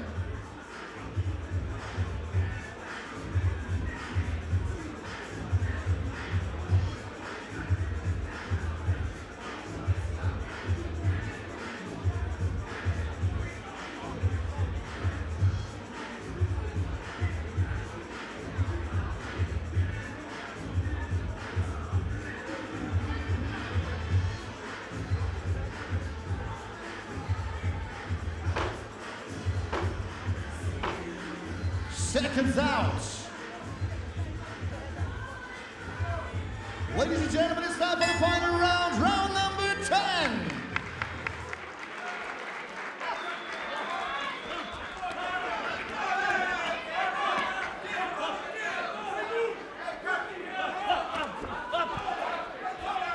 Here we are into the 10th and final round. It started much quicker than all the previous rounds. Open scoring rounds 1 through to 8. A draw from the first judge, 76-76. The second judge, 77-75. And the third judge, also 77-75. The two latter judges both scoring in favor of Hadribeaj. So this one could go either way, ladies and gentlemen. Obviously, we're yet to hear the scores of round number 9.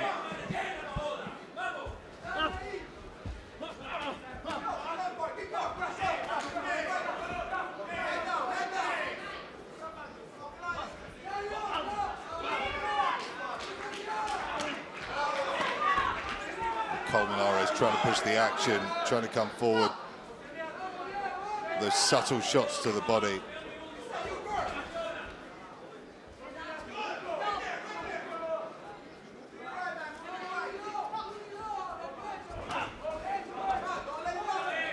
Decent shot there from Colmenares. This one, very difficult to score here in Hamburg. Been a very scrappy affair. And both been cancelling each other out with the shots on the inside. Colmenares drops to his knee, but the referee calls it a slip.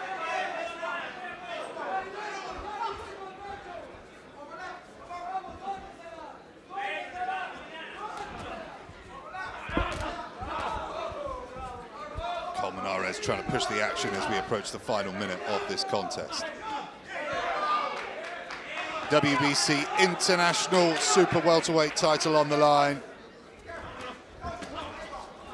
Ermal Hadribeaj's undefeated record on the line.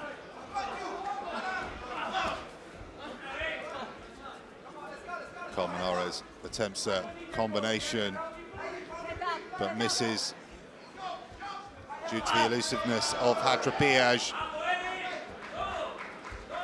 Colmenares trying to line him up for a big right hand, but couldn't launch it. He tries to launch it there, but doesn't really connect.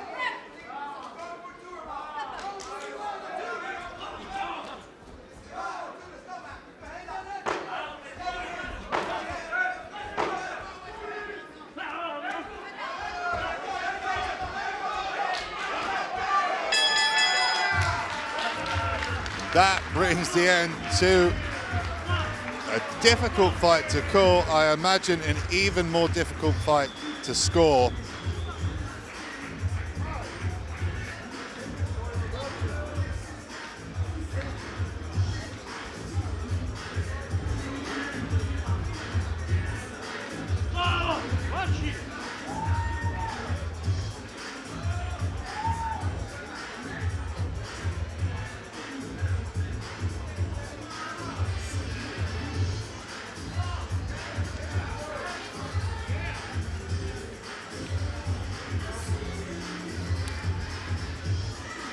Some of the replays there from a very, very scrappy contest. And we'll leave you with our MC, Kai Patzman, to announce the winner.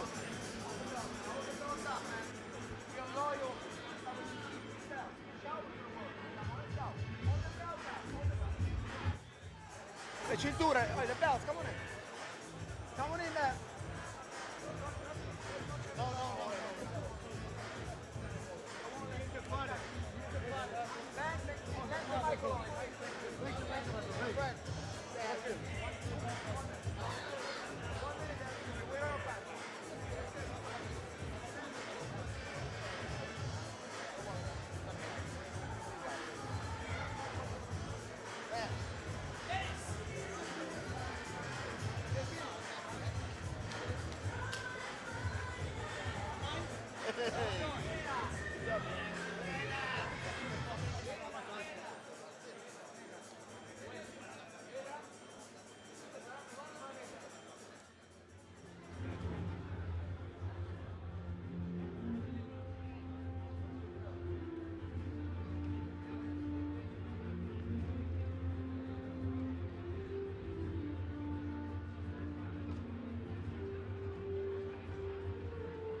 Ladies and gentlemen, the results of the judges. It's a majority decision. Shokhjakhon scored 95-95. Daniel van der Wielen scored 97-93. And Paul Anders also scored 97-93. So, still, the WBC International Super Welterweight Champion from Miami Beach, Florida, Ermal, the Albanian sniper, Hadribeaj. Well, ladies and gentlemen, give a big hand of applause for Eddy, the Rive Colmenares.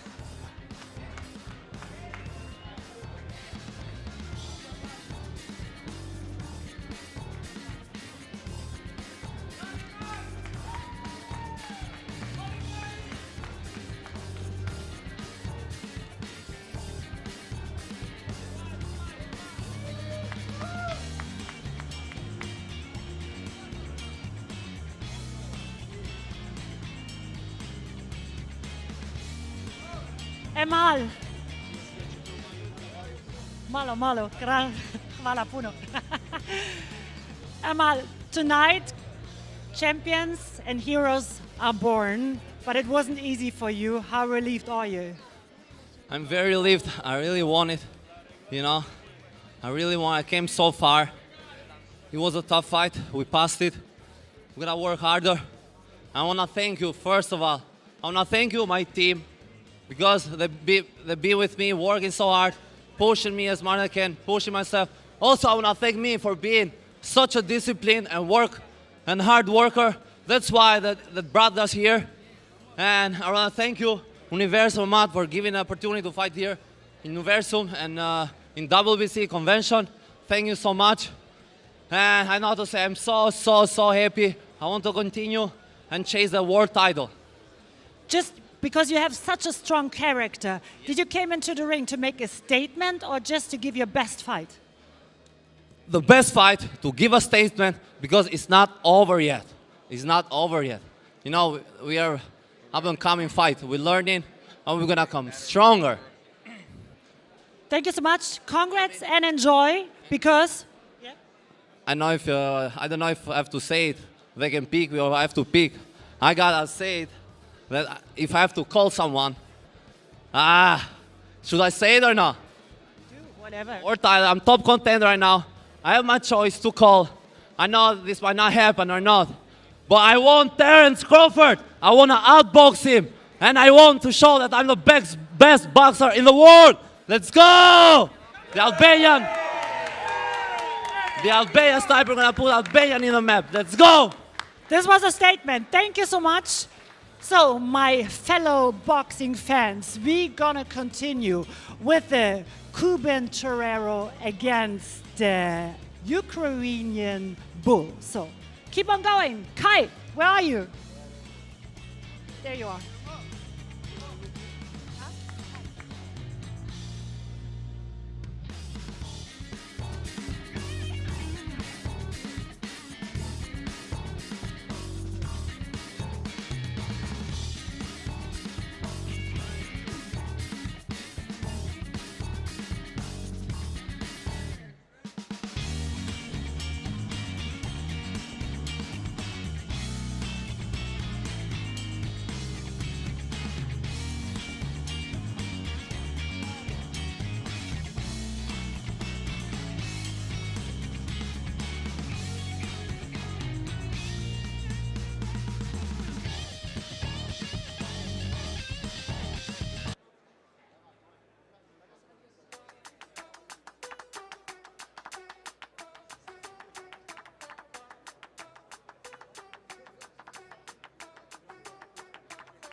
Ladies and gentlemen, it's time for the next fight for tonight's evening. It's the WBC Francophone Heavyweight title. And I call to the ring the boxer from the Ukraine, Bohdan Myronets.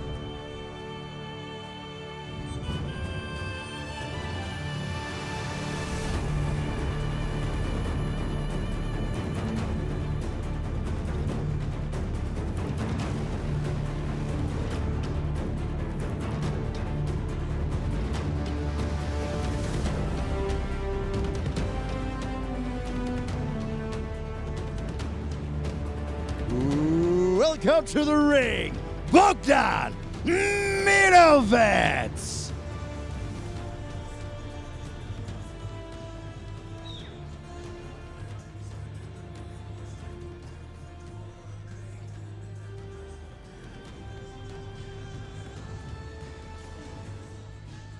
Ladies and gentlemen, it's time for the boxer in the red corner.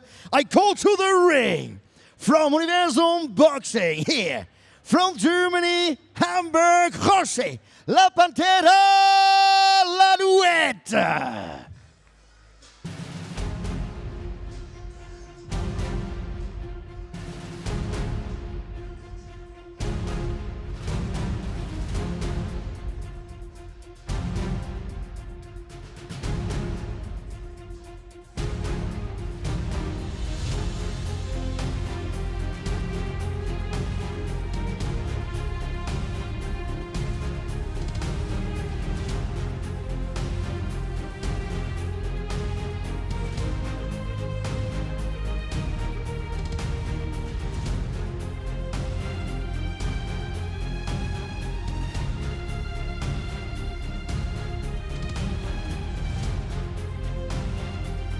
Welcome to the ring, Jose La Pantera Larduet.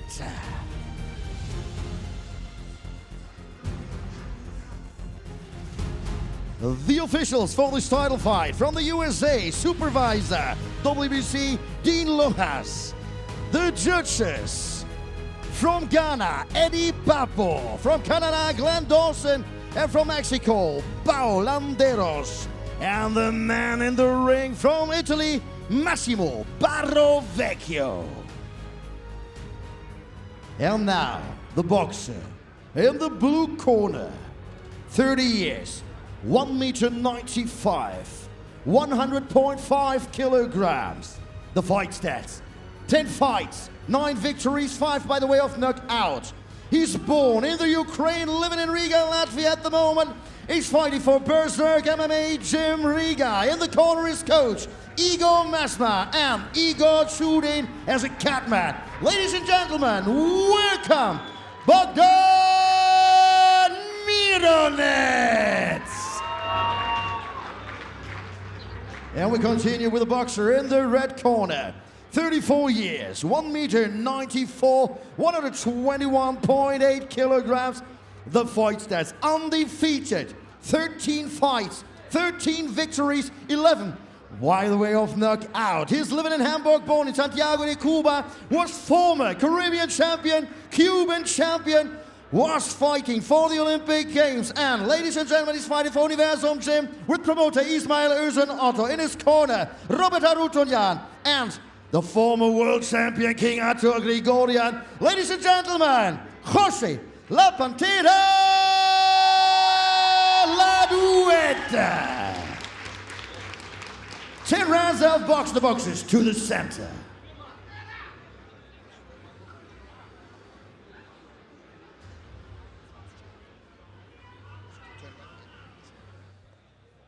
Okay. Madam, remember what I told you in dressing room. No rapid punch. Watch your head. No low blow. Check your heads. Good luck.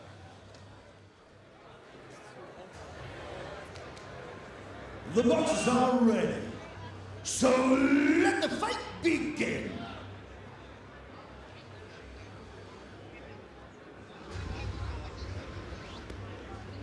Round one.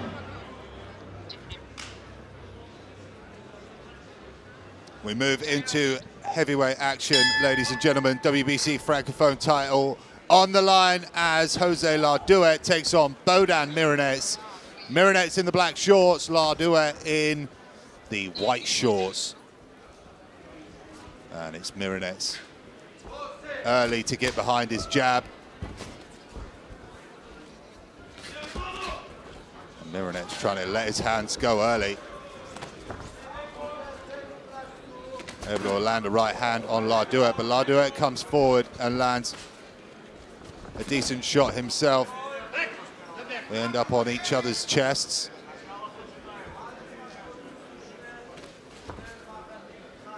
Larduet undefeated, 13-0 with 11 KOs. Defected from Cuba to Germany to begin a new life and a professional career right here in Hamburg, Germany. Myronets does well to catch Larduet with a left hook as he comes forward. Myronets works a jab to the body and then catches him again forward as he comes forward.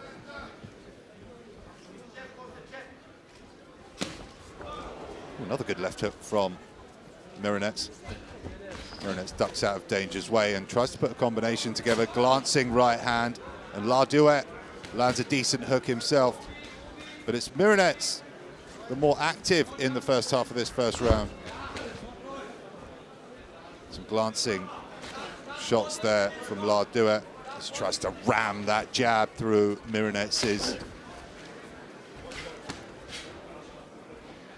guard, but Myronets comes forward and does well to avoid the double jab there from Jose Larduet. And again, good head movement from Bohdan Myronets.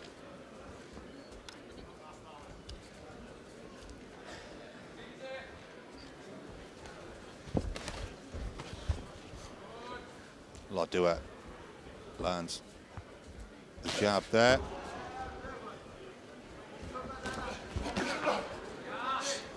Larduet trying to load up and land those big combinations to the body. To get tied up. And Larduet is warned about an unintentional shot to the back of the head.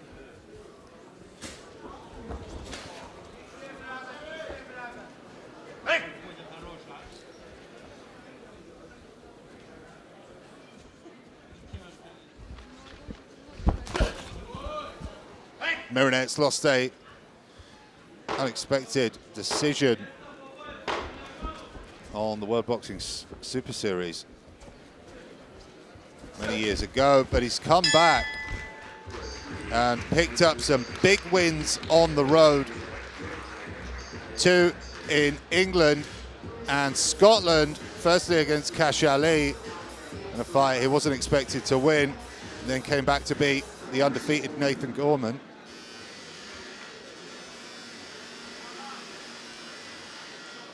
And then most recently defeated Pavel Sauer.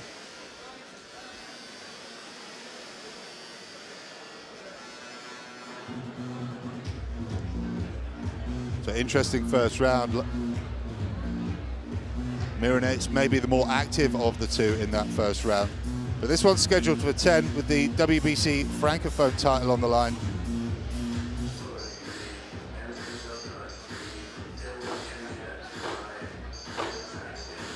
Seconds out. Round 2.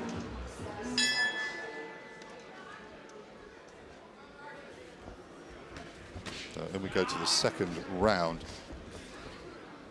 And it's Myronets flicking out that double and triple jab, mainly catching the guard of Larduet. Larduet comes back with a short shot to the body, and does land one upstairs, but it's Myronets getting back behind his jab again.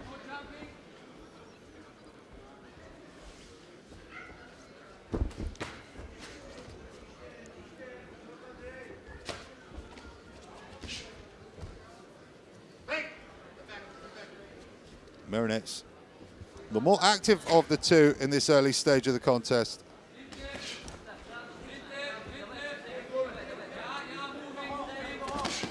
But Larduet will fancy his chances at getting a stoppage with 11 knockouts in his 13 wins.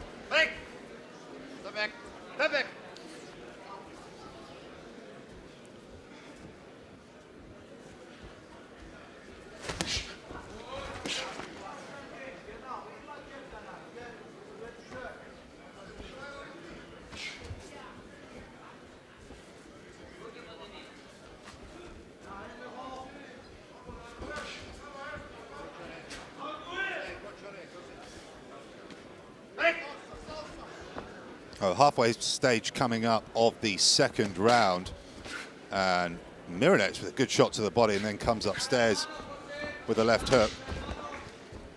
Larduet Sticks a shot to the body that does make Myronets retreat.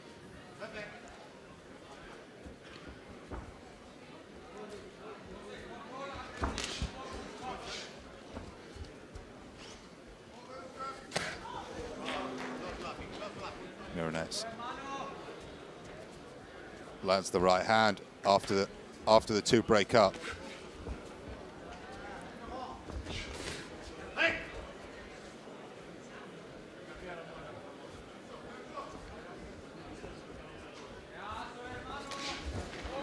Larduet comes walking forward, but Myronets picking his moments when to stand and trade.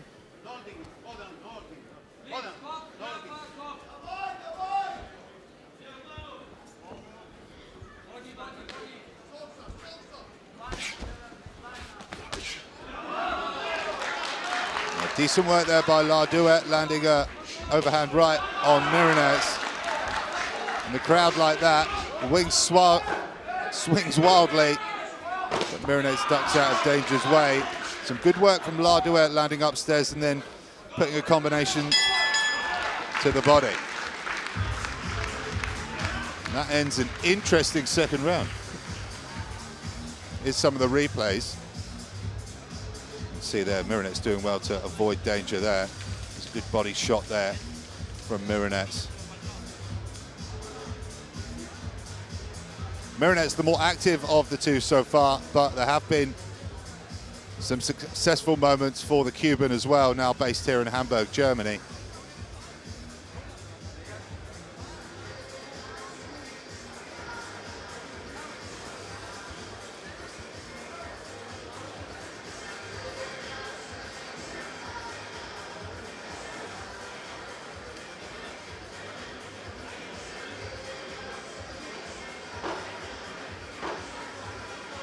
Seconds up. Round 3.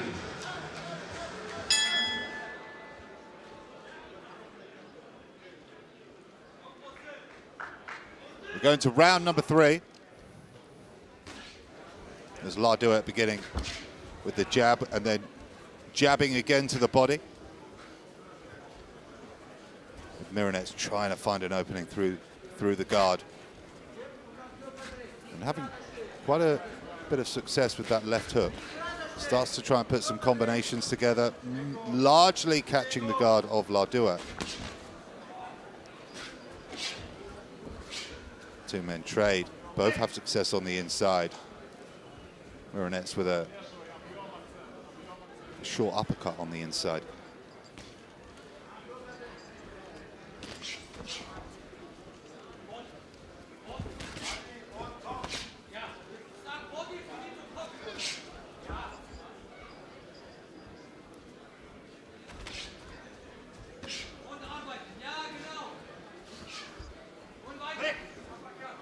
Referee breaks them up as we clock off the first minute of round number 3.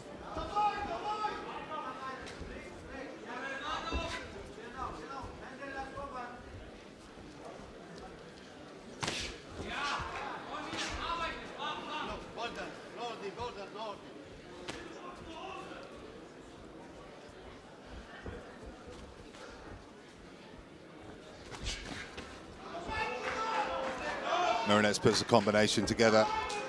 It does make Larduet retreat for a moment, but then he comes forward again to try and land his own combination.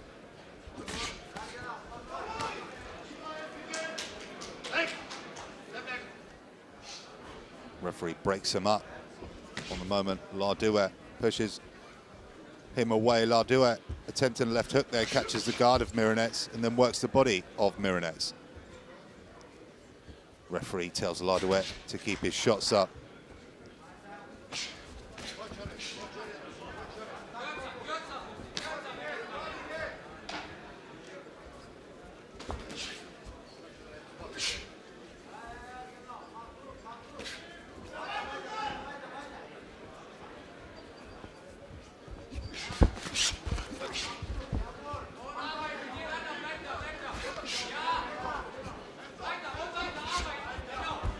Larduet misses there.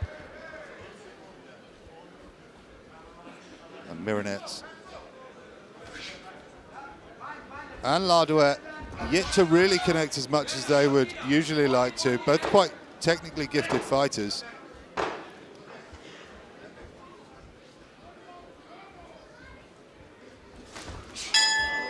That brings an end to round number 3. Interesting contest so far.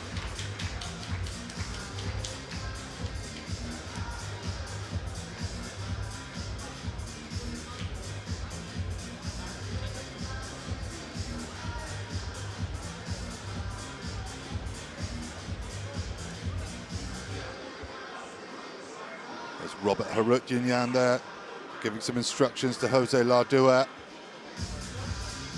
along with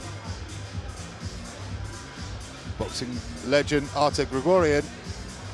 Igor Mezmez takes the reins of Bohdan Myronets' corner with cornermen Igor Chudin's and sparring partner and Ukrainian heavyweight Igor Shevardzutsky also in the corner tonight.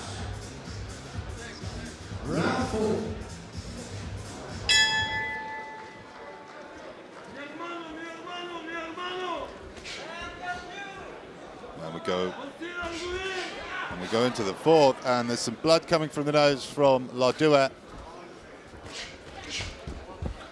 Larduet with a jab, and then trying to come in with the overhand right. Myronets choosing to stick behind the double jab at the moment.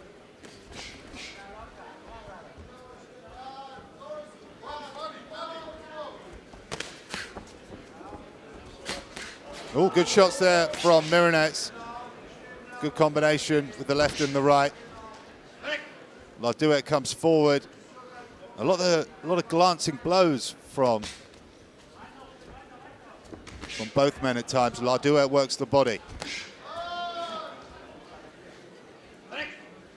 Both men are tied up. Referee breaks them up. As we tick away the first minute of the 4th. Larduet again working the body. Myronets attempting to feint. And both men land good shots there. Myronets with the right hand. And then Larduet does the same. And Larduet comes forward and lands 2 good right hands. And he's not happy about coming in with the head.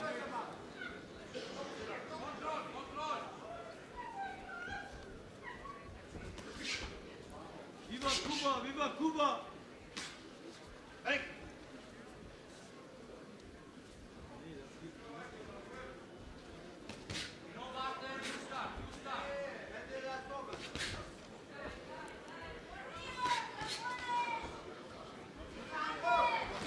Myronets putting some good shots together there, but then Larduet comes back himself, lands some good shots with Myronets up at the ropes, and he manages to get out of danger's way.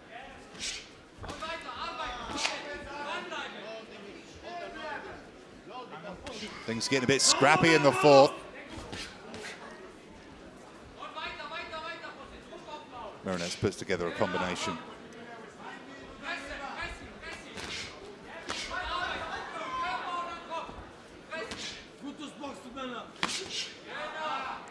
Larduet works the body of Myronets on the inside. The referee gives Larduet a 2nd warning for lower blows. And that means Myronets comes back with a combination. Much happier working on the back foot than the Cuban is Bohdan Myronets. And we approach the end of round number 4.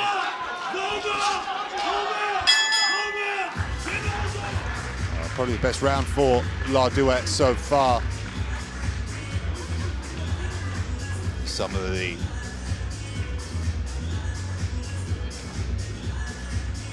the, at times, scrappy work from both men. They've been finding themselves on each other's chests again.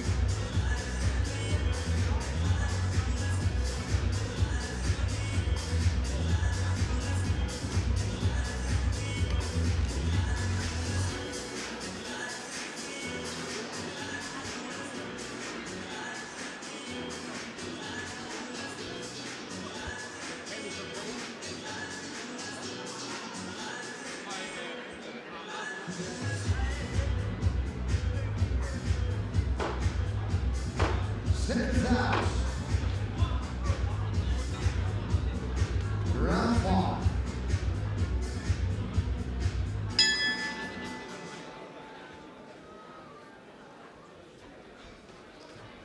So we start the 5th round here in Hamburg in this heavyweight contest.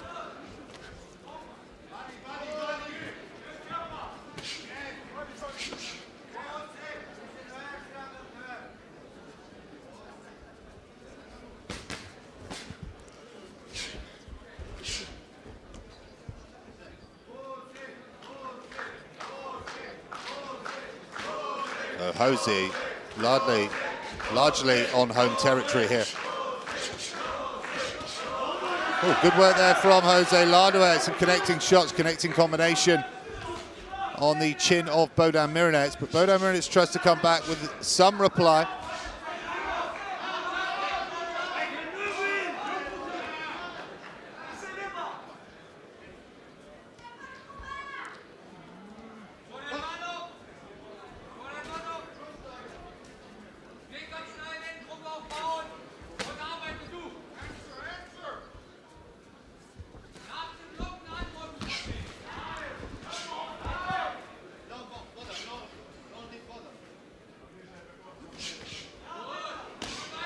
Larduet works the body of Myronets up against the ropes.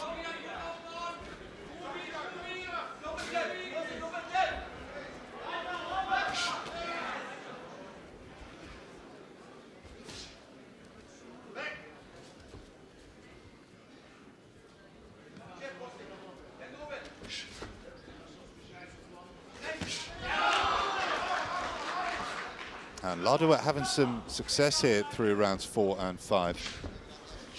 We'll have some more open scoring at the end of this round, taking us through from rounds 1 through to 4. And Larduet having some success here.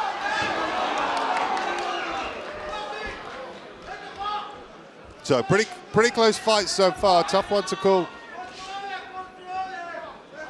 For me, could be going either way. And we'll read out the judges' scorecards in about 30 seconds' time. Larduet so growing in confidence in this 5th round.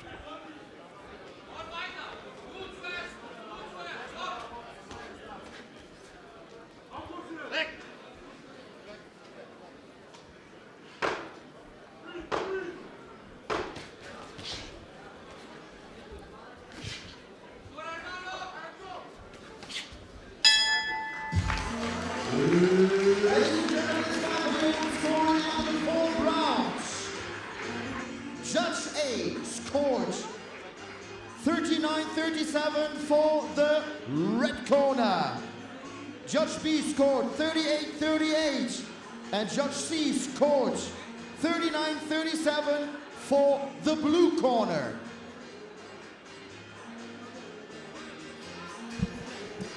So open scorecards after 4 rounds. A split draw at the moment. The judges have it 39-37 for Larduet, 38-38 and 37-39 for Myronets. So this one finally poised to possibly go either way. Second round. Round 6.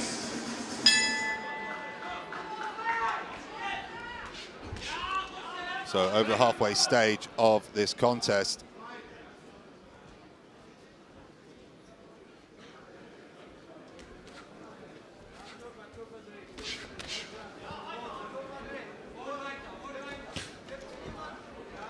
Bohdan Myronets fighting both men away from their homeland.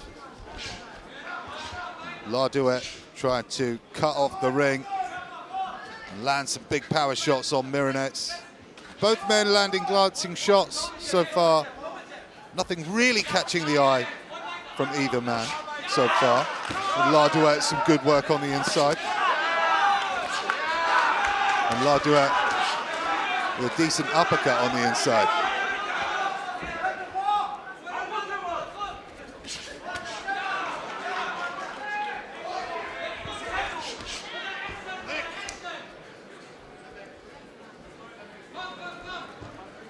So Larduet away from his homeland of Cuba since the beginning of his career.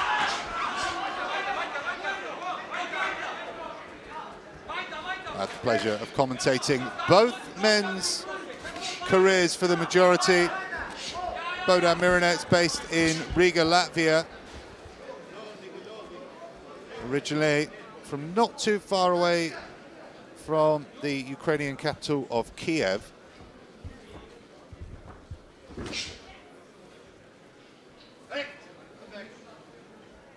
Built his career on the LNK Fight Night away from his homeland, obviously making the move to Riga more permanent since the war broke out in Ukraine.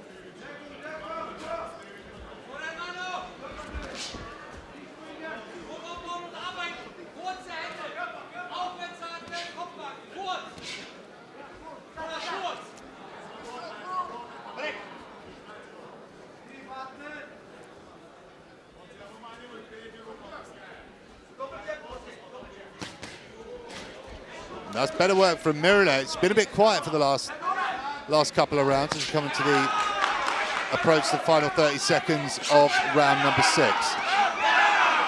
Larduet gets to work with Myronets on the ropes and the hometown crowd, and then Myronets' turn to have a go. Tries to put a combination together and then lands a nice uppercut on the inside while the two are tied up.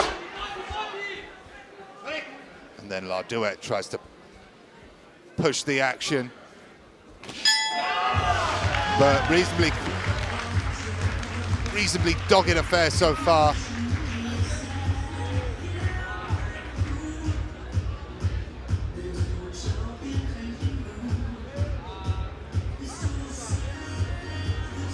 Oh, here's some of the replays.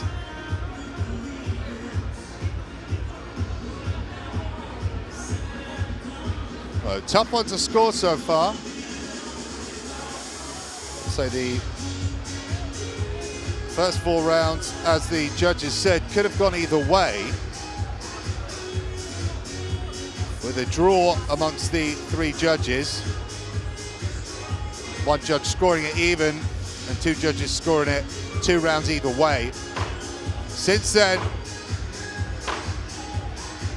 Larduet's done some good work over the last 2 rounds, but Myronets has had his moments as well. But difficult to pick a winner at this stage as we go into round number 7.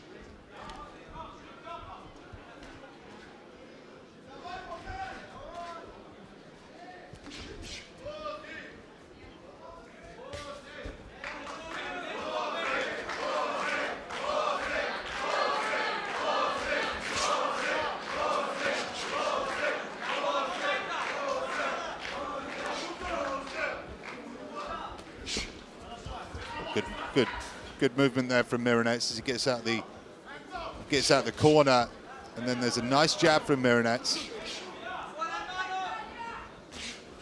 He's likely going to need a good round or 2 to make things slightly more even as Larduet comes forward. There's a good jab there from Myronets. Larduet loads up with a combination but misses. Myronets lands a good uppercut on the inside after a glancing combination. And then Larduet has some of his own success.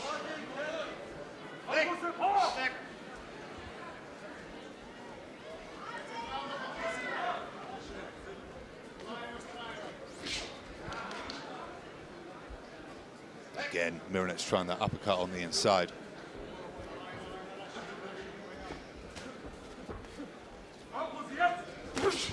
Ooh, good right hand there from Bohdan Myronets. Catching Larduet as he comes forward. who appears to have some problem with his nose, with blood coming from the bottom of it, since about the second round, in fact. Myronets flicks out a jab to catch Larduet. Larduet tries to do the same but misses. Larduet lands a glancing right hand there, coming forward against Myronets into the final minute of round number 7. Short, sharp left hook from Myronets as he attempts a combination, mainly catching the guard of Jose Larduet. Body shot from Myronets. Myronets loads up with the overhand right, but I couldn't see if he quite caught him cleanly or not. Both men starting to breathe a little heavier.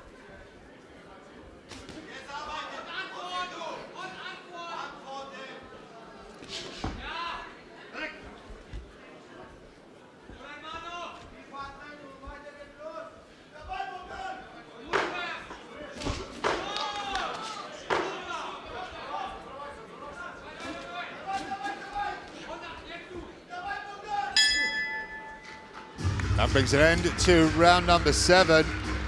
Much better round there from Bohdan Myronets compared to the 2 that preceded it.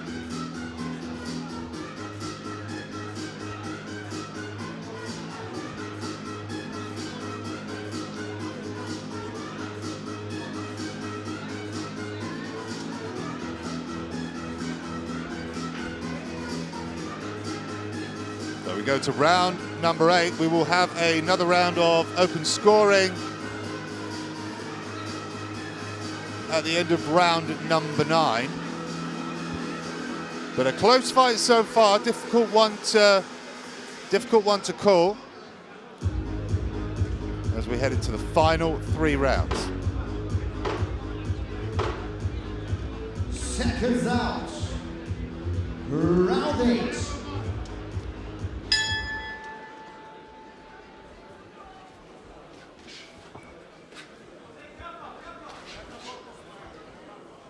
Myronets attempts to get behind the jab. Lands a jab to the body, but Larduet comes back with his own jab. Catches Myronets coming forward with a short, sharp left hook, and then works the body of Myronets. Has Myronets up against the ropes. And a shake of the head from Bohdan Myronets as he pushes Larduet off, or attempts to push Larduet off. And Larduet tries to hold on. Oh, good combination there from Myronets. And he appears to have broken the nose of Jose Larduet. Probably the best connecting combination of the fight so far. Double left hook and then a right to the body from Myronets. Good opening minute of the 8th round for Bohdan Myronets.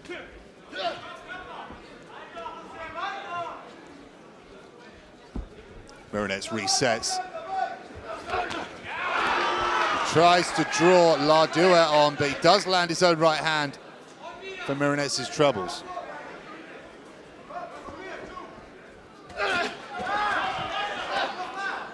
The 2 men trade and both have success. They're ending with Myronets landing a combination as we hit the halfway point of round number 8.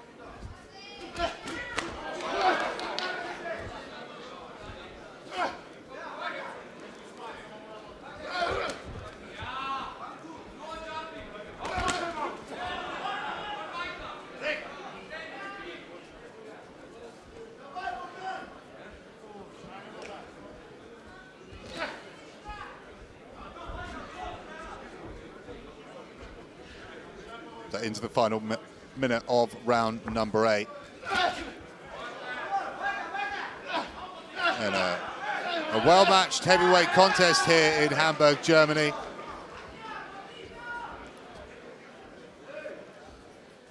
And Larduet starting to look a bit more battered and bruised, and that's more good work from Myronets, landing the combination that breaks the guard.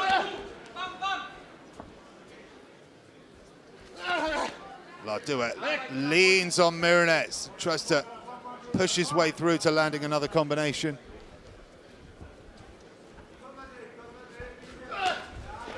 Larduet with a good shot to the body and follows it up with another shot to the body. Myronets tries to respond.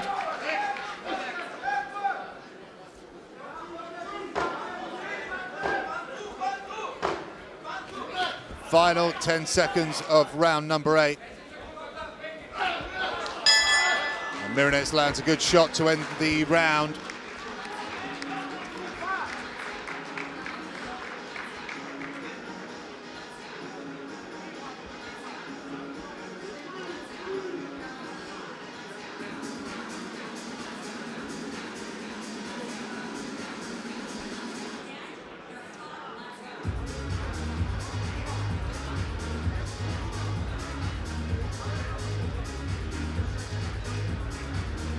See both men having success at times, and at times been a scrappy affair, and at times it's been real quality from both men.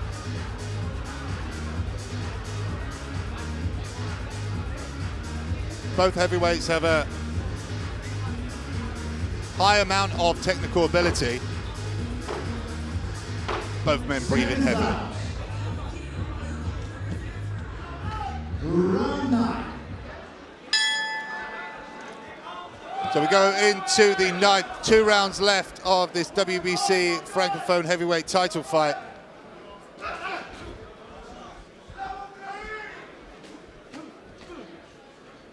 A good start to the round for Myronets. Very close beginning of the fight.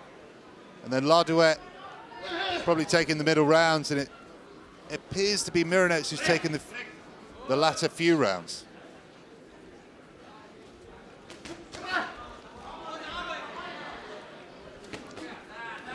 Oh, good combination followed by an uppercut from Myronets, but then Larduet comes forward, showing his strength to try and land his own good shots. Both men landing uppercuts on the inside. Both men cancel each other out with the right hand. Good body shot from Bohdan Myronets.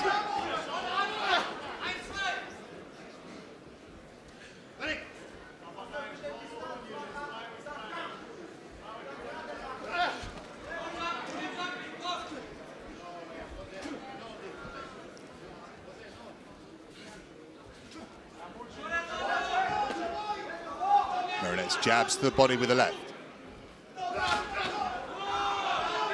Tries to come forward with the combination, and both men kind of hit each other on the arms.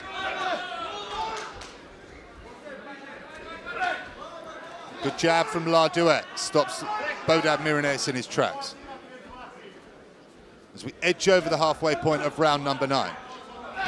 Myronets tries to load up and lands the right hand on the guard, which kind of sneaks its way through onto the face of Larduet.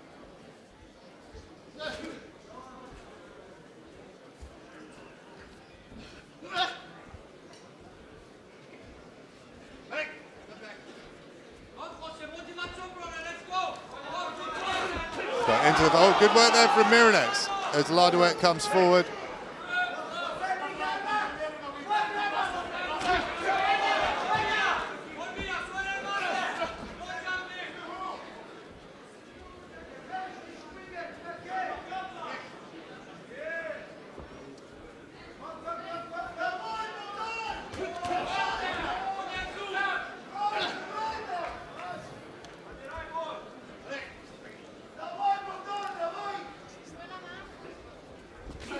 Oh, good shot there from Myronets, lands the right hand. Larduet lands the hook on the inside. Myronets shakes his head.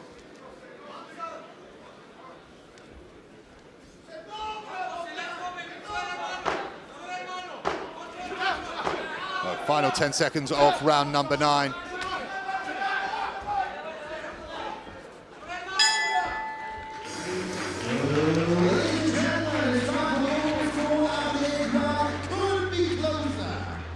Judges scored 79-73 for the red corner. Judge B scored 76-76, and Judge C scored 77-75 for the blue corner. So the judges still have it a split draw from rounds 1 through to 8. 79-73 for Larduet. 76-76, a draw. And then 75-77, the 77 going to Bohdan Myronets there. Seconds out. It's time for the final round. Ladies and gentlemen, round number 10. So we go into the final round, ladies and gentlemen, with this one finally poised to go either way. This final round could make the big difference. And Larduet lands a thumping jab to begin the round. Myronet tries to get behind his double jab. Myronet jabs to the body.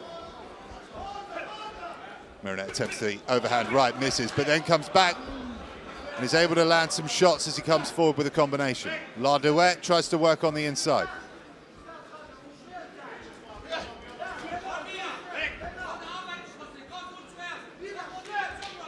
A very close fight here in Hamburg, Germany.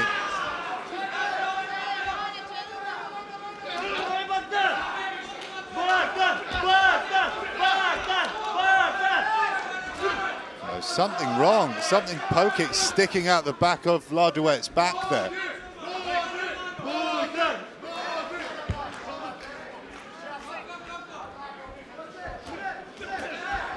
Oh, good work there from Myronets, good combination.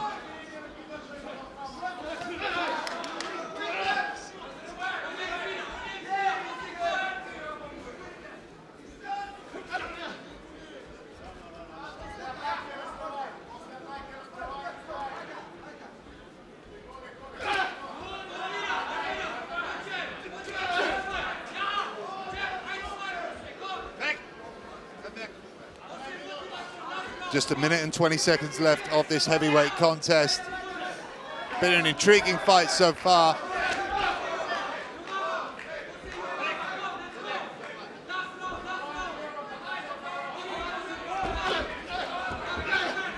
Myronets rips a combination to Larduet. Larduet tries to respond.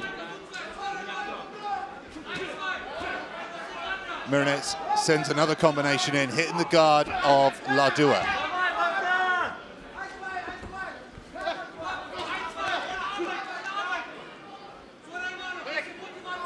Both men try to work on the inside. Both men absolutely exhausted. Both men giving it everything with 40 seconds left on the clock.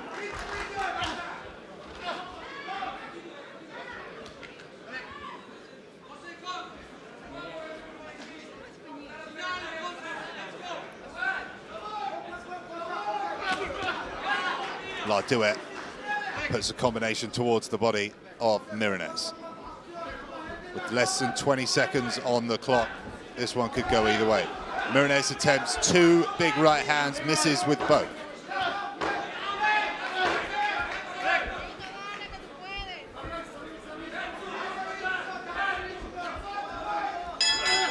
That brings an end to a very interesting contest.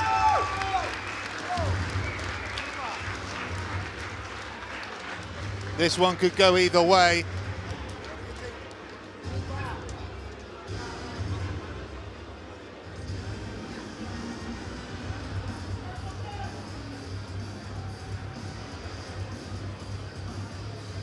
But here's some of the replays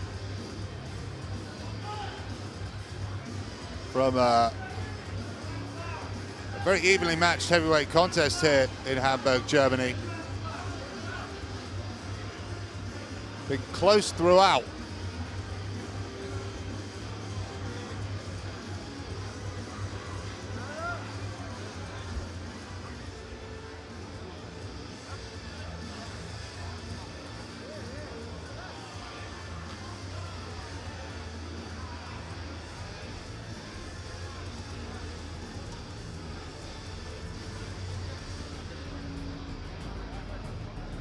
So we await the results from our MC Kai Petzman.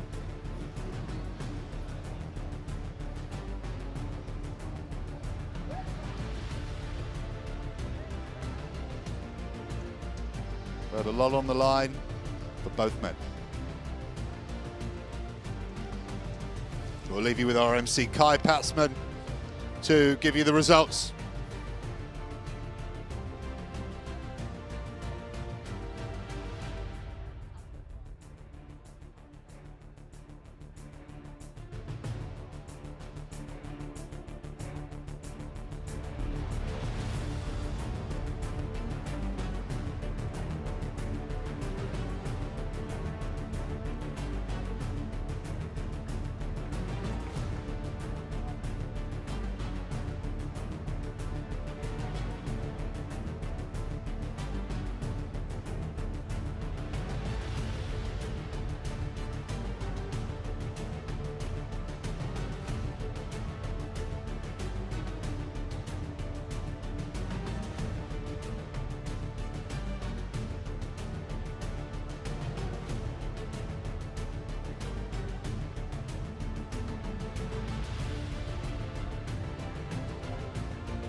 Ladies and gentlemen, the scores.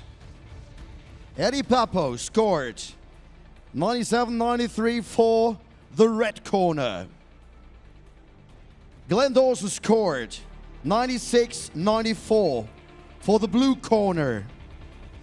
And Paul Anderos scored 97-93 for the blue corner. And the new champion, Francophone WBC heavyweight, Bohdan Myronets.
Congratulations to new champion. How do you feel? Thank you very much. Thank you, organization, for this opportunity. It's the best day in my life. I want to say thank you, my team, especially my coach, Igor Mesmer. It's special for him. You're still dancing at the ring. Також я хочу подякувати своїм знайомим та фанатам з України, які мене підтримували. Це перемога для вас. Слава Україні! God bless you. Enjoy your win.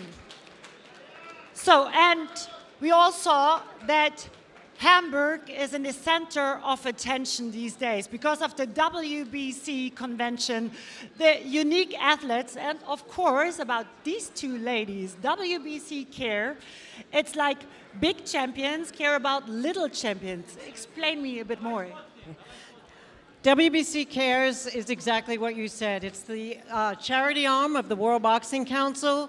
We're an army of angels who working compassionately, helping people around the world using the WBC's platform.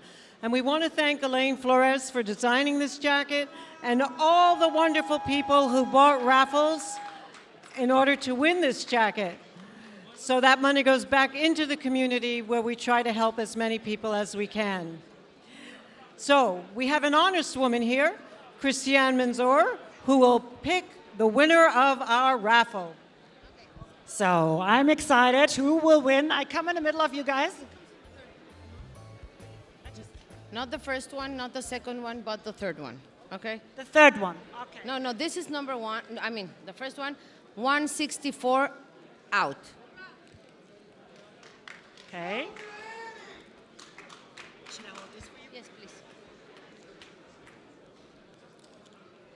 148. Out. Last one. So, Chris, go on. The winner of the jacket is 211. 211 here. 211. Oh, it's so big. Come on, come up. Quickly to the ring because the next fighters are waiting. But we want to present you this beautiful jacket. Ladies, you have to do this because it's our silver champion who has a fight coming up for the World Championship. So a big applause for the lady.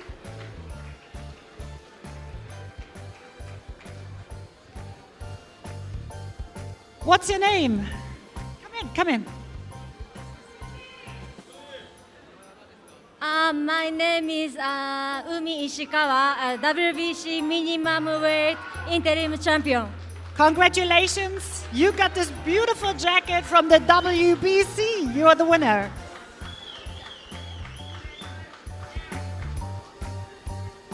We have just winners today here in the ring.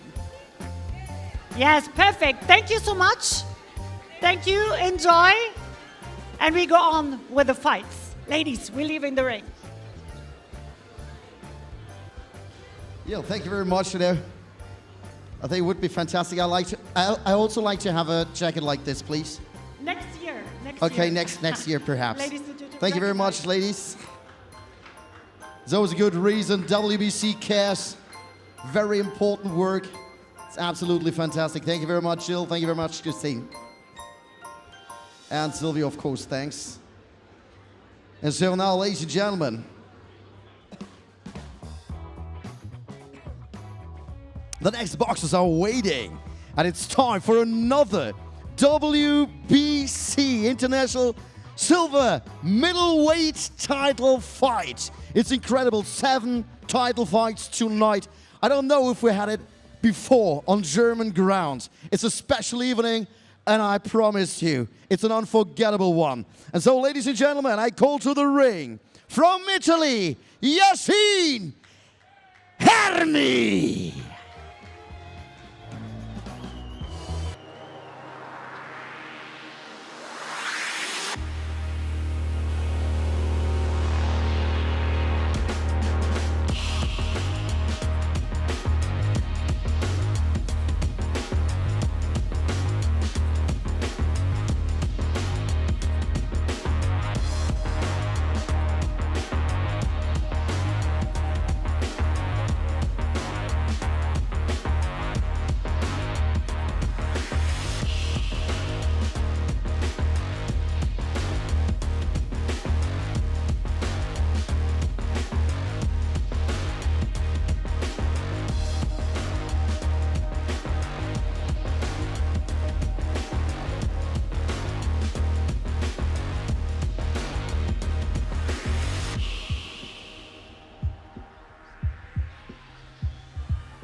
And welcome to the ring, Yasin Ermal.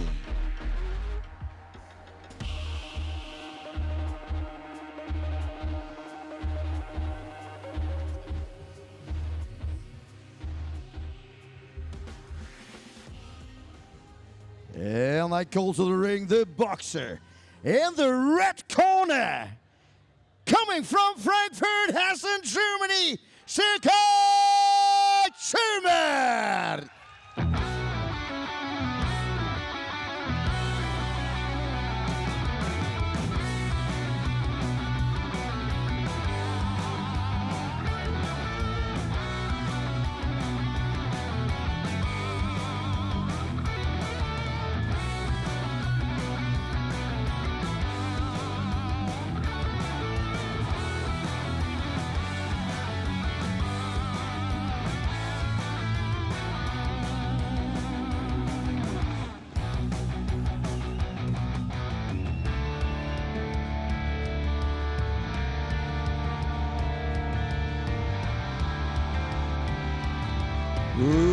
Welcome to the ring, Sergei Schumann.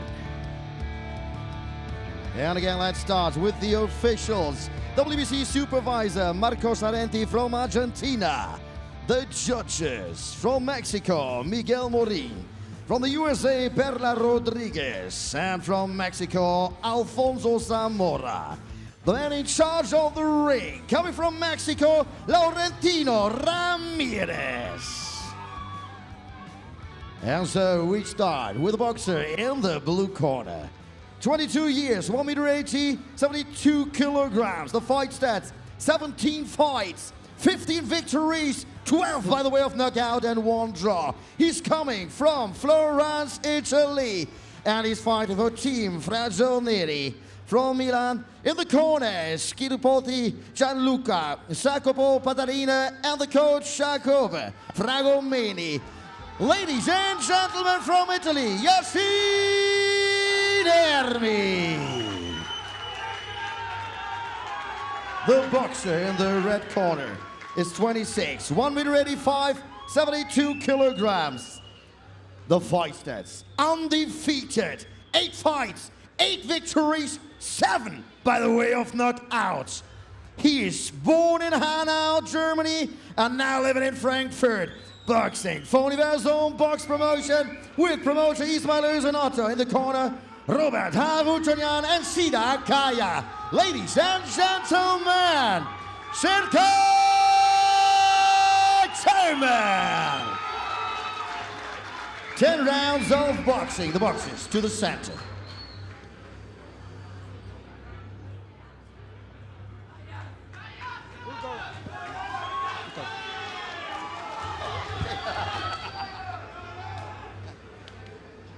The boxers are ready, so let the fight begin.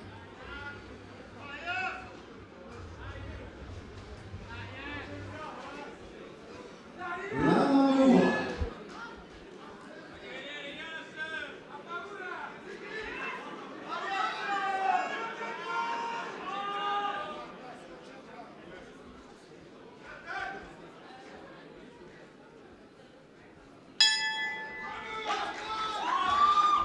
And the fun continues, ladies and gentlemen, with a WBC International Silver Middleweight title between Sergey Komat and Yasin Hermi.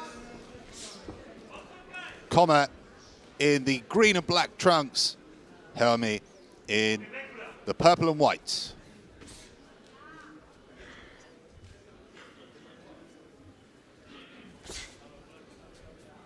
So slow start to proceedings in the opening 30 seconds.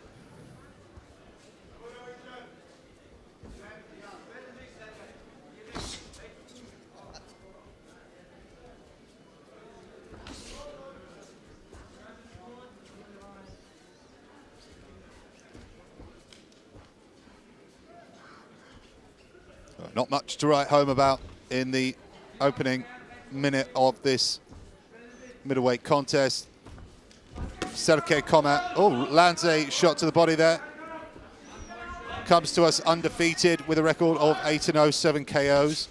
Yasin Hermi, double the experience, over double the experience with 15 wins, 1 loss and 1 draw, 12 KOs to his name.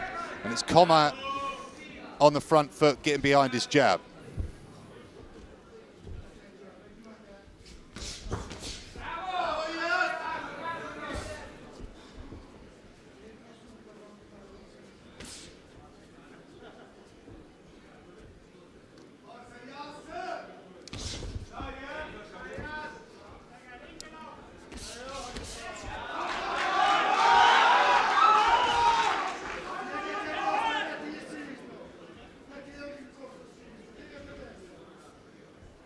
And it's Komat trying to get things going, trying to get his hands flowing. Hermi comes forward with the jab. Komat tries to reply with his own jab.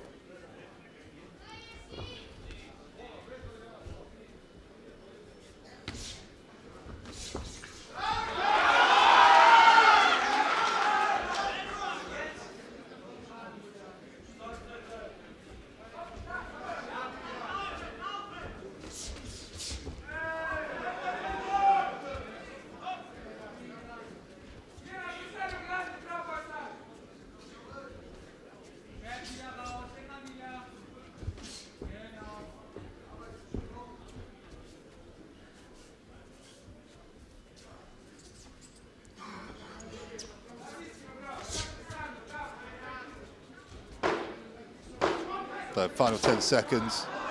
A reasonably quiet opening round here in Hamburg, Germany, as Hermi rips the body and Komat comes back with a shot to the chin.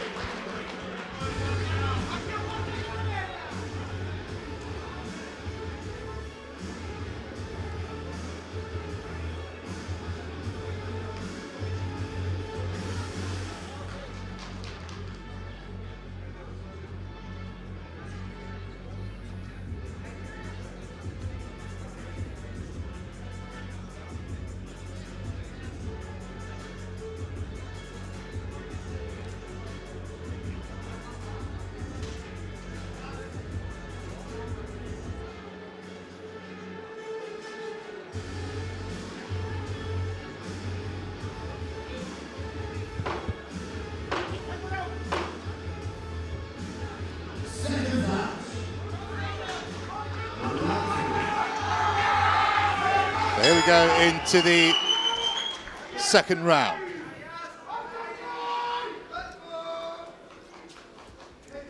Comer switches his stance.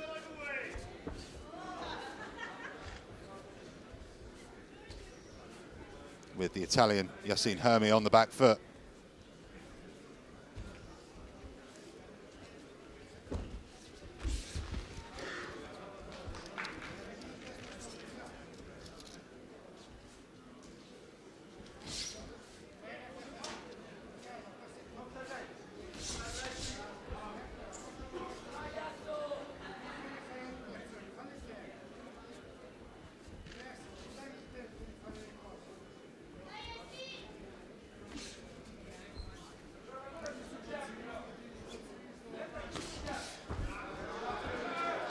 So Comer comes forward, trying to make something happen. Not a lot of action happening so far in the opening round and a half.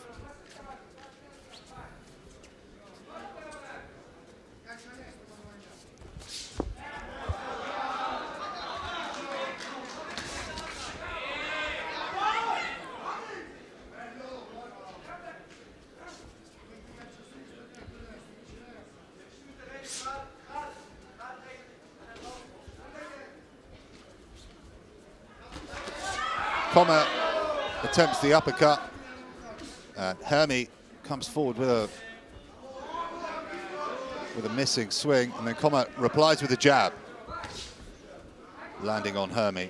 And Hermi tries to land his own jab, but hits the gloves of the man representing Turkey.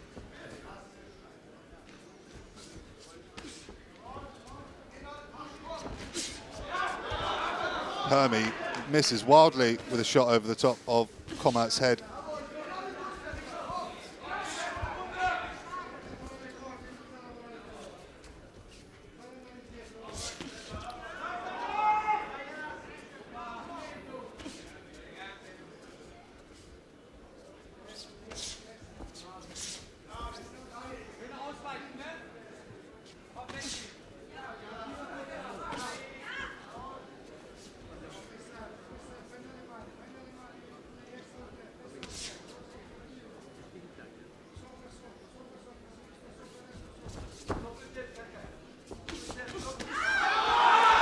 Comer comes forward, draws a roar from the crowd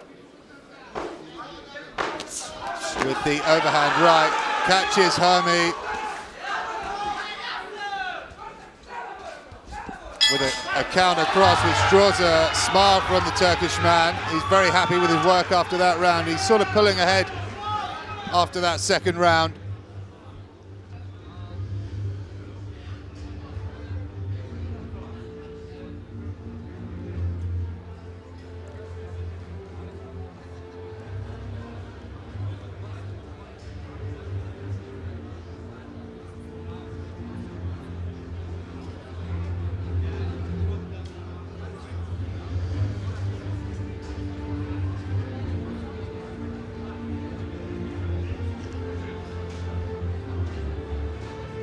So, okay, Comer looking pretty calm and composed in the corner there.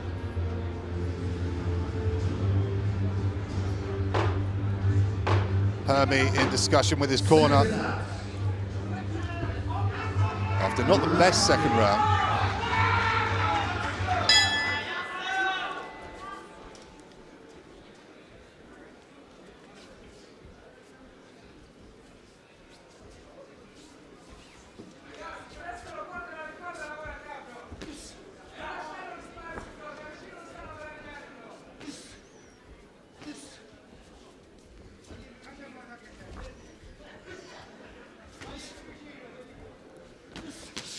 Comer working well behind the jab, and then another good hook on the back foot from the Turkish man. Hermi tries to put together a combination, but Comer gets out of danger's way, gets back behind his jab. Both men cancel each other out there with a jab, and Hermi comes back with his own jab. Comer tries to put together a combination, just breaking through the guard of the Italian.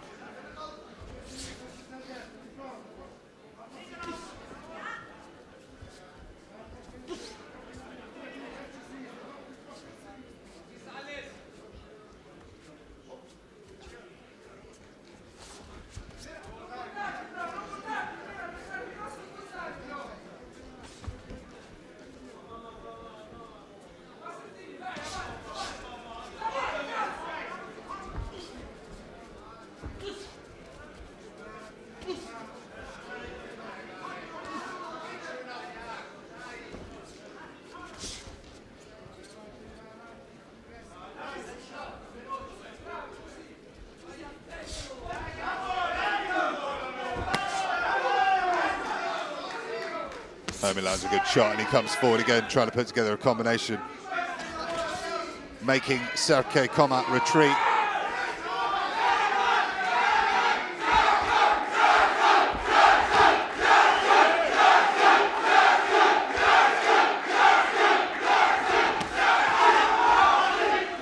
Comat attempts another combination, doesn't really quite pull it off.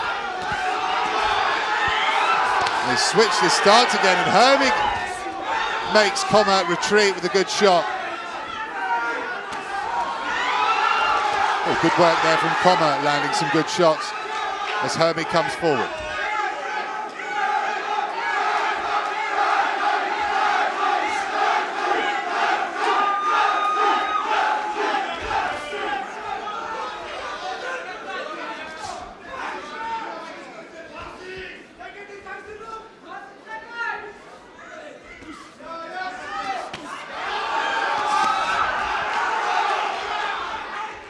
Comat attempts to hook as Hermy comes forward again as we go into the final few seconds of round number 3. And things starting to set fire here for the WBC International Silver Middleweight title.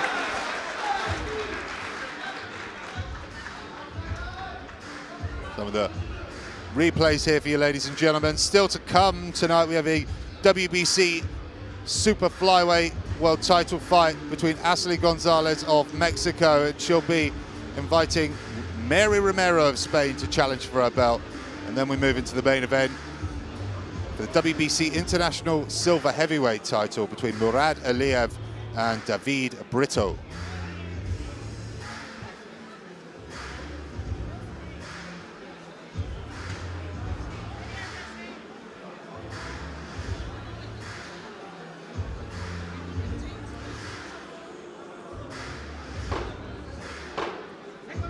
Second that. Round 4.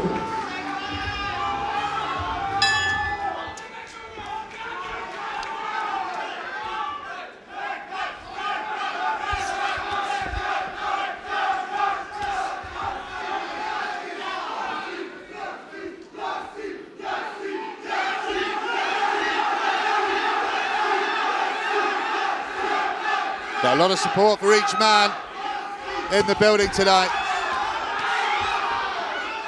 as Turkey meets Italy here for this middleweight title.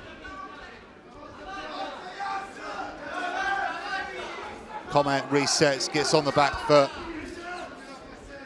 trying to remain elusive.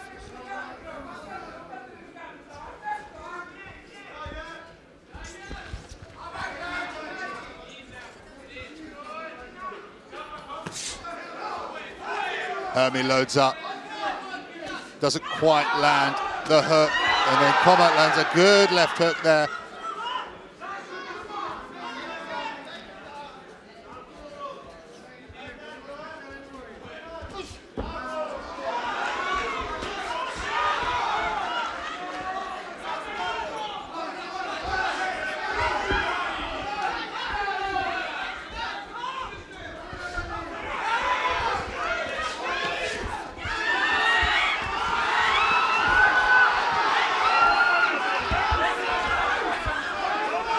So Yassine Hermy. Oh, what a good shot there from Comat. As Hermy comes forward and makes the Italian retreat. Looks a little bit on unsteady legs. Comat's coming forward. Maybe looking to end this one early in the 4th. But yeah, Yassine Hermy looked a little bit unsteady there for a moment, but he's regrouped. And continues his forward march.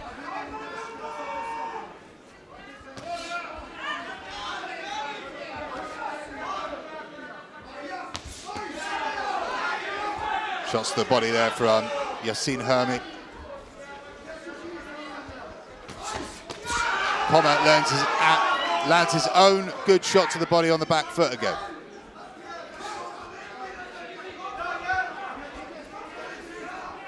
Hermy continuing to walk forward, but Comat seems to be quite happy with the way the fight's turning out so far. Yasin Hermi switches his stance to try and give something for Comet to think about.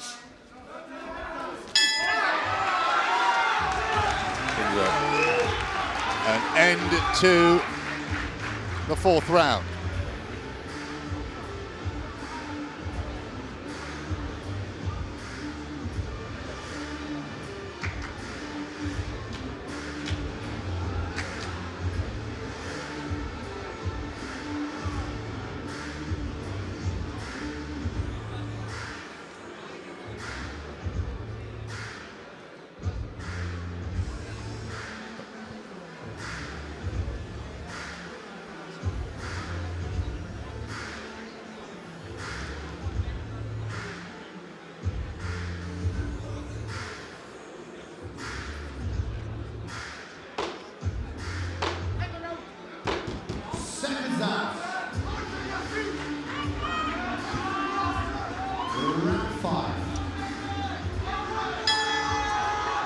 So we go into the 5th round.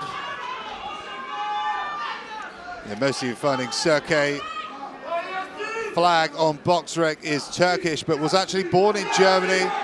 So big hometown support for him tonight.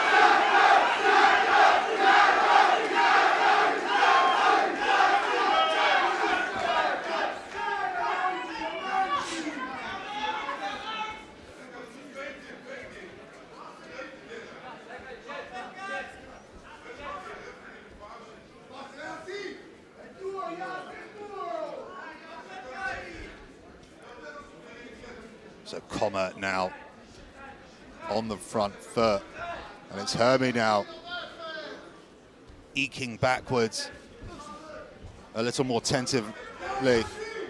Comet comes forward with a jab and lands a really good jab there.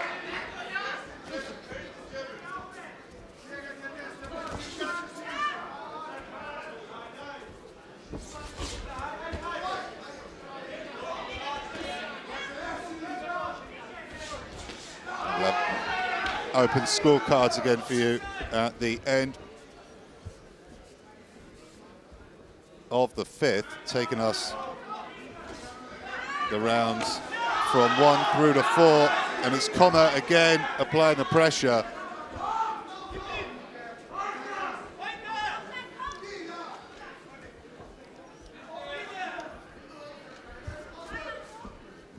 So just over halfway into the 5th, and Comet again flicks up a couple more jabs into the face of the Italian.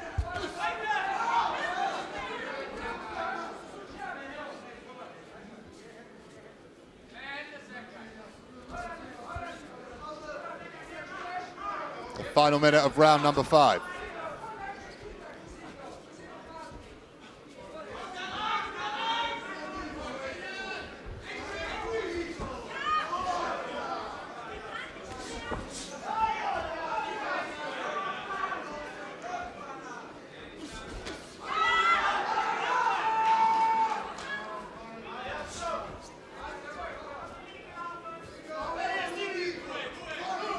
Yasin Hermi comes forward as Sergey Comet tries to land the jab, but it's Hermi who lands the jab and comes forward trying to apply the pressure. Doesn't really seem to bother Comet too much. A late push in the 5th from the Italian.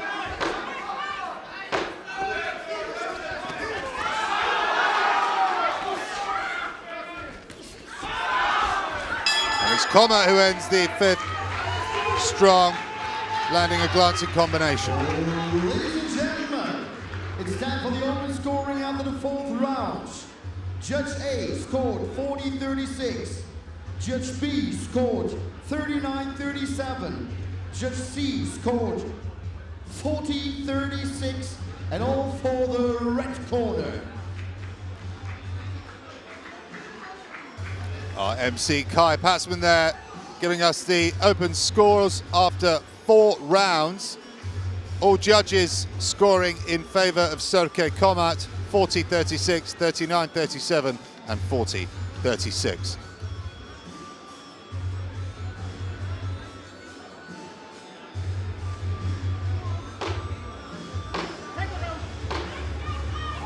seconds out.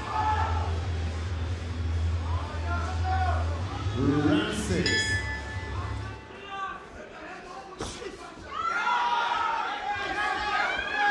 So here we are into round number 6. And Yassine Hermi pushing the action. Feels like Comet's trying to lay some traps. He was very successful in the opening rounds doing that.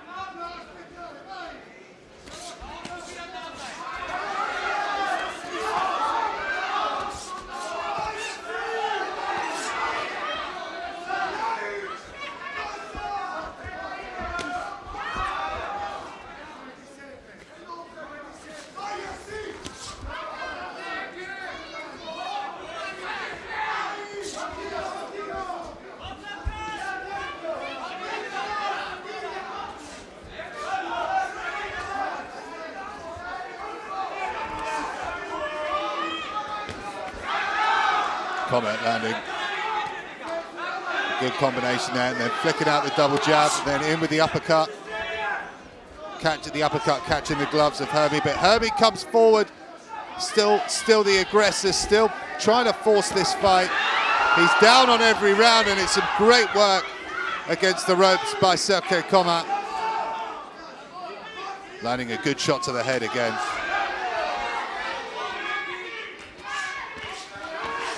Hermi continues to walk forward, but Comet's done quite well to stay out of danger's way from the vast majority of all these attacks. Comet peppers the head with a combination upstairs.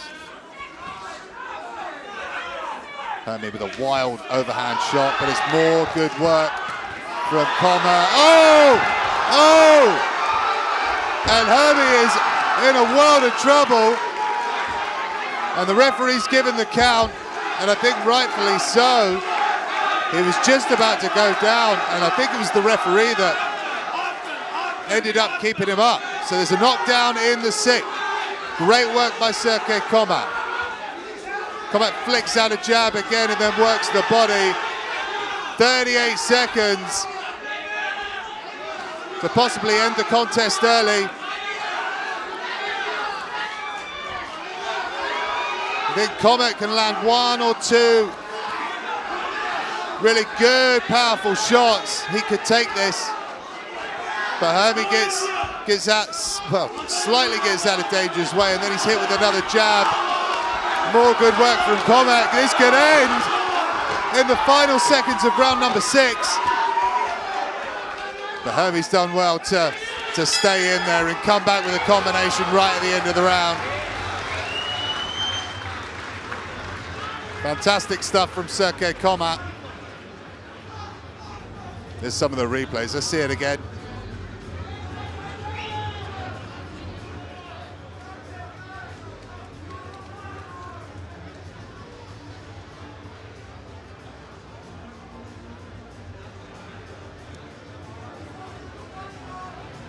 Now this is when things got really bad for Yassine Hermi.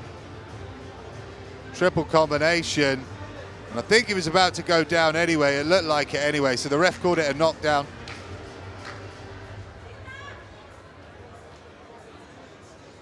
Sergey Comet pulling ahead here in Hamburg, Germany. Seconds out. Round 7.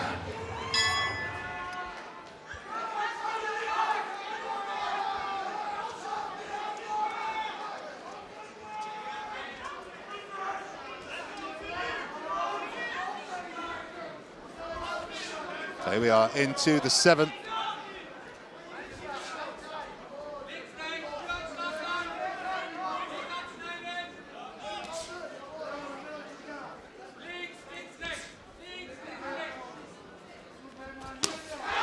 Good shot to the body there from Sergey Comet, and some big shots upstairs. Yassine Hermi could be in trouble, but does very well to fire something back, even though he doesn't land. But he did stop the onslaught from Sergey Comet. Comet prowls forward, sticks a shot to the body.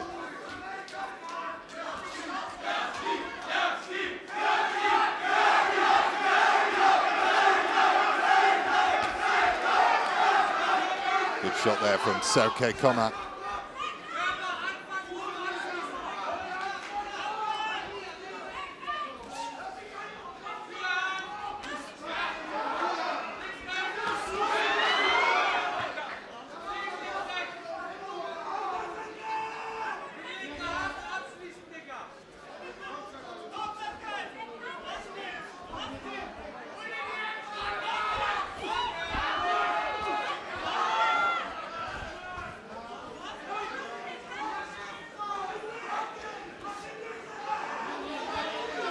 Again with the jab.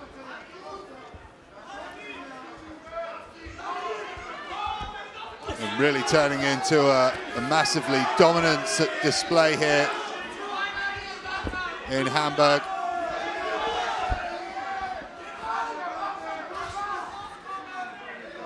And he tries to fire back with a jab to stop the onslaught. Blood coming from both eyes of the Italian as we go into the final minute of round number 7.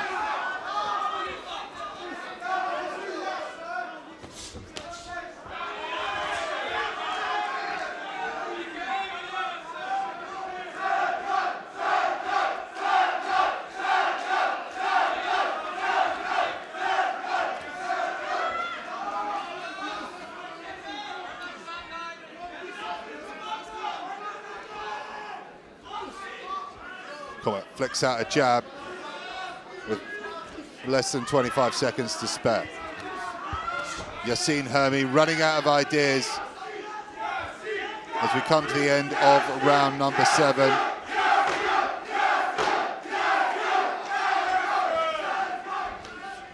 You imagine the scorecards will be incredibly wide at this stage, with Comet being ahead in the first 4 rounds and then having the knockdown himself as well. It's hard to give any of these rounds since the beginning of the fight to the Italian.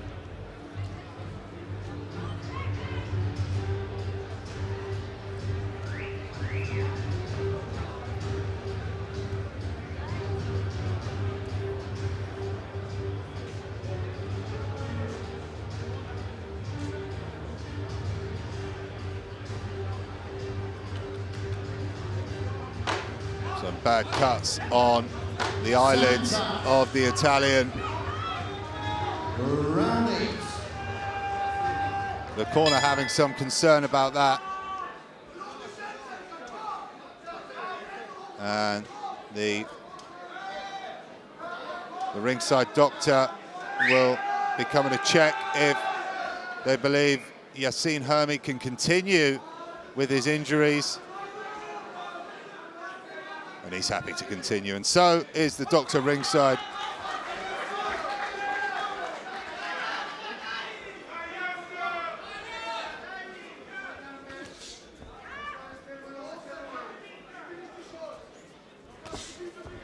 Well, Yassine Hermi sticks out a good jab to open round number 8.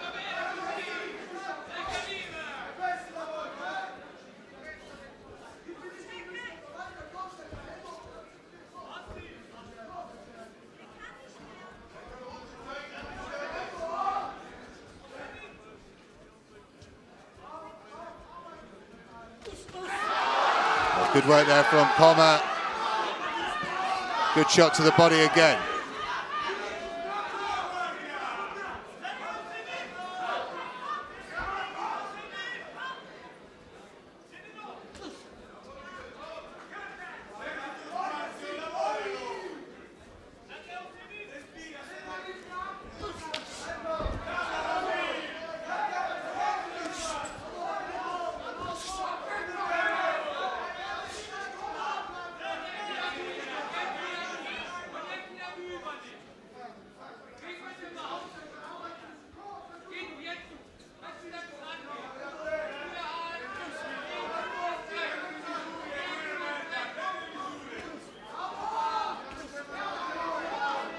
So into the second half of the 8th.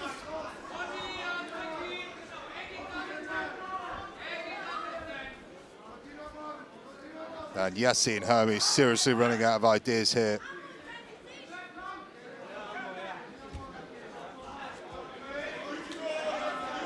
Koma smiling at his opponent as he looks to land another big shot.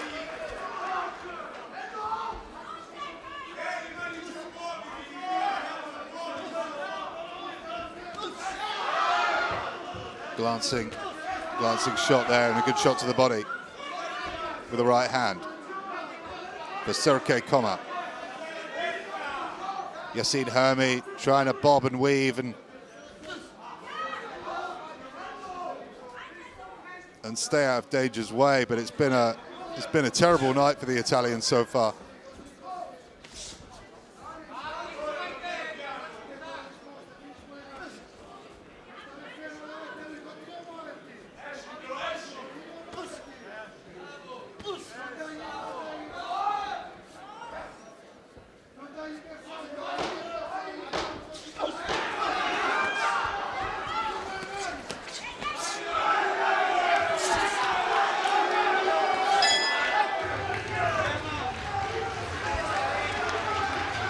Another good round from Sergey Koma with 2 rounds to go. You'd imagine Koma would like to add another knockout to his tally. Currently 7 KOs from his 8 wins so far.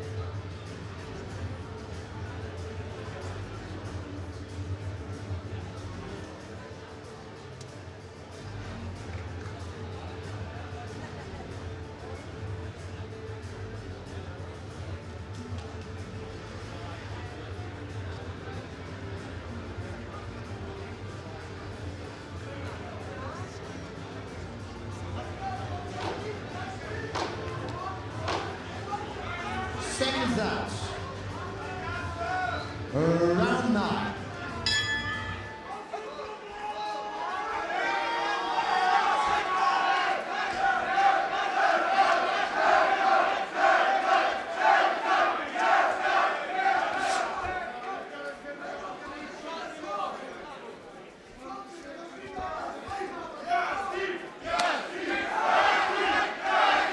So here we are into the 9th, and Koma letting his hands go again.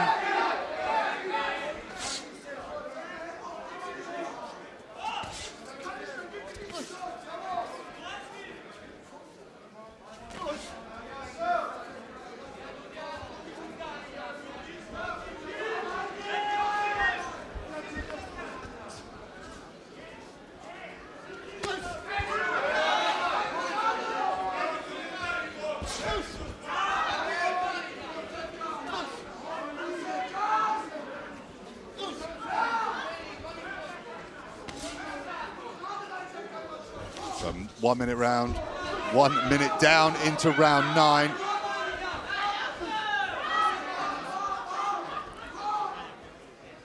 And we'll have another round of open scoring at the end of this round, taking us through rounds 1 through to 8.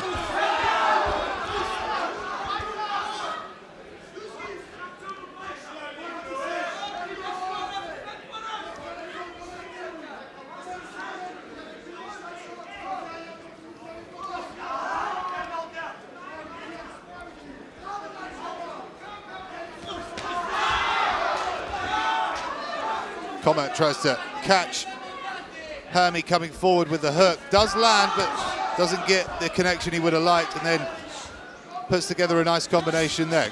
Hermi works the body with Koma against the ropes. Into the final minute of round number 9.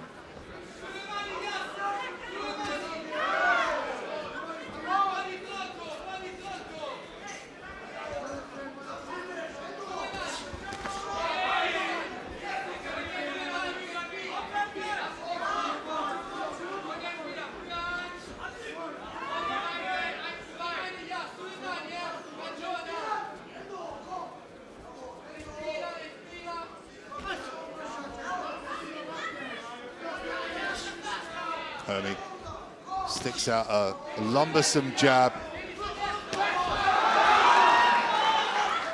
Koma attacks again. Koma with a good shot to the body.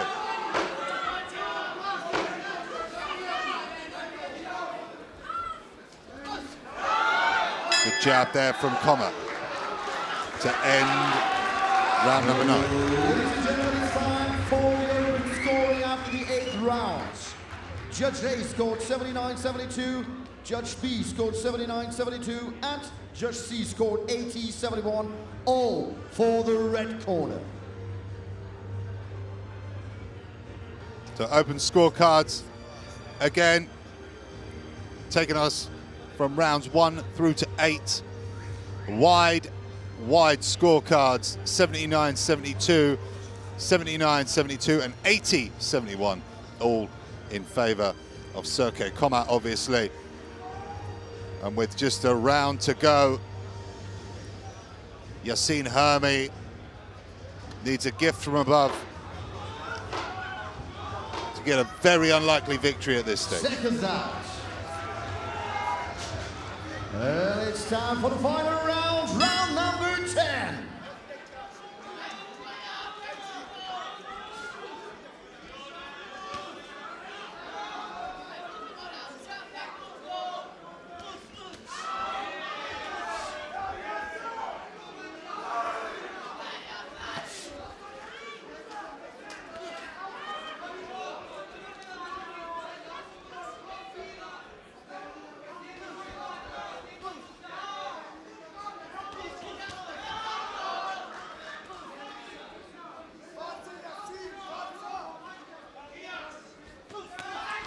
Things slowed down slightly here in the 10th and final round.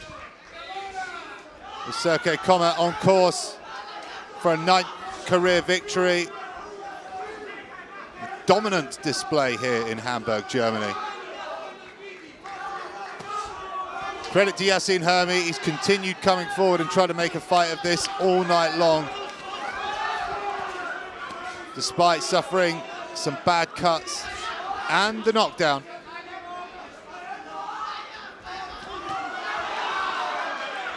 Good head-rattling combination there from Sergey Koma. Koma trying to find a home for the jab as Hermi retreats.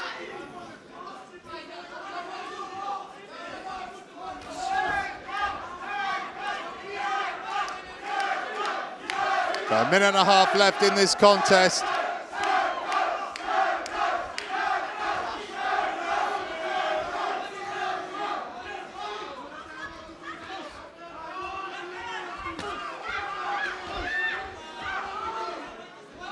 Shot to the body there a few seconds ago from Sergey Koma.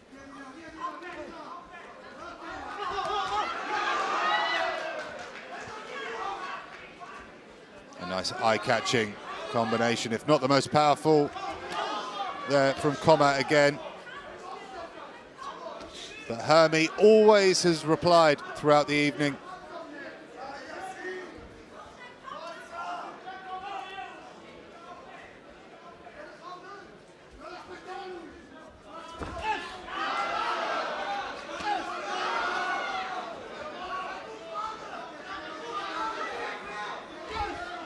The final 30 seconds of round number 10.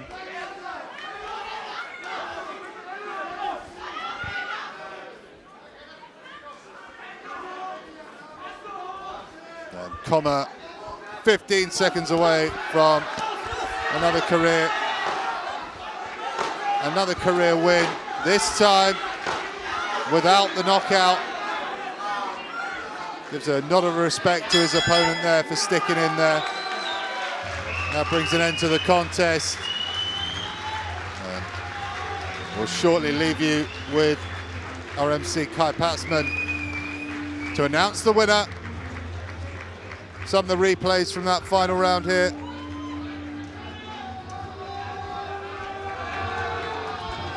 Koma working very well on the front and back foot.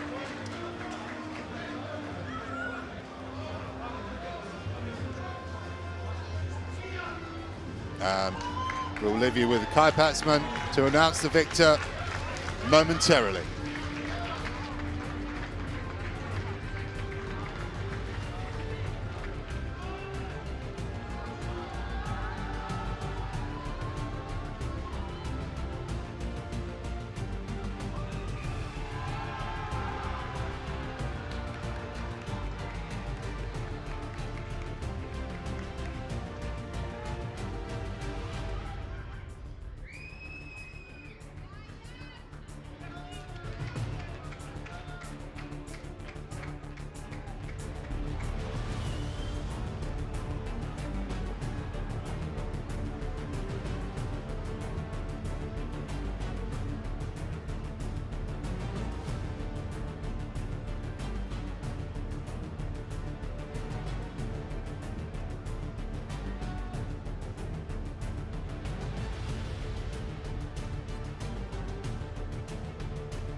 Ladies and gentlemen, the results. Unanimous decision. Miguel Marin scored 99.90, Alfonso Zamora 99.90, and Perla Rodriguez 189.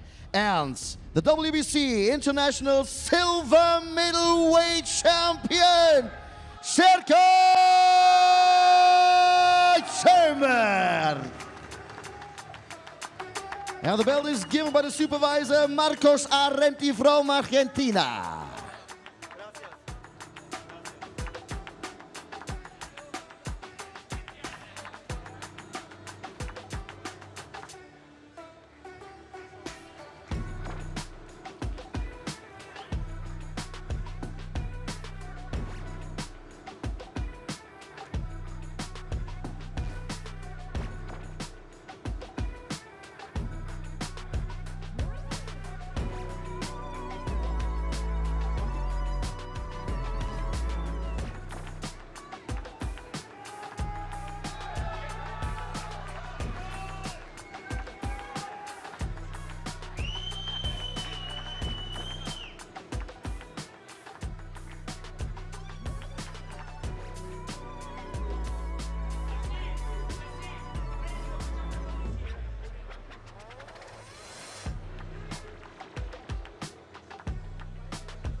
Come to me quickly for an interview. Ja, hey, ich kann auch Deutsch. You want to speak English or German? Or must I translate? Little bit English, aber please German. Yes. Also, wir haben es eigentlich alle gesehen, aber sag mir die Argumente, die du heute im Ring geliefert hast, dass du der bessere Boxer warst. Please tell us the arguments you showed us in the ring that you are the better fighter. Ja, ich habe so hart trainiert für den Kampf. Ich habe meine ganze Zeit geopfert. War nur im Training, hatte mal wieder auch im Training Verletzungen gehabt, aber es hat mich nicht aufgehalten. Ich war so motiviert, ich wollte diesen Kampf, egal was, gewinnen. Ich wäre bis zum Ende gegangen. Ich bin so dankbar, so einen Gegner zu haben, der nicht aufgehört zu boxen. Bei so einem Gegner kann man alles zeigen und ich will einen riesen Applaus für Yasin, mein Bruder. Vielen, vielen Dank für so einen tollen Kampf. Ohne so einen Gegner kann man auch nicht so einen Kampf im Ring bestreiten. He wanted to win so badly, and that's why he was giving everything, actually also his life, into this fight. And also it was a big applause for the opponent. Yeah, thank you so much. Thank you for my support, for my family, for my friends. Thank you for Yasin, come for Italy. Very good fight. I love Italy. For my wife is for Italy. I respect for Italy. Thank you so much. Thank you, my brother. So, we had so many great fights, but we put a cherry on top, and this is not Kai Petzmann, it's another fight.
Ladies and gentlemen, and it's time for the next fight for tonight's evening.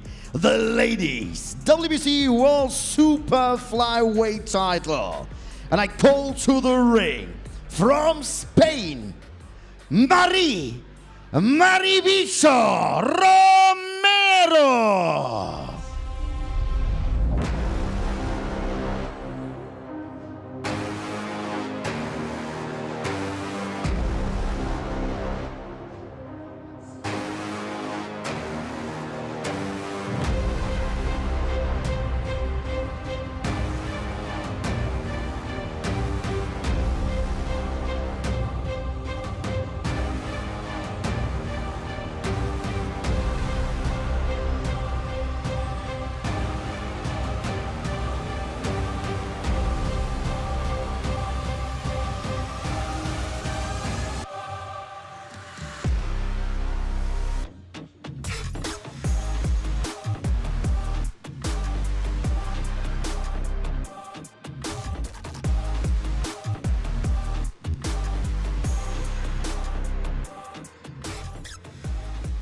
Bienvenidos in Alemania, Maribel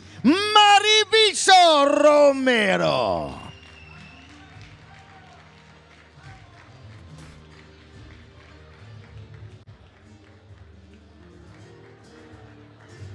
And of course, well, another boxer in the ring. I call to the red corner. From Mexico, Asley, Chiquita Gonzalez.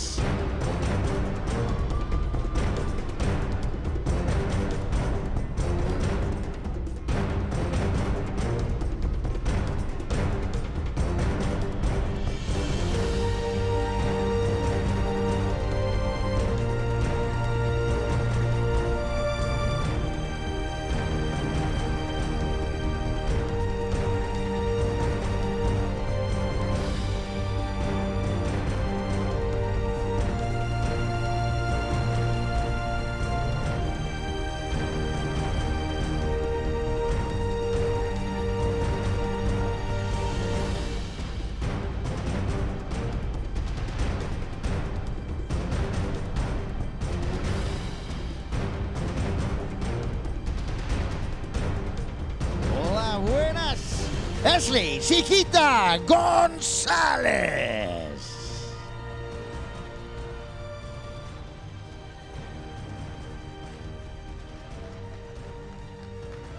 And we start with the officials. WBC supervisor Raja Amache from Germany. The judges from the USA, Raiden Sacco.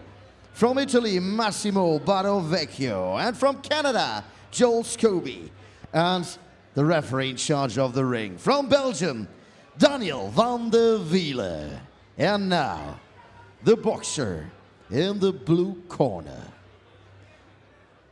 39 years, 1 meter 65, 51.5 kilograms. The fight stats, 16 fights, 10 victories, 2 by the way of knockout. She's coming from Murcia, Spain. And she's fighting for the gym in Puerto Lumbreras, Murcia. In the corner, her coach, Francisco Ponce and Fernando Guevara. Well, ladies and gentlemen, from Spain, Maribel Romero. And now, the lady in the red corner is 31, 1 meter 57, 52 kilograms. The fight stats, 18 fights, 16 victories, 7 by the way of knockout. She's coming from Mexico. And she's fighting for Bracamontes Boxing Gym. Her promoter, Myronets and Universum-Sport. In the corner, Francisco Bracamontes. Dr. Mirko Wolf, former national coach Germany. And Vittorio Starrita. Now then, ladies and gentlemen, from Mexico, Asley, Chiquita Gonzalez.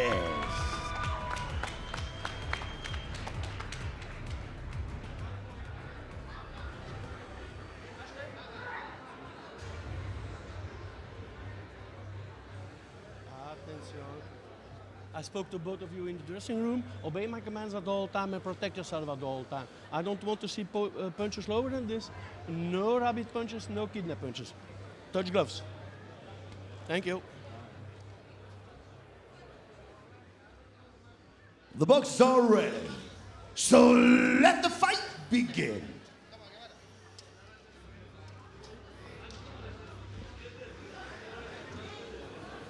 Round number 1.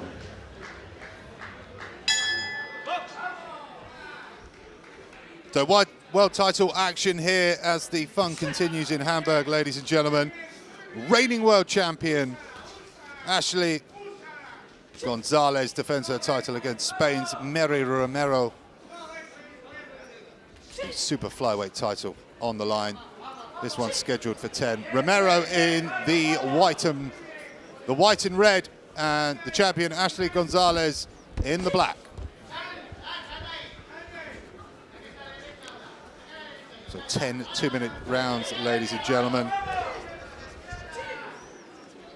Gonzalez Macias claimed the world title over Lourdes Juarez in Mexico in October 2022. And she would defend her title in a rematch, claiming a narrow split decision win. And tonight she defends her title here in Germany against Mary Romero.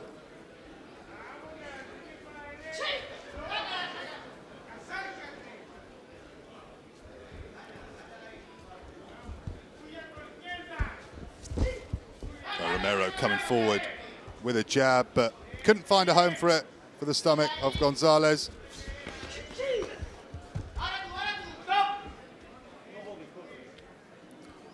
Our referee, Daniel van der Wiel, overseeing the proceedings tonight.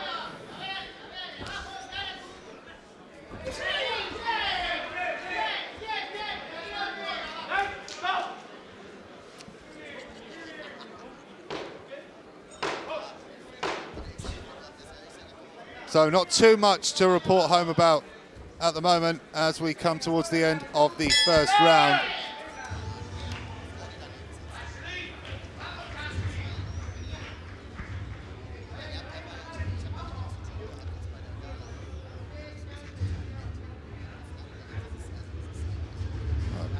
Both fighters in the corner. Romero coming to us with a record of 10 wins and 6 losses. Coming off a unanimous decision loss to Rihanna Rios over 8 rounds in America at the beginning of the year, or at the midway through the year, I should say, in June, nowhere near the beginning of the year.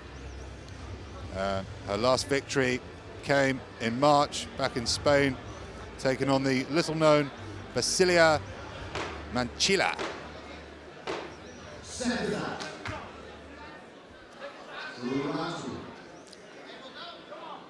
Romero not adverse to world title action, lost by stoppage to Dina Thorsland for a unified championship.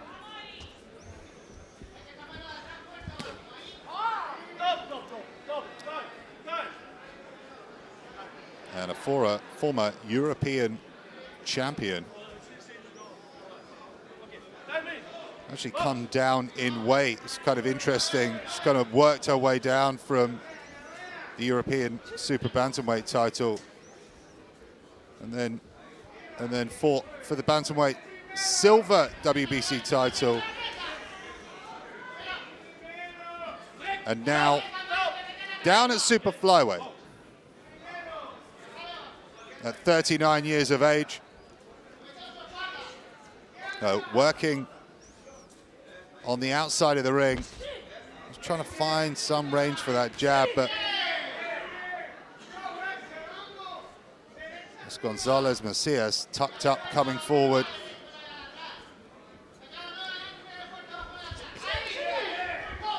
Romero tries a combination to the body, but no real power at all behind that.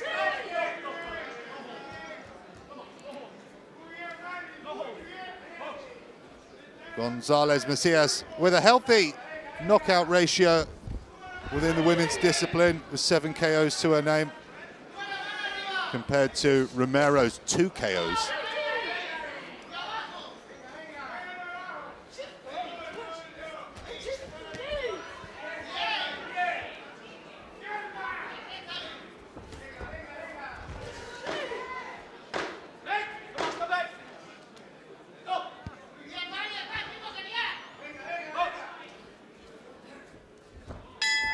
That brings an end to the second. Not too much happening in this world title contest as of yet. Here's some of the replays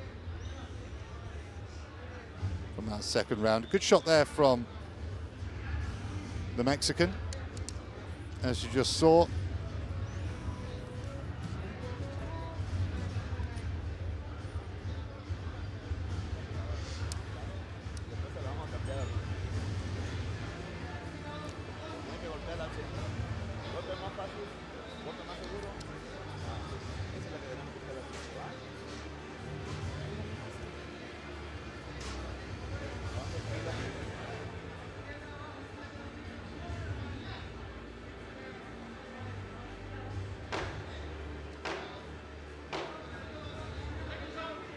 Second bout.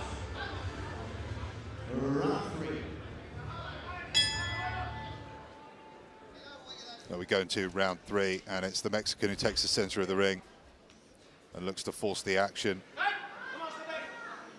Romero using her size advantage to push the Mexican back to the ropes. But she comes back forward with a high guard.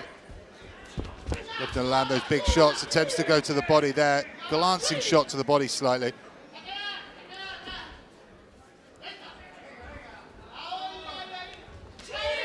Romero with a very different style to that of her counterpart.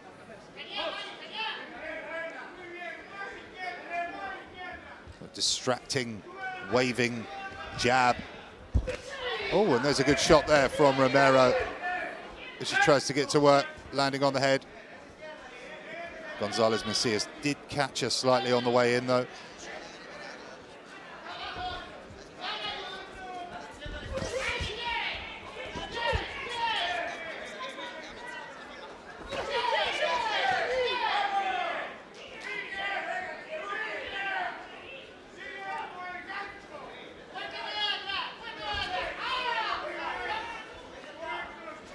So coming up to the final 30 seconds of round number 3.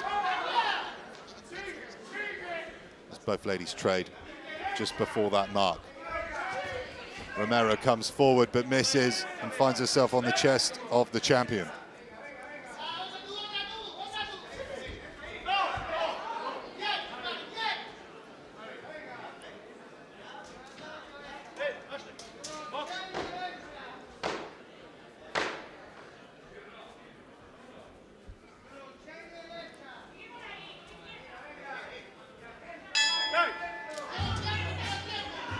Brings an end to round number 3.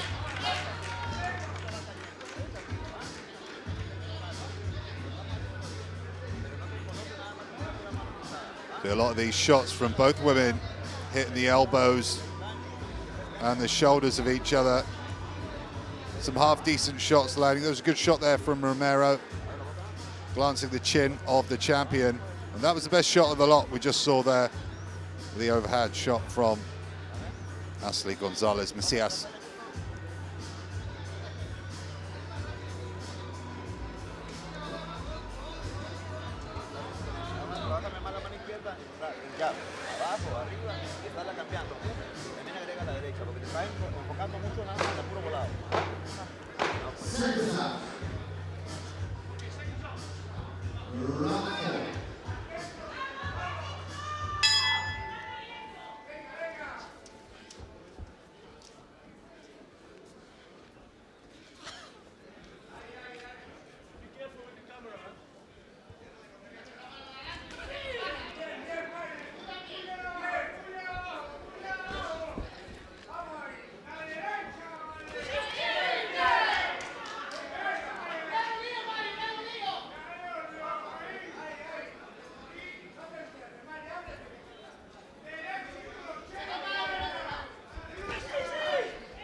leaning on the back of the neck of Macias Gonzalez, and the referee not happy with that and gives her a warning. Neither is the champion, who shakes her head at the Spaniard.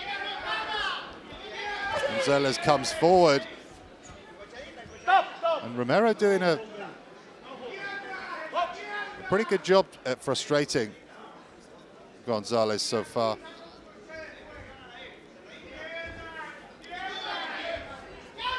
Not too much in it at this stage.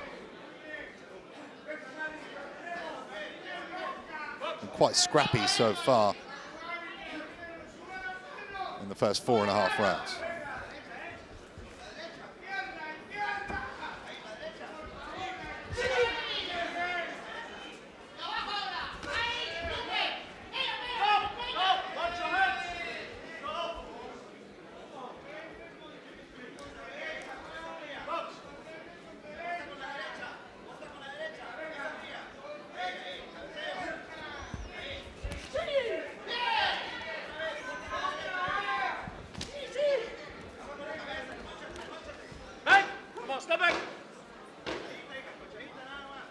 So final few seconds. Oh, and a good shot there by Romero over the top to end the round. And hard to split these two at the moment. A really good round for Romero.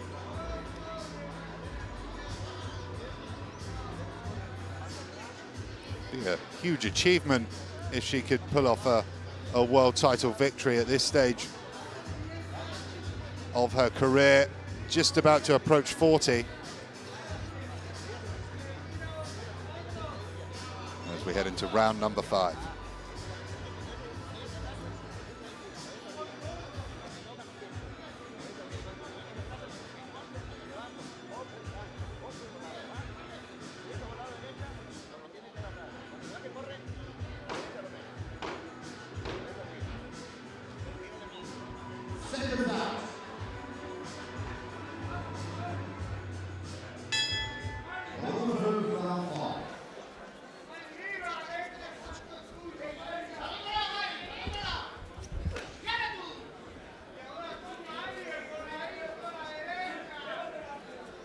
So we're underway in the 5th, ladies and gentlemen.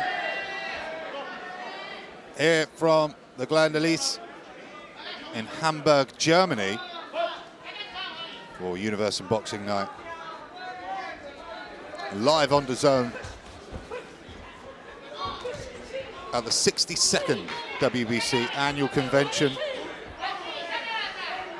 And Romero having a good start to the 5th again, being the more active, landing the more shots, and once again we'll have open scorecards at the end of this round, taking us from rounds 1 through to 4.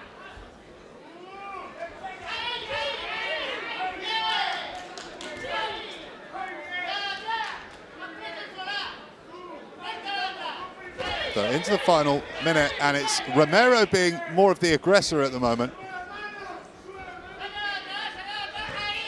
Picking her moments, when to stand and trade and come forward. Whereas Gonzalez Macias, it's always moving forward, it appears so far in this contest anyway.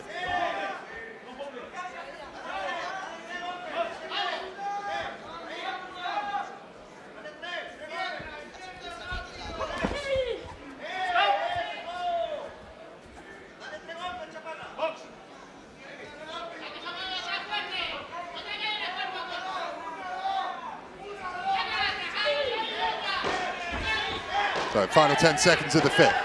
Oh, and Gonzalez with a good uppercut. Good shot to the body. And Romero stunned right here at the end of the 5th. She claims a slip with water in the corner. But we'll have a look in the replay in a moment.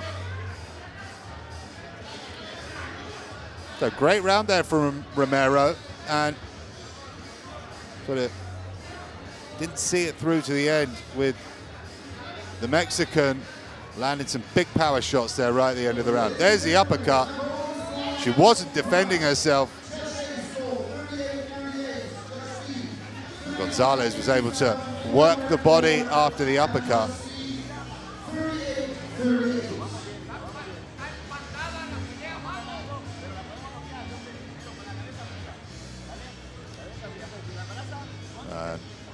Mary Romero not looking her greatest in the corner.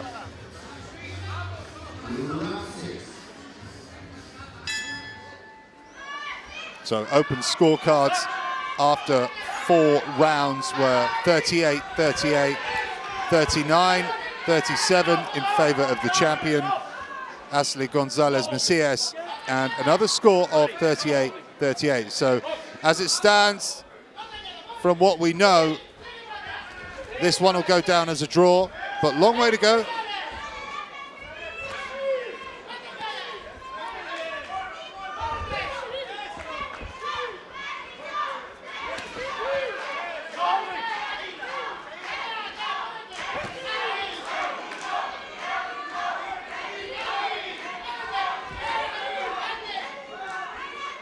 So after some good work, Romero seems to be in a bit above her. She looks on slightly unsteady legs.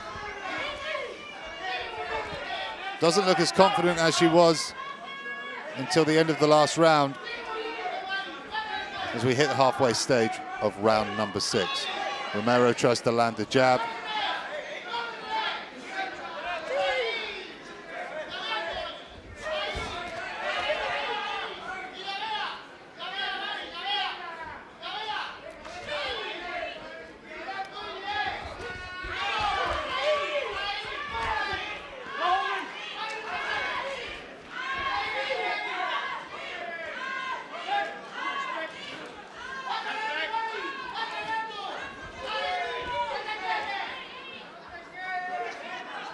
The final 20 seconds of round number 6.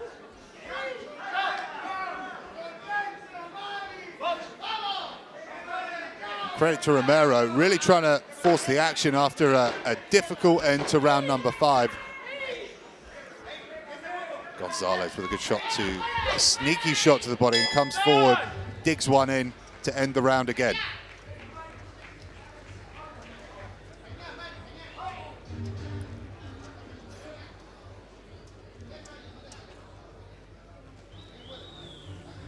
So 4 rounds left in this world title contest.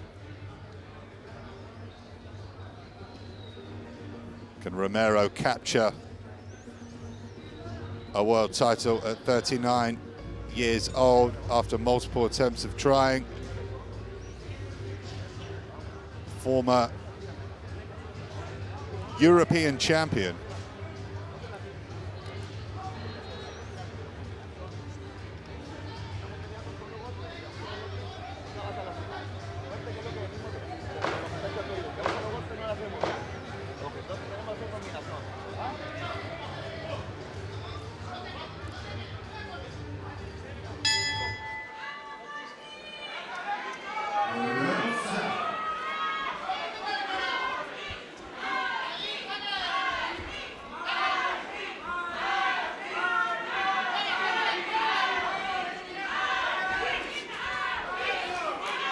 So we begin the 7th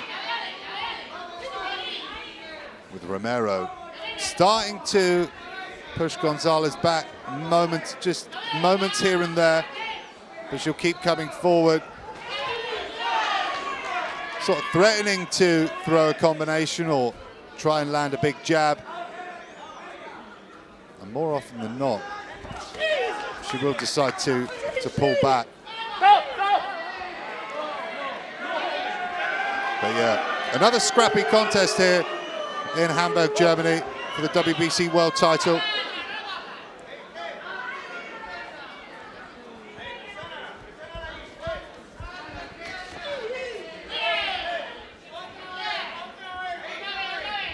So into the second minute of round number 7.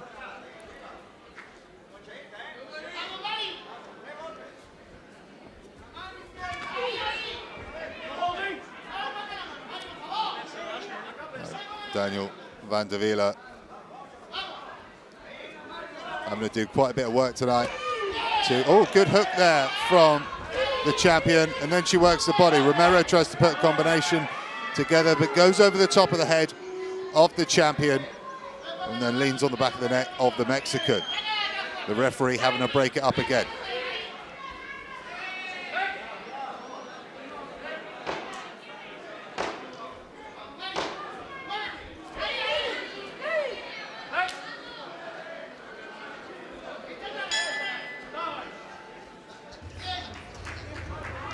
That brings an end to another round.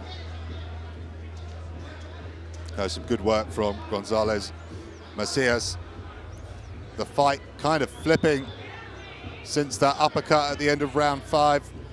Romero were having some real success in the 4th and 5th. But it appears Gonzalez, Macias is the one now pushing the action, with Romero looking the lot less more composed than the Mexican.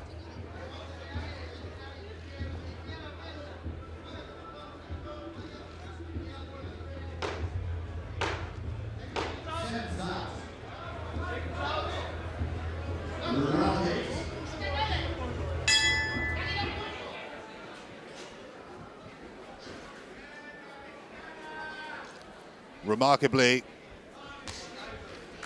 Gonzalez, Macias, the best part of 2 years since she's had a fight. The last fight coming all the way back in March of 2023. And fight previous to that was at the end of 2022. So it's been a long time since she's been able to get in the ring. But she's been able to bring her title to Hamburg, Germany this evening.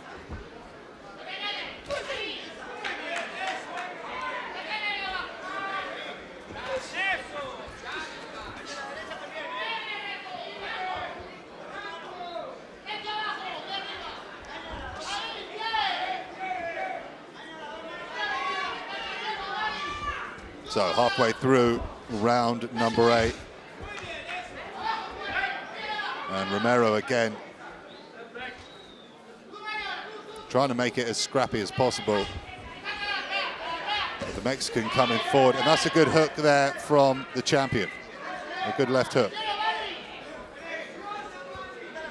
She keeps coming forward, trying to land good body shots.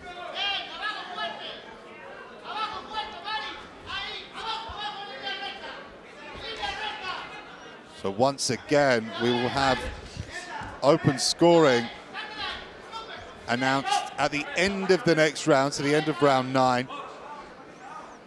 We will learn the scores from rounds 1 through to 8. Romero really trying to end the round strong, but missing wildly with a lot of these shots.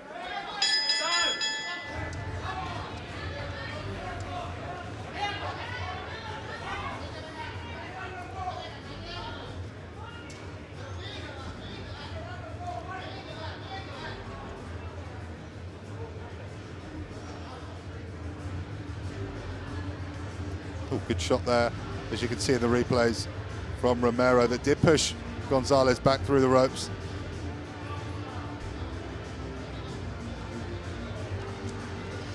So we go into the final 2 rounds.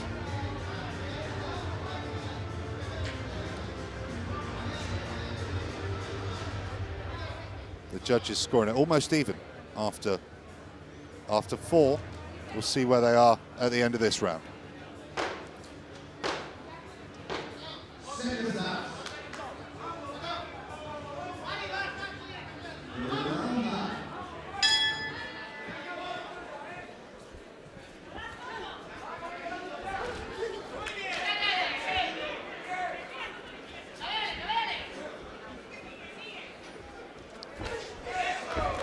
So Gonzalez comes forward aggressively to begin round number 9, excuse me.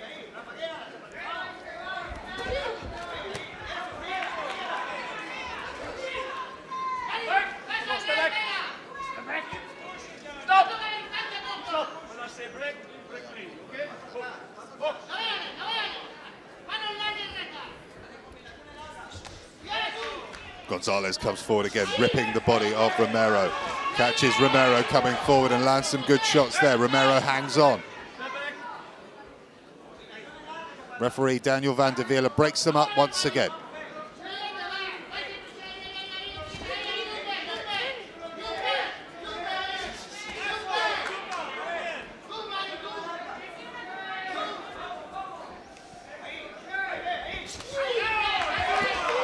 Good work again from Gonzalez. He's really taken charge of the fight since landing that uppercut at the end of round 5. In a round I thought she was losing. Romero doing her best to try and turn the fight her way. Good body shot there from Gonzalez, stopping Romero in her tracks. As we hit the final 20 seconds of round number 9. The scores are in, the judges' scorecards are in for rounds 1 through to 8. And then we'll have our final round, ladies and gentlemen.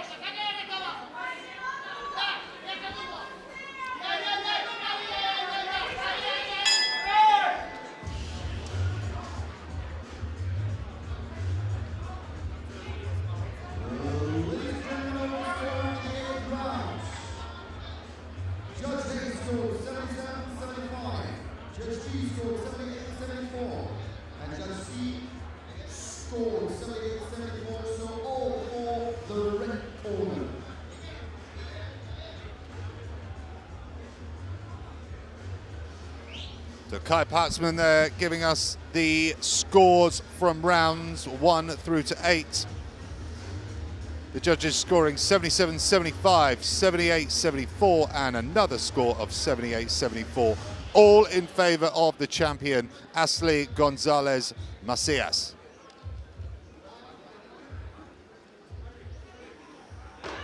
And we'll just get ready for our final round.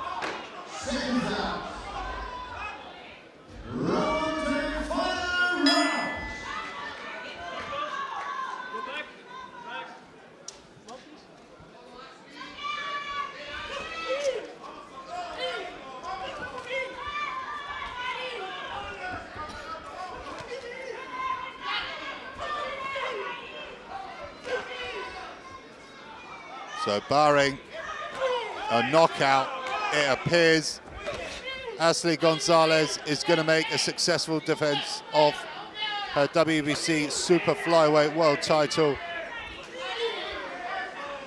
And a happy return to the ring after a long, long time away, especially for a world champion.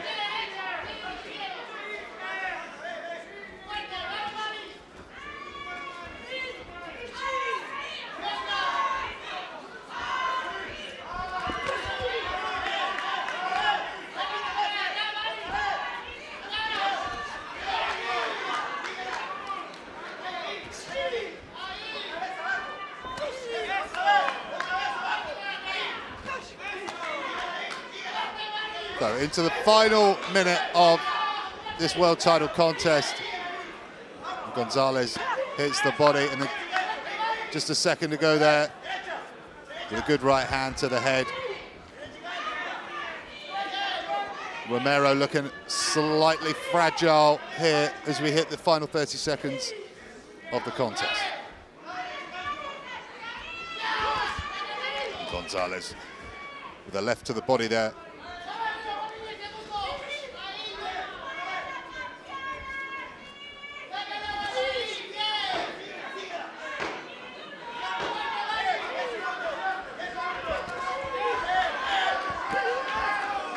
Gonzalez ending this very strong, and that brings an end to proceedings here in Hamburg.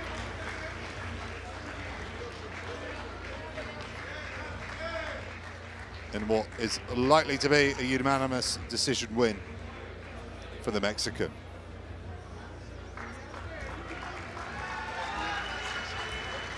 We'll hand over to our MC Kayabasi to announce the winner. And then we'll move on to our final fight of the night, our main event heavyweight contest, the WBC International Silver title between Murad Aliyev of France and he'll be taking on David Brito of Italy. 12-0 takes on 6-0 in our final event here in Hamburg.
Ladies and gentlemen, the scores. Raiden Seko scored 97-93.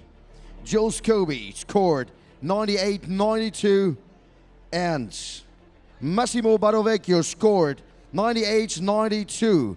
And so, world champion WBC Super Flyweight Asley Chiquita Gonzalez.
Ladies and gentlemen, now it's time for the last fight for tonight's evening.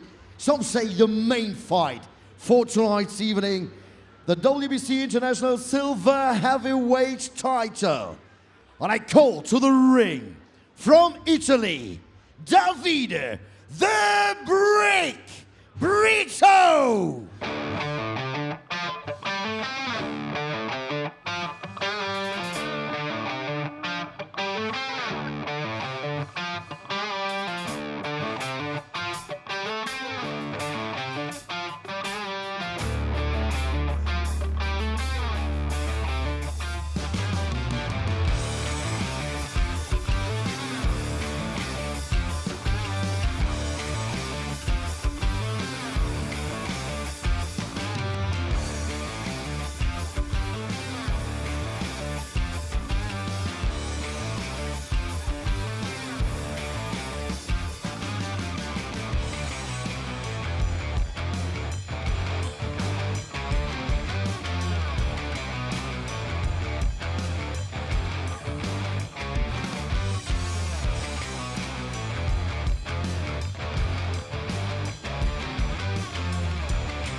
Welcome to the ring, Davide the Brick Brito.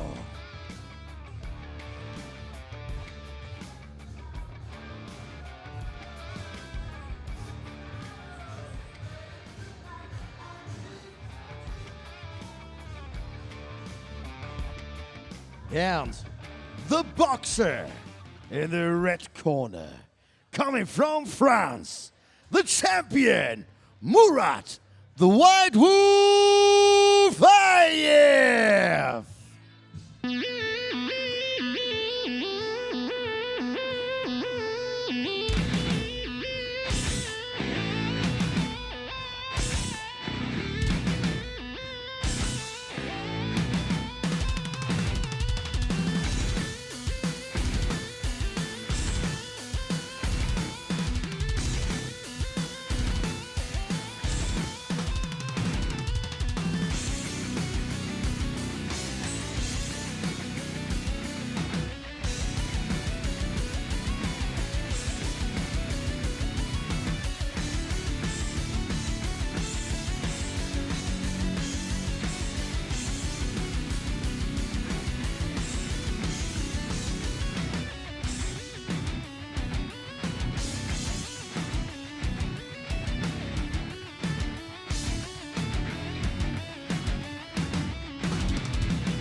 Murat, the White Wolf Aliyev.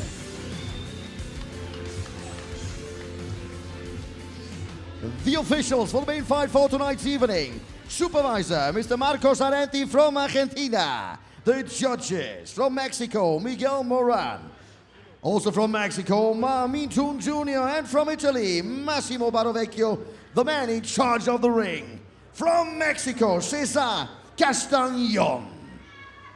And now, the boxer in the blue corner. 27 years, 1 meter 95, 102.6 kilograms. The fight stats: 6 fights, 6 victories, 3 by the way of knockout. He was born in Arezzo, Toscana in Italy, and he's living in Miami, Florida, USA. And he's fighting for Boxer Gym in Miami. And in the corner, Donato De Martis, Cosmas Livanos, Valerio Nocera, Peter Grubea, and Eric Ash. Welcome tonight in the ring, Davide the Brick Brito. And now, the boxer in the red corner, 29 years, 2 meter and 2 centimeters. 117.5 kilogram. The fight stats: 12 fights, 12 victories, 9 by the way of knockout. He was fighting for the France Olympic team. He's WBC Mediterranean heavyweight champion, WBC International silver heavyweight title holder. And in the corner, Oza Aliyev, his father, Anakizadze. And he's fighting for Arena Box and his promoter, Ahmed Ermal. Ladies and gentlemen, the champion from France, Murad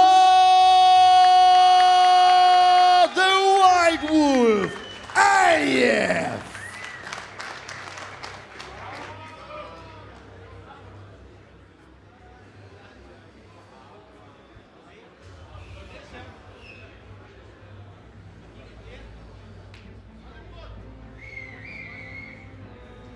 Both of you know the rules. I want a clean fight, protect yourself all the time, and follow my commands all the time. Touch your gloves.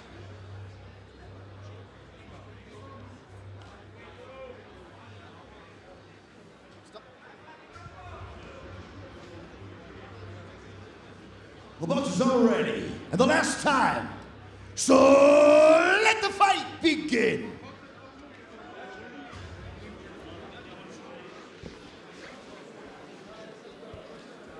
Round one. Ladies and gentlemen, our final fight of the evening in the heavyweight division. Murad Aliyev has invited David Brito to challenge for his WBC International silver title.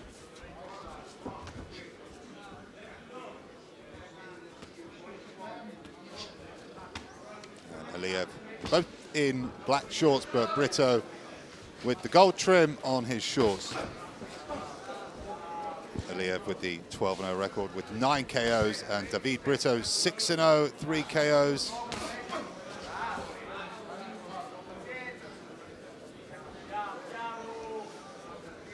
A lot of excitement about the White Wolf, Murad Aliyev.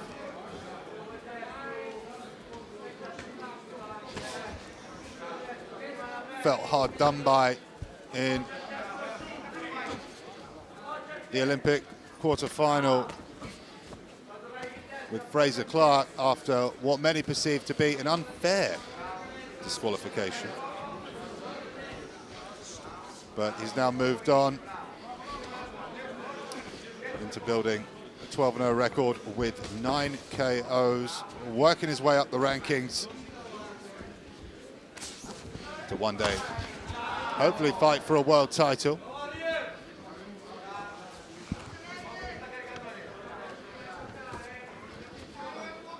And fighting in Hamburg, Germany for Universum since his debut. And has taken fights in some other promoters, shows in Germany, and had a fight in Turkey as well. But tonight he's back home, or his adopted home, I should say, in Hamburg, Germany. Based out of Lille, France, born in Moscow, Russia. Some powerful shots there, giving David Brito something to think about. Big reaching combination shot there from Aliyev.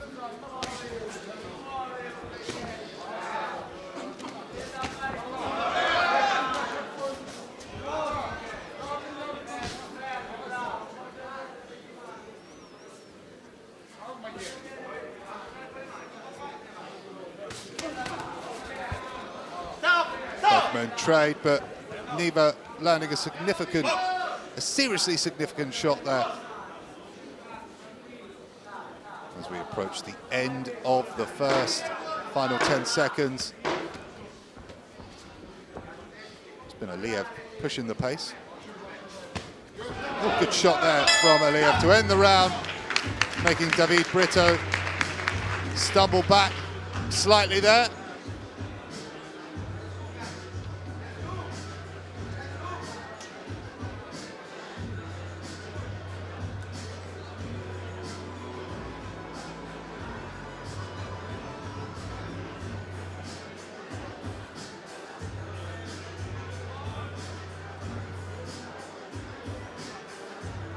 So this one's scheduled for 10 rounds, be our final bout of the evening. Hope you've enjoyed the action here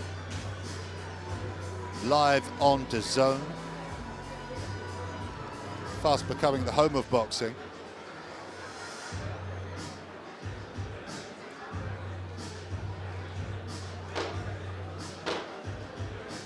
Seconds out.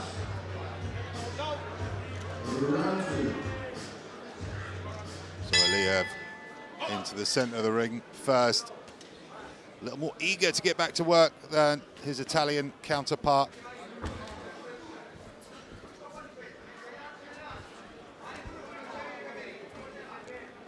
So Aliev pressing early here in the second round. Get behind that big, long-reaching southpaw jab. Lands a good shot to the body of Brito, which makes him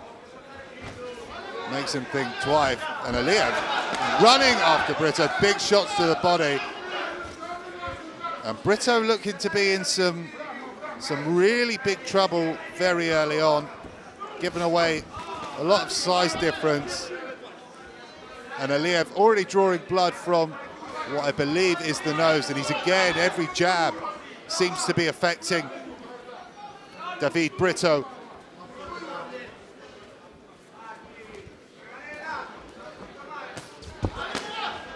Shots to the body, slapping shots to the body from Murad Aliev. The referee breaks him up and they get back to work as we approach the halfway point of round number 2. Brito tries to flick out a hooking jab, but he's on the back foot, and these are big shots from Aliev. And Brito does not seem to be enjoying this at all in this early stage of the contest. Aliev looks to be full of confidence.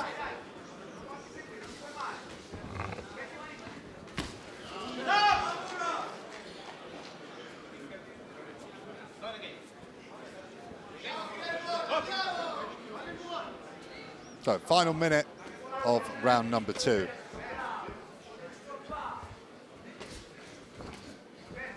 And all going in the way of the Frenchman so far. Oh, some hooks on the inside from the Olympian. Oh, big shot there.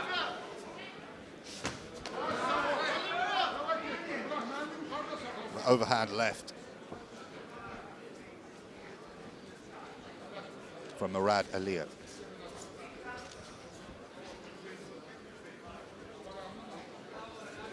Aliev stalks Brito, trying to cut off the ring and land some more big shots.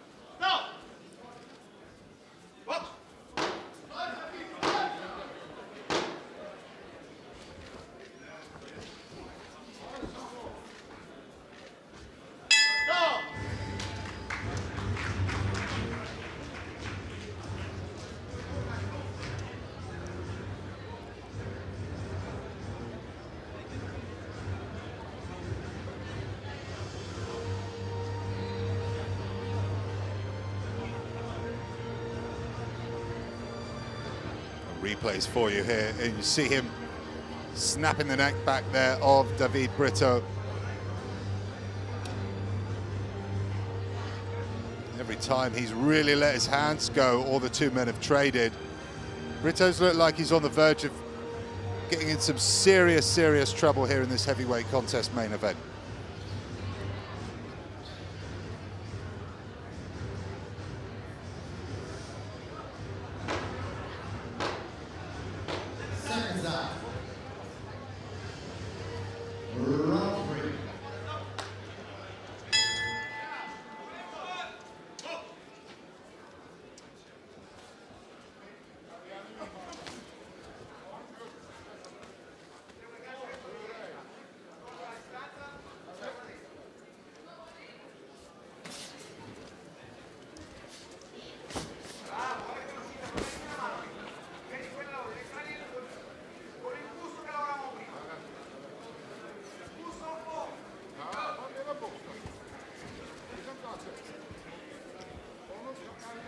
So we chip off 30 seconds of the third round.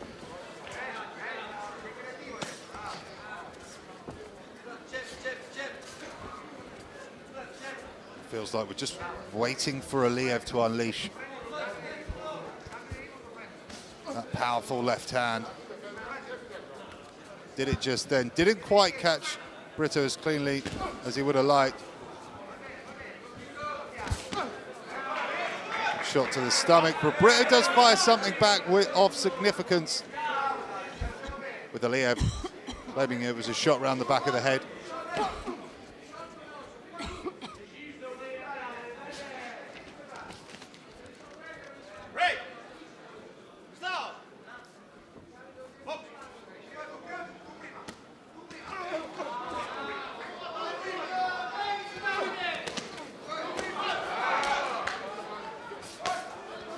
Oh, and down goes Brito. Referee calls it a slip, although I saw a shot to the body.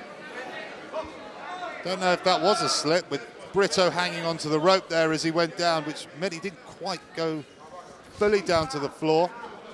But yeah, looking rather tentative now, David Brito. That would have built some extra confidence into Murad Aliev, and a mouthguard gone from David Brito. I believe it was Brito's mouthguard, and the referee stops the action momentarily.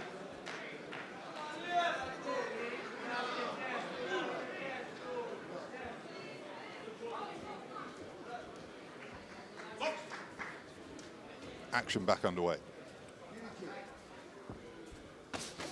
45 seconds left in the third round. Oh, big shots there, big combination from Aliev, snapping the neck back of David Brito.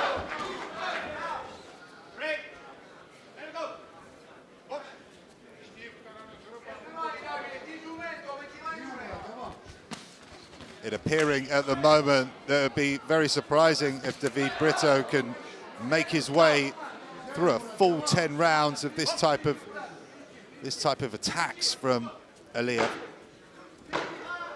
It looks like he's going to see the end of the third round.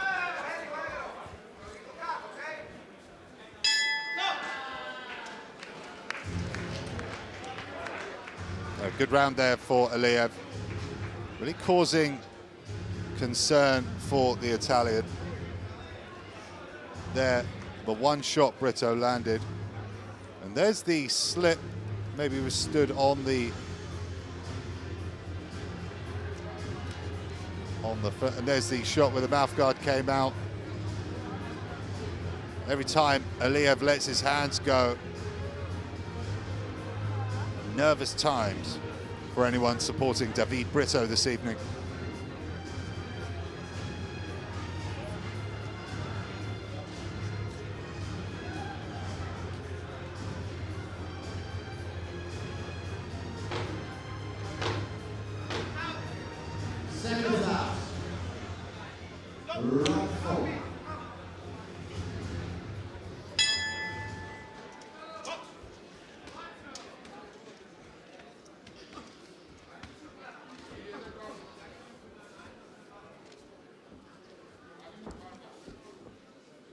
So into the fourth. Aliev looking dominant and very powerful so far. And David Brito not offering a lot here in this heavyweight main event.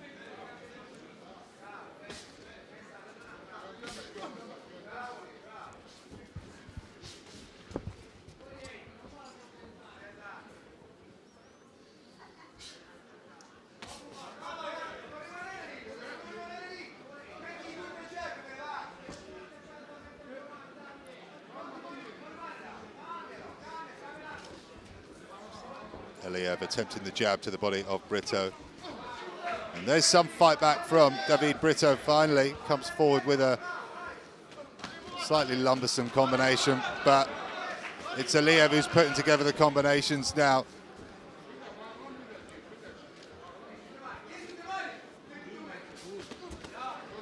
With his size and power, you would imagine if Aliev did land 2 or 3 big shots, it would find David Brito on the canvas. Aliev hits the body, gets tied up with the Italian. Aliev got 9 KOs from his 12 victories so far. And another big shot from Aliev. Brito's body language and tactics would be causing me concern if I was a member of his team.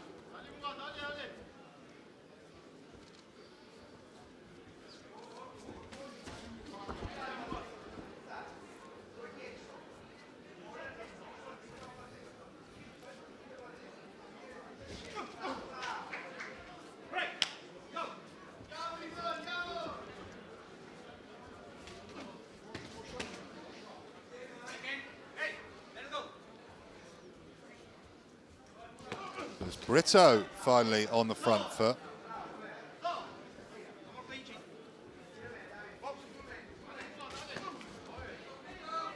Aliev again trying to launch that big left hand, but it just goes by the side of the head of the Italian. And Aliev starting to look to hold on a little bit more here in the fourth.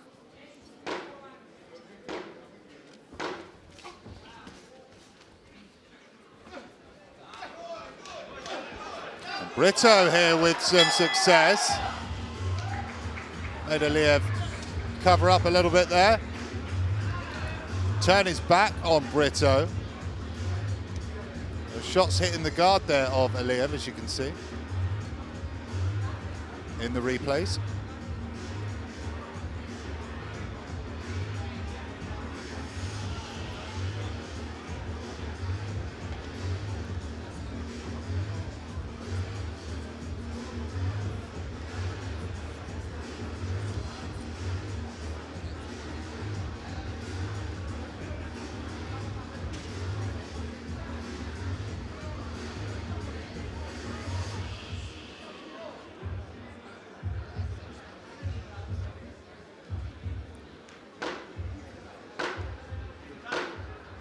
Seconds out.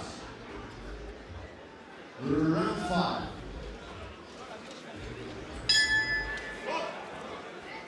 We're going to round number 5, and David Brito finally having some success there towards the end of round number 5, but it's Aliev back on the front foot.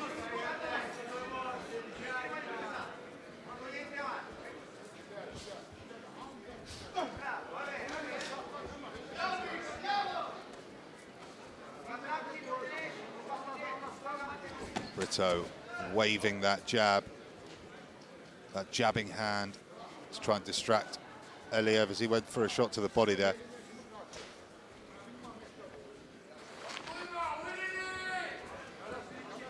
But it's Aliev pushing forward.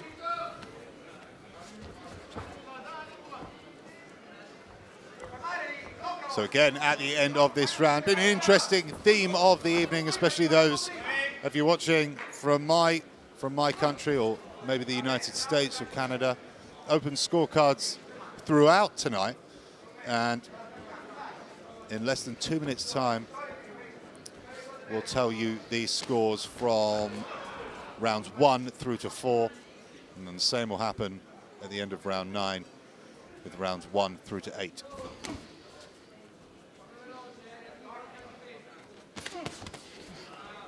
Break again. Stop. Come on. Box.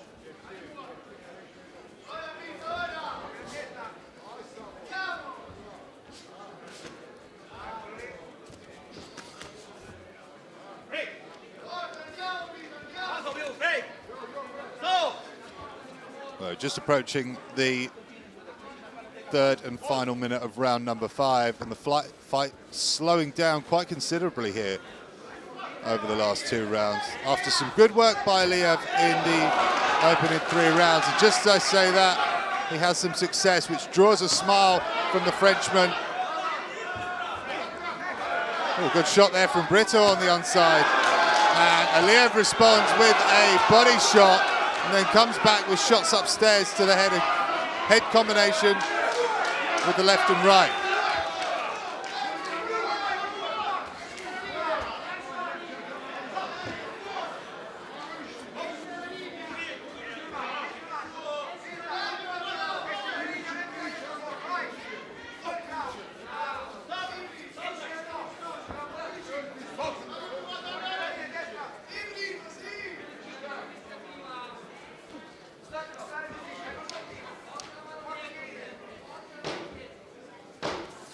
Final 10 seconds of round number 5.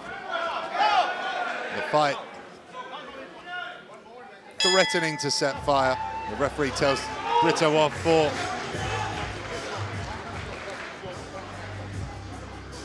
a hit to the back of the head.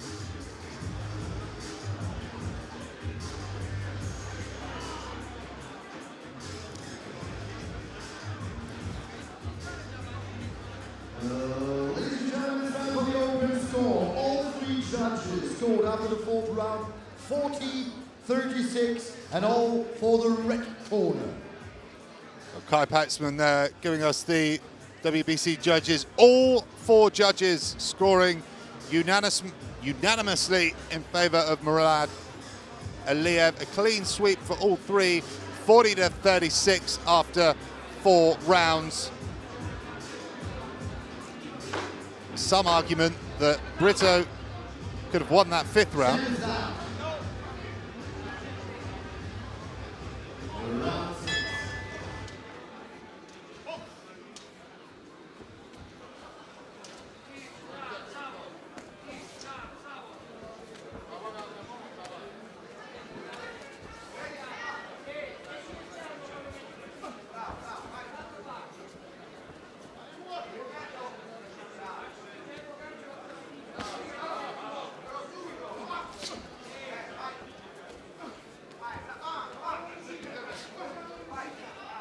Here we are into the 6th.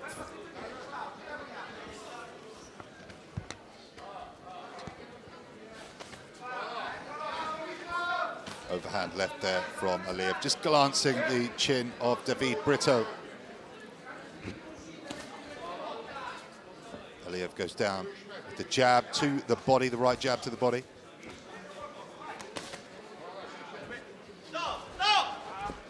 Brito slightly growing in confidence here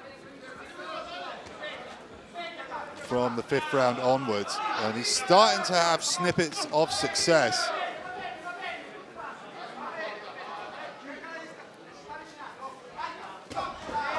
That's good work from Brito, trying to put a fast combination together there, mainly catching the guard of Aliyev.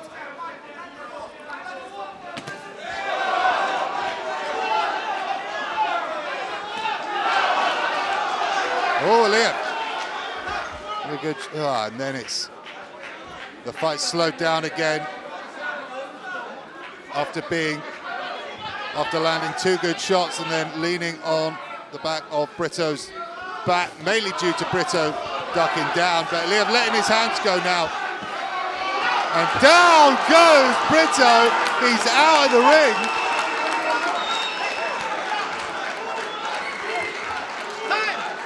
He is outside of the ring and he rolls back in. So big knockdown. Brito not looking in a good place right now. And it's off. That is it. Murad Aliyev picks up his 13th victory as a professional, his 10th KO win. And David Brito claiming that was unfair.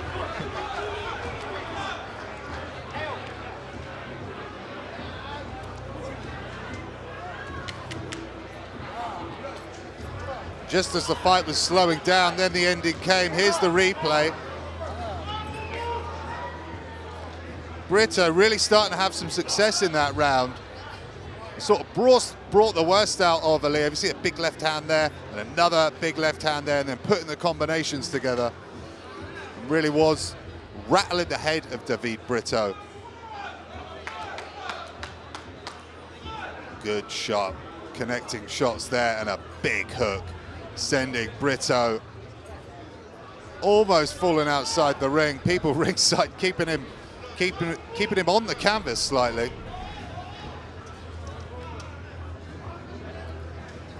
And that's all from us, ladies and gentlemen, tonight. We'll hand you over to our MC Kai Patzman to announce the winner.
Ladies and gentlemen, winner by technical knockout in round number 6 after 1 minute and 56 seconds. And still WBC International Silver Heavyweight Champion, Murad the White Wolf. Aye!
So, now it's my time. Murad, congrats. I mean, sorry, title defense succeeded, okay, but with this ending, where you got the strength from at the end, round 6? First of all, hello everybody. Thank you for coming. I hope we enjoyed the night. It was a really good night. The best, always say, of the end. And I want to say I trained very hard. I want to say thank you to my dad, thank you to my staff. We train very hard. I have good camp, good preparation. And you know, it's heavyweight. Everything is possible. You can get knocked at first round or at around 10, 12. It doesn't matter. But you win and win. What are your goals, at least dreams, about upcoming year? I don't have dream. I have just, I don't know say in French, you say objective. I have a project, you know. And for me, every win is the step for get world champ. I want to be world champ to get proud. I want to represent my country. I want to inspire every young people. Every people want to do boxing. I want to be an example. I know boxing is very hard sport, but I want to show you have also good side. But to forget the best and the win, you need to try very hard to sacrifice everything. But you seem always so confident. So enjoy this win today. And I mean, Kai, this was a night we will remember definitely. Should we say now, let's get ready and rumble to bed? No, that's you know, congratulations absolutely to you, Murat. It's incredible, you know. It's crazy. Every fight more, you know, you become better and better. And I think we promised a great night of boxing. I think we promised a spectacular night of boxing. Thank you very much to Universum Boxing. And of course, we have to mention him at this time, Marlon Esteban. Yeah. Because, you know, this is a matchmaking. This is absolutely fantastic. Thanks to everybody. And thank you very much to the guy who was talking 7.5 hours, Adam Noble Forsey, our commentator. Very much. Thank you very much, Sylvie. And, you know, the last word is up to you. Oh, then I say good night and thank you for watching. Bye-bye, DAZN. Cheers. God See you bless later. you. Oh my gosh.